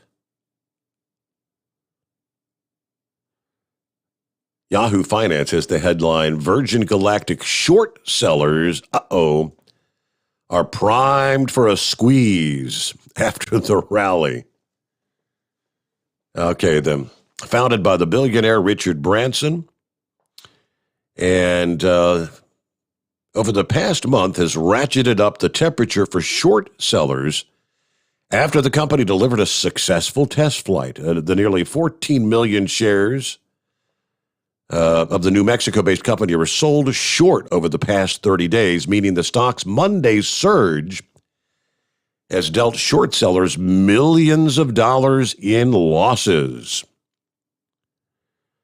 According to S3 Partners, short interest sitting at $949 million, more than a fifth of shares available for trading are sold short. That could prompt bears to cover their bets. The increase in short selling resulted in mark-to-market losses of $427 million for bears this year. $366 million of those losses just over the last 8 days. You play the games. Some people bet that the price of stock is going to go up. Others wager that the price is going to go down. I guess there's a winner and a loser on every bet. But big-time losers there. Okay, here. It's 844-844-3388. Would that be Scooter? Hey, Steve. How you doing, man? Oh, there you go. All right. I apologize. You are correct. I thought your number was that other dude. So thanks for the email. Yeah. I was right behind him on the phone queue, and I sit there going, did he say what I just thought he said? He did. So, but that, I was hoping I wouldn't get cancel culture by you, so I was worried about it for a minute there. But I talking about these vaccines and everything. I take a drug, Humira, which is a RNA based gene altering drug, and it's worked wonders for me. And the reason is I was diagnosed with ankylosing spondylitis about 7 years ago. And what that is my spinal column is fusing together. The bones are just overgrowing, and they're trying to fuse themselves together. And when they finally diagnosed me with it, they had part of my spine had fused together, and there's not really nothing you can do about it. But taking that drug is actually just went in there and cut that gene off, the gene that produces the mechanism for bone growth. It just cut it off. So it's been a godsend. But I know I wouldn't want to take this vaccine for the simple reason that it just hasn't been tested. Everybody's testing it right now. They're doing all kind of testing on it right now, and I just don't feel like I want to be a guinea pig about it. But it's I don't know. I just don't trust it. And when you got a bunch of political leaders out there that are trying to bribe you in any which way possible to get you to take this medicine, this vaccine, that just sends off kind of red flags to me anyway. Yeah. But as far as Humira goes, it's been tested for 20, 25 years. It's been on the market for that long, and it's really done wonders for me now. I don't know, 20 years from now, I ain't gonna tell them what the hell's going to happen to me, but at least I can get around and work, because if they hadn't found it when they did, I would probably not be on disability in the house right now. Wow. I wouldn't be able to drive, wouldn't be able to do it. But yeah, it's some of the stuff good and some of the stuff I just don't trust. But no, I I'm the one from Yazoo City. I post on your Facebook page sometimes, tell you the temperature down here. But my dad, his hound was Mercury Man back in the day. Okay. And back when we had CBs, back in the day, that's what I used to go by. When he passed, I took his hound. But nowadays nobody has CBs anymore. They didn't want to. Plus, our company said we could have one, but we'd have to take the microphone off of mic. So what's the point of having a CB without a mic on it? But I sent you an email about I guess 2 or 3 weeks ago about the driver shortage down here. So I work for U.S. Foods, and they're having a hard time getting drivers. They're sending posts out to all other warehouses, stuff like that. They sent one the other day from us wanting volunteers to go to Pennsylvania or Georgia to help out with some of their driver shortages over there. And I know it's becoming. I know one of the Cisco drivers that I talk to all the time. He said he saw a billboard up in Memphis that they were wanting U.S. Foods was wanting drivers, and they were putting out $10,000 sign-on bonuses to get Memphis drivers up there. Wow. So it's getting pretty bad. And one of the things is the cameras they put in these trucks. They had a lot of the old folks had done quit because these cameras pushed them out of the truck. And I think they're having a lot of repercussions on that. And I know for a fact they were fixed to put these artificial intelligent cameras back in these trucks, from what I understand, and I think they put a stop to that. Because I know they got wind from some of the union guys up north that I think they were bringing lawsuits against them and everything. Because we're not union down here in Mississippi. It's just not. They don't fool with them union guys up north. They wasn't gonna put up with it. Okay. But other than that, it's I think it's 72 degrees down in Mississippi right now. It's warm today, man. Woke up this morning. I got home this morning about 5 o'clock. Went to bed and got up about 10 o'clock, just sweating profusely, and my air conditioner quit. So I had to go out and fix my air conditioner. And needless to say, I got back to bed about 2:30 in the afternoon. So at least my wife is nice and comfortable right now. There you go. All righty. Well, hey, thanks for checking in. All right. Be safe out there. Good luck. Yeah, it's a very summer-like night. Looking over, it looks like 70 degrees outside the Hot Shot secret bunker at this hour. Not bad. They got this little computer device that monitors, how many people are listening on the app. And, whether you're on the smartphone or a smart speaker, some are on the desktop or the media player. It also shows what part of the world they're listening from. I guess Dean is not with us at this hour in Australia. We got one in the Netherlands, whomever that might be. Good to have you with us. How about Chile? There's one listener in Chile. A couple listening friends there north of the border up in Canada. Obviously, the overwhelming majority. Right here in the good old U.S. of A. I know our friend Santa Claus, he's been checking. He's been down in Panama, so occasionally that'll pop up. That's pretty wild. Didn't realize. Who's listening from the Netherlands? All right, with that, let's get our news break here. Bottom of the hour, we'll come back with more of your calls at 844-844-3388. The Steve Sommers Overnight Drive, live from the Hot Shot Secret Studios. USA Radio News with Dan Naraki.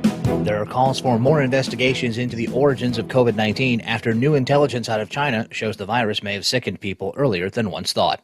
Lance Pry reports. 3 researchers from China's Wuhan Institute of Virology sought hospital care in November of 2019, months before China disclosed the COVID-19 virus was loose. New details on the number of researchers affected, the timing of their illness, Are you struggling with addiction or alcohol problems? If you're depressed, drinking, and using drugs, you may need help. And the Affordable Care Act guarantees coverage of substance abuse. I knew I could get myself out of this. I just needed some hope and some help. I took the first step to recovery when I made the call. Call the Addiction Hope and Helpline now for a free assessment with someone who cares. Call 800-854-1055. 800-854-1055. I feel like I'm losing control. I'm afraid I'll lose my job or even my family. Call now for hope and help with proven, gentle recovery programs. I never thought that I could be somebody who didn't drink and use drugs. I'm in recovery, getting the help I need. Call the Addiction Hope and Helpline now for a free assessment with someone who cares. Call 800-854-1055. 800-854-1055. 800-854-1055.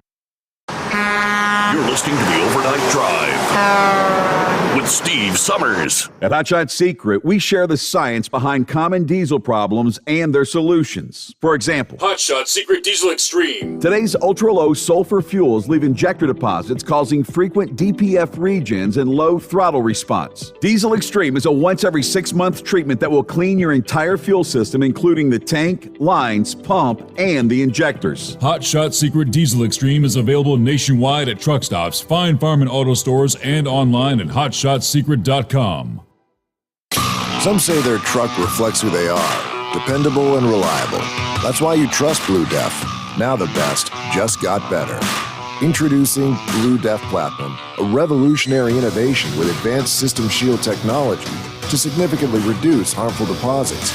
To maintain fuel economy, save money on costly repairs, and sustain the life of your SCR system, there's only one DEF to choose. Blue Def Platinum. The best just got better. PureFlow AirDog, your leader in fuel air separation system technology. Our systems filter out water, particulates down to 2 micron, and remove all of the air out of your diesel fuel. This allows for nothing but pure, clean diesel fuel to reach the expensive injection system equipped in your vehicle. Not only do our fuel systems protect, they also come in a variety of flow rates to meet your performance needs. Our systems are compact and use OEM-style fittings for an easy installation. Learn more about our product at www.pureflowairdog.com and be sure to follow us on Facebook and Instagram. Protect your investment with PureFlow AirDog. Diesel Army is on duty 24 hours a day, 7 days a week. Burning the midnight oil with the best diesel coverage. All the tech, all the torque. Diesel Army, where there's smoke, there's fire. For the latest news and event coverage, as well as feature and tech articles, sign up for the newsletter and don't miss a thing. Visit dieselarmy.com from the Power Auto Media family of digital magazines. Again, it's dieselarmy.com. Dean Michael, the tax doctor here.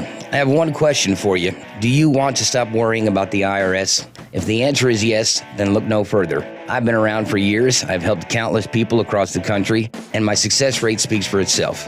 So now you know where to find good, honest help with your tax problems. What are you waiting for? If you owe more than $10,000 to the IRS or haven't filed in years, call me now at 888-557-4020 or go to mytaxhelpmd.com for a free consultation and get your life back. For anything diesel, take it to Scheid Diesel. They provide a wide variety of services and diagnostics to determine what the problem is with the latest technology. From simple oil changes and preventative maintenance to fuel system diagnostics and repairs, engine rebuilds and cylinder head repairs, and rebuilds with our in-house machine shop. They also have on-site DPF cleaning for exhaust issues and DOT inspections. If your diesel is asking for some attention, Scheid Diesel has the specialist you need for anything diesel. Located in Terre Haute, Lafayette, Indiana, and Effingham, Illinois, Scheid Diesel has you covered. Drivers, you demand that your equipment's reliable and dependable, and that also applies to your headset for communication. Well, our friends at Stellar Electronic have you covered. The Pluto Duo headset bundle is the best communication headset you can find in the industry. No matter the challenging environment you're driving in, the Pluto headset will make you sound crystal clear all the time thanks to their 99% noise cancellation. And the Duo's not only a stereo converter for the headset, but also a power bank so you can charge as you go. Learn more at StellarElectronic.com or visit them on Facebook.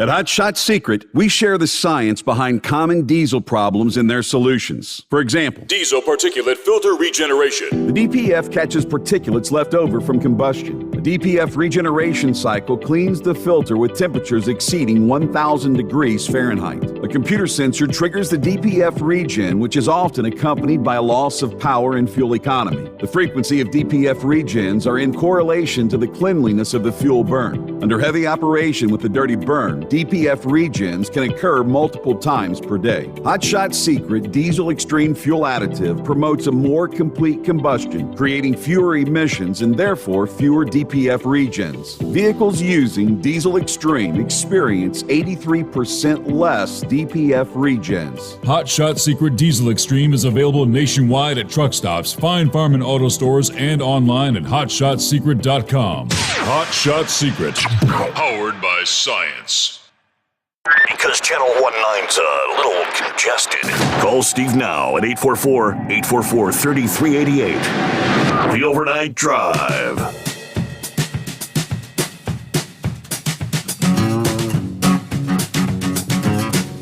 From the email bag, Steve at hotshotsecret.com, by the way.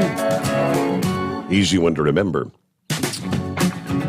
Steve, I didn't hear the whole discussion on COVID-19 vaccines, but the part about priming the body to attack itself kind of caught my attention. Coronaviruses in animals are constantly vaccinated against. Coronaviruses are RNA viruses. The thymus glands produce cells that kill any antibodies or antigens that attack your own body. If you recall, one of the effects of COVID-19 was that it caused the body to attack itself. Odd that the FDA would approve any vaccine that could have the same side effect unless COVID-19 is an extremely dangerous weaponized virus. People in India are developing a black fungus when they get COVID-19. Seems like the daily purification in the Ganges River isn't working. No kidding. The Ganges River. All right, hey, Vic, good to have you with us. As always, thanks for your input there. And back to your calls. Would that be Ron checking in? Hey there. Morning, how are you? Doing well. How about you? I was the one that had the trouble. I'm all right. I was the one that had trouble getting to the contest page. Somebody posted the link on your Overdrive fan page. I guess you're familiar with that. And I was trying the link and it wasn't going through on the link. I went straight through to the overnightdrive.com and clicked on the contest, and it went through just fine. There you go. Okay. But do you have the Walmart neighborhood markets up there? Do you know what that is? Around here, it's there's two different Walmart super centers. Okay, well, down here in Florida, they call them these neighborhood markets, and it's like just the grocery part of the Walmart supercenters. Only they don't have everything, but it's pretty good. But the last time I was in there, I heard a lady talking to one of the customers saying that they were totally getting rid of all of their cashiers and going all self-checkout. Really? So I don't know if all those neighborhood markets are going to that or just that one. But I also deliver for Uber Eats. They bought out Postmates, and now Uber Eats is starting to deliver groceries for Walmart. So that's to add on to all of this, having everything delivered. And I thought I had some content, and then I got put on hold, and you mentioned the southern border. I was going to ask you about that.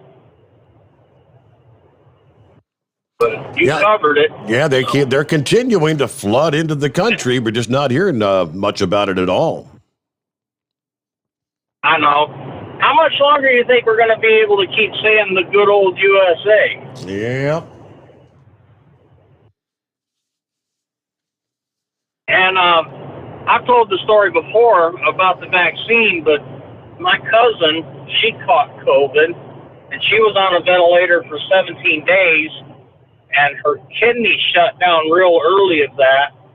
But at the end, she ended up with massive organ failures, what the final straw was. But my heart doctor said I was highly susceptible to COVID, and my primary care doctor said I was highly susceptible to COVID, probably because of I've got the same genes that she had, you know? Sure. And so I thought the best thing for me was to get the vaccine. I know what it did to my cousin, so that kind of seemed like a dead-end road for that way, but we don't really know what's going to happen with this vaccine. You know, there just wasn't time. We didn't have that time like we normally have to get something going. So I thought just for me, that was the way for me to go. And I understand, you know, there's times when I think about, man, did I do the right thing by getting that vaccine? You know, I can't undo it now, but I don't know. That's one thing we didn't have was time, and I felt the best thing for me at the time was to get the vaccine. And that to me is completely completely acceptable in my mind. That's when I said everyone gets to make their own decision. Do what's best for you. Correct. And we're already starting to see you can't go on a cruise unless you got vaccinated. And you can't do this if you're not vaccinated. You can't do that if you're not vaccinated. So I can kind of understand where Spaceman's coming from, because it could go that way. Who knows? You know? All those things are going to be in the category of incentives, you know? That's what they were looking at. Right. Ways to incentivize people to get it. Right. They said the other day they're shutting down all of the state testing facilities here in Florida, and there's a place over by my house where there's a vaccine location. It's a 4-lane road. There's usually a cop sitting out front with his lights going in the median, and out in the field there's all these cones set up, and I bet every time I go by there's only 2 or 3 cars in there. I don't see very many people getting the shots anymore.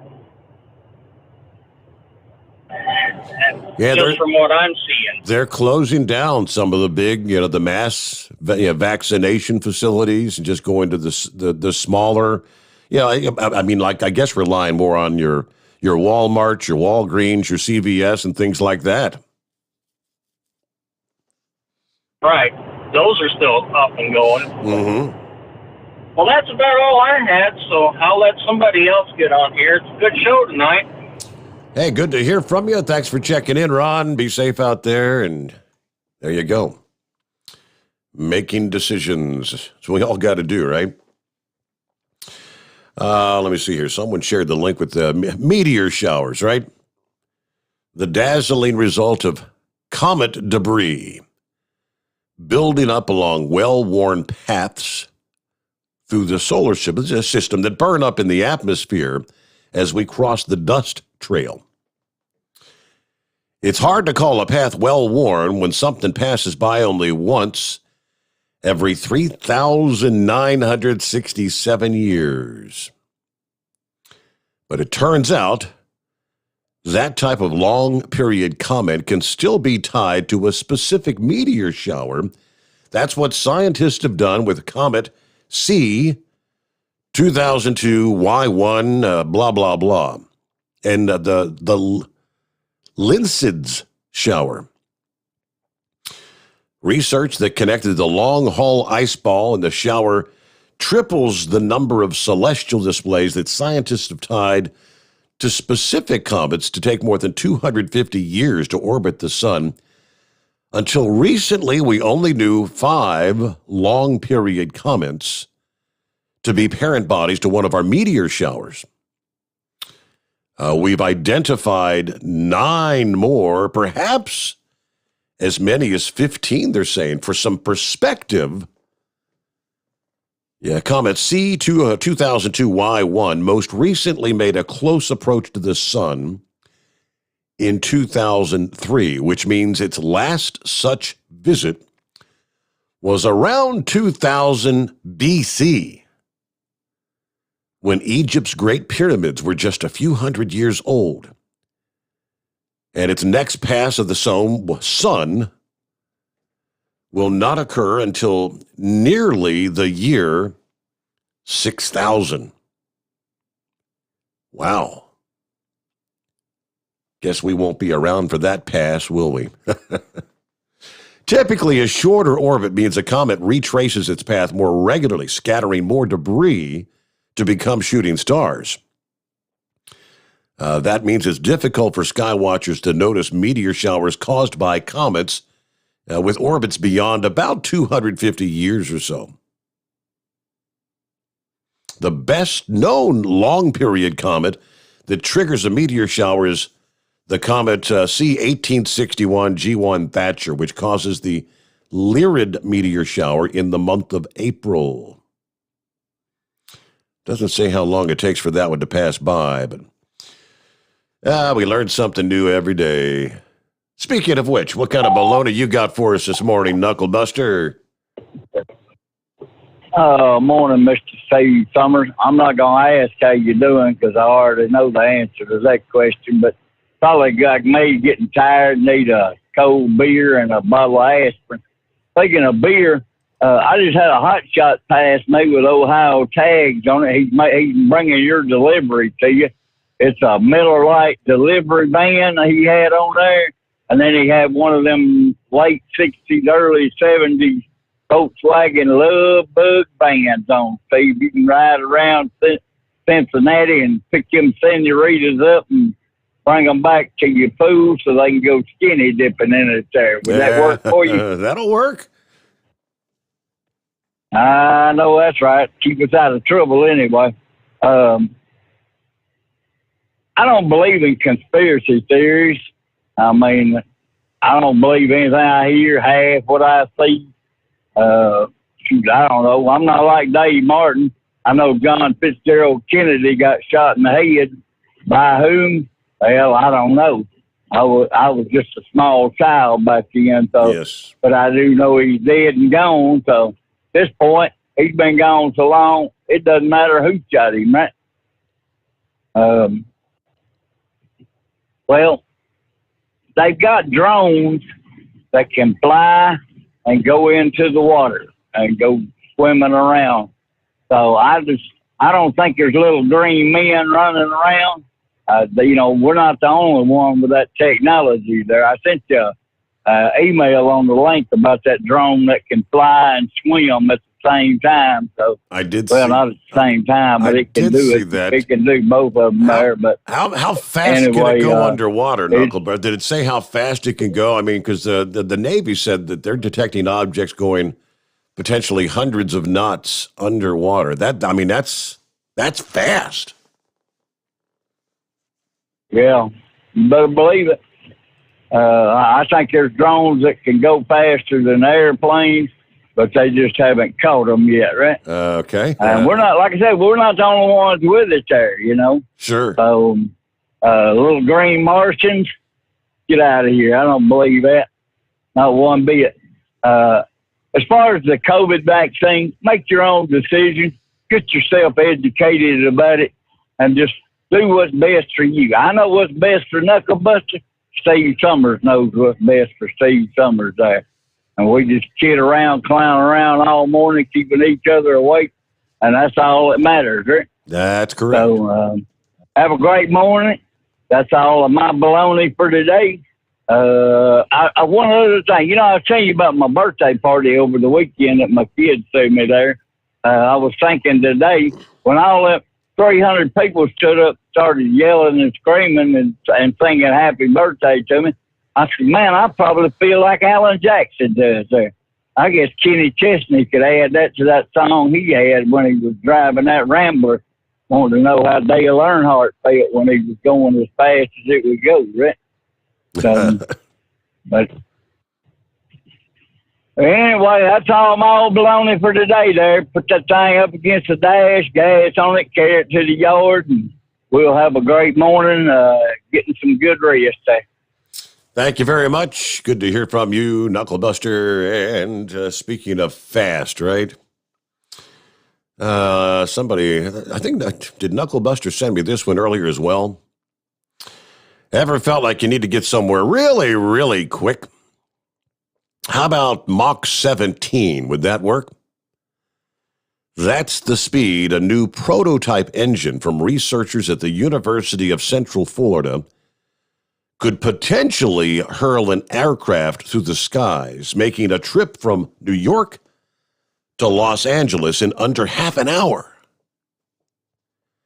At the heart of this new technology is a new propulsion technology that stabilizes detonations and then uses their shock waves to provide hypersonic propulsion to an aircraft.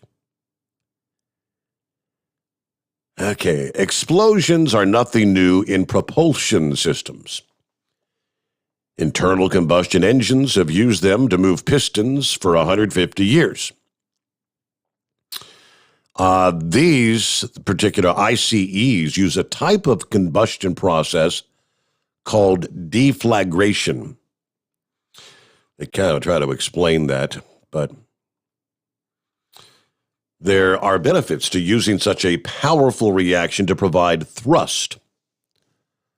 A rotating detonation engine where the detonations travel around in an angular pattern continuously has been the object of study for close to half a century.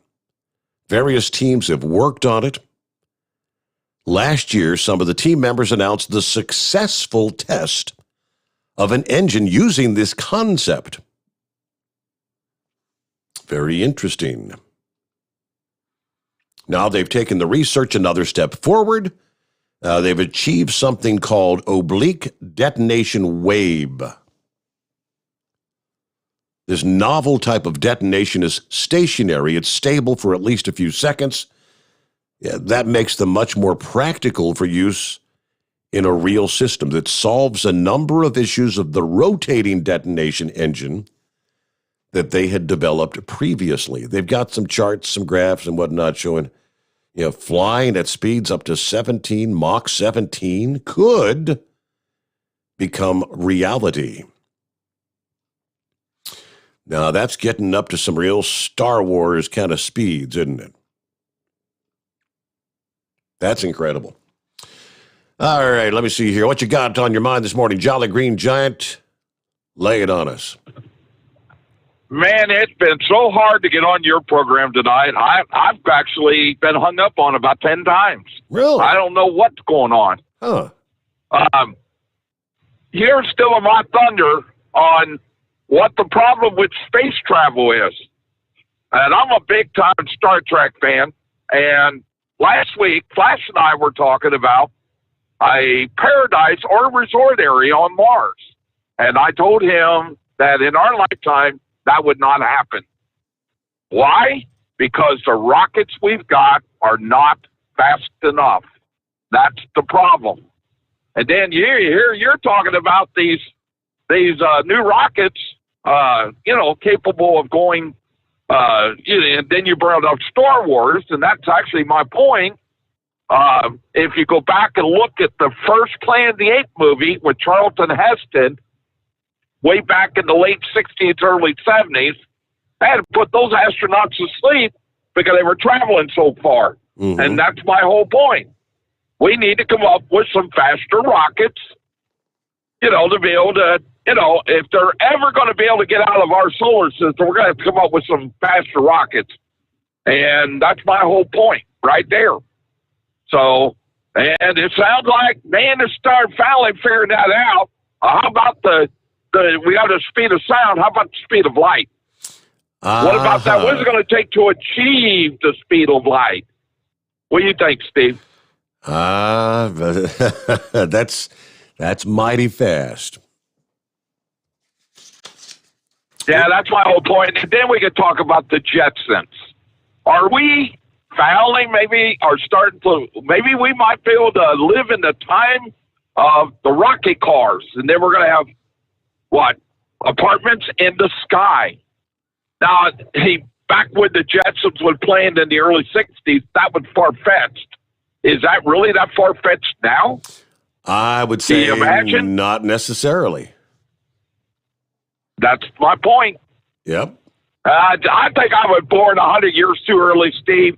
Actually, I think I was born to be a space shuttle commander or something like that instead of a truck driver. But what can I say? Yep. I appreciate you getting me on there. Like I said there, it was a rough time trying to get on. So you have a good night, and I'll talk to you maybe in a couple days or so. Thank you much. All right. I know he was there at one point when we were trying to do the phone reset thing. So, hey, not a whole lot of time, but real quick, like Chevy Guy, you'll wrap it up here. Okay, then I'm going to go with just take your daggum cart and like I do on Sunday. And no, I ain't going through the self-checkout. I'm going to stand here. Sir, come over here. I said, no, I'm going to stand here until you open up one. And then they send me to a poor little girl, 20 or less. But Spaceman, what's wrong with you? He must have got his injection directly from President Biden up his six. Daggum, he's going to weaponize. He's going to weaponize. If you don't get your injection, you're going to end up having to not get a coverage. Well, if you want to weaponize the medical insurance industry, you moron, let me tell you what you do. You idiots that get on motorcycles, at least down here, they don't wear helmets. So when they crash, they take themselves out. It don't cost us nothing. Daggum, when you fall over and you get yourself become a paraplegic off of a doggone motorcycle, all right, let me tell you, if you was on a motorcycle, then there should be no way the rest of us should pay for your risk-taking. You should have to pay the whole bill yourself and find somebody in your family that will wipe your rear end out. This is the United States of America. Don't fall into this daggum socialist bull, whatever I say. I'm telling you. Okay. If you keep it up, daggum it, Moose is going to have to throw another moron in the ring. Sorry, Fly Rods. Sorry, Heat Wave. But daggum it, y'all can step out. Hey, listen, I'm 280 pounds. I've never smoked. Listen, my numbers are good. In the past, man, I've heard you've been sick. Tell me, what's the deal? All my numbers are good at the VA. I'm not a sick person. I'm still going right. They look at me. My doctor looks at me and says, what kind of exercise you do? Nothing. I said, what do you do for a job? I sit there all day and drive a truck. What do you eat? Everything, I did finally got up there. My numbers for diabetes got up there. I'm on 500 pill, and I said, she wanted to put me on more. I said, no, I'll just drop soda pops, and I'll drop cakes and cookies. And I dropped it down myself. So my numbers are always good. I got cancer, all right? It's staying steady. So I'm sorry, Spaceman. Sorry. Just don't mean to go off on you, buddy, but I believe we're in America, and you're free to choose. But don't you dare weaponize the insurance industry, because that's right up the Democrats' alley, and we're fed up with it. All right. Other than that, I'm going to sit back and copy the rest of the mail and enjoy the trip, Tim Board. All right. Had a wonderful show. Way to get him riled up there. When I shared that initial exchange for Spaceman, I warned you. I said, not everybody's going to like this. I was right, wasn't I? Hey, don't forget to go over to overnightdriveradio.com. Get registered for our big giveaway coming up Friday morning in celebration of our 100th episode of the Steve Sommers Overnight Drive. Just go to overnightdriveradio.com, click on contests, enter your email address, and we'll see you back at the midnight hour tonight. I hope you'll be here to join us as we'll make our way into Mike. What day will it be? There you go. The Steve Sommers Overnight Drive live from the Hot Shot Secret Studios.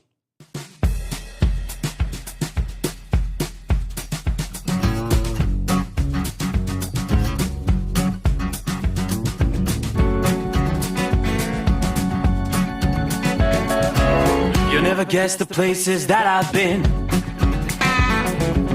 You never guess the places that I've been. 'Cause everything is like a dream, yeah, but only in that dream that I live in. I'm never gonna let the day begin. Never gonna let the day begin. 'Cause everything is like a dream, yeah, but only in that dream that I live in. Oh, don't wake me up before you go, and I'll just make this bed my home.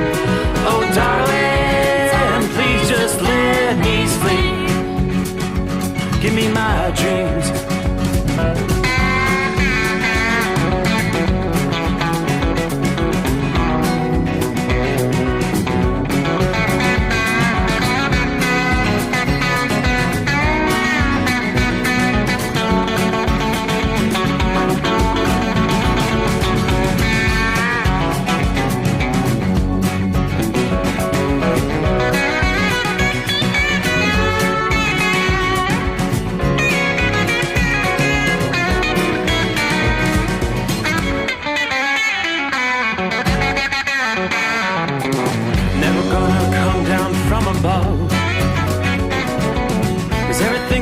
Better from above. Nothing's ever as it seems, yeah, except in that world that I dream of. Never gonna lose the ones I love. Never gonna lose the ones I love. 'Cause everything is like a dream, yeah, but only in that world that I dream of.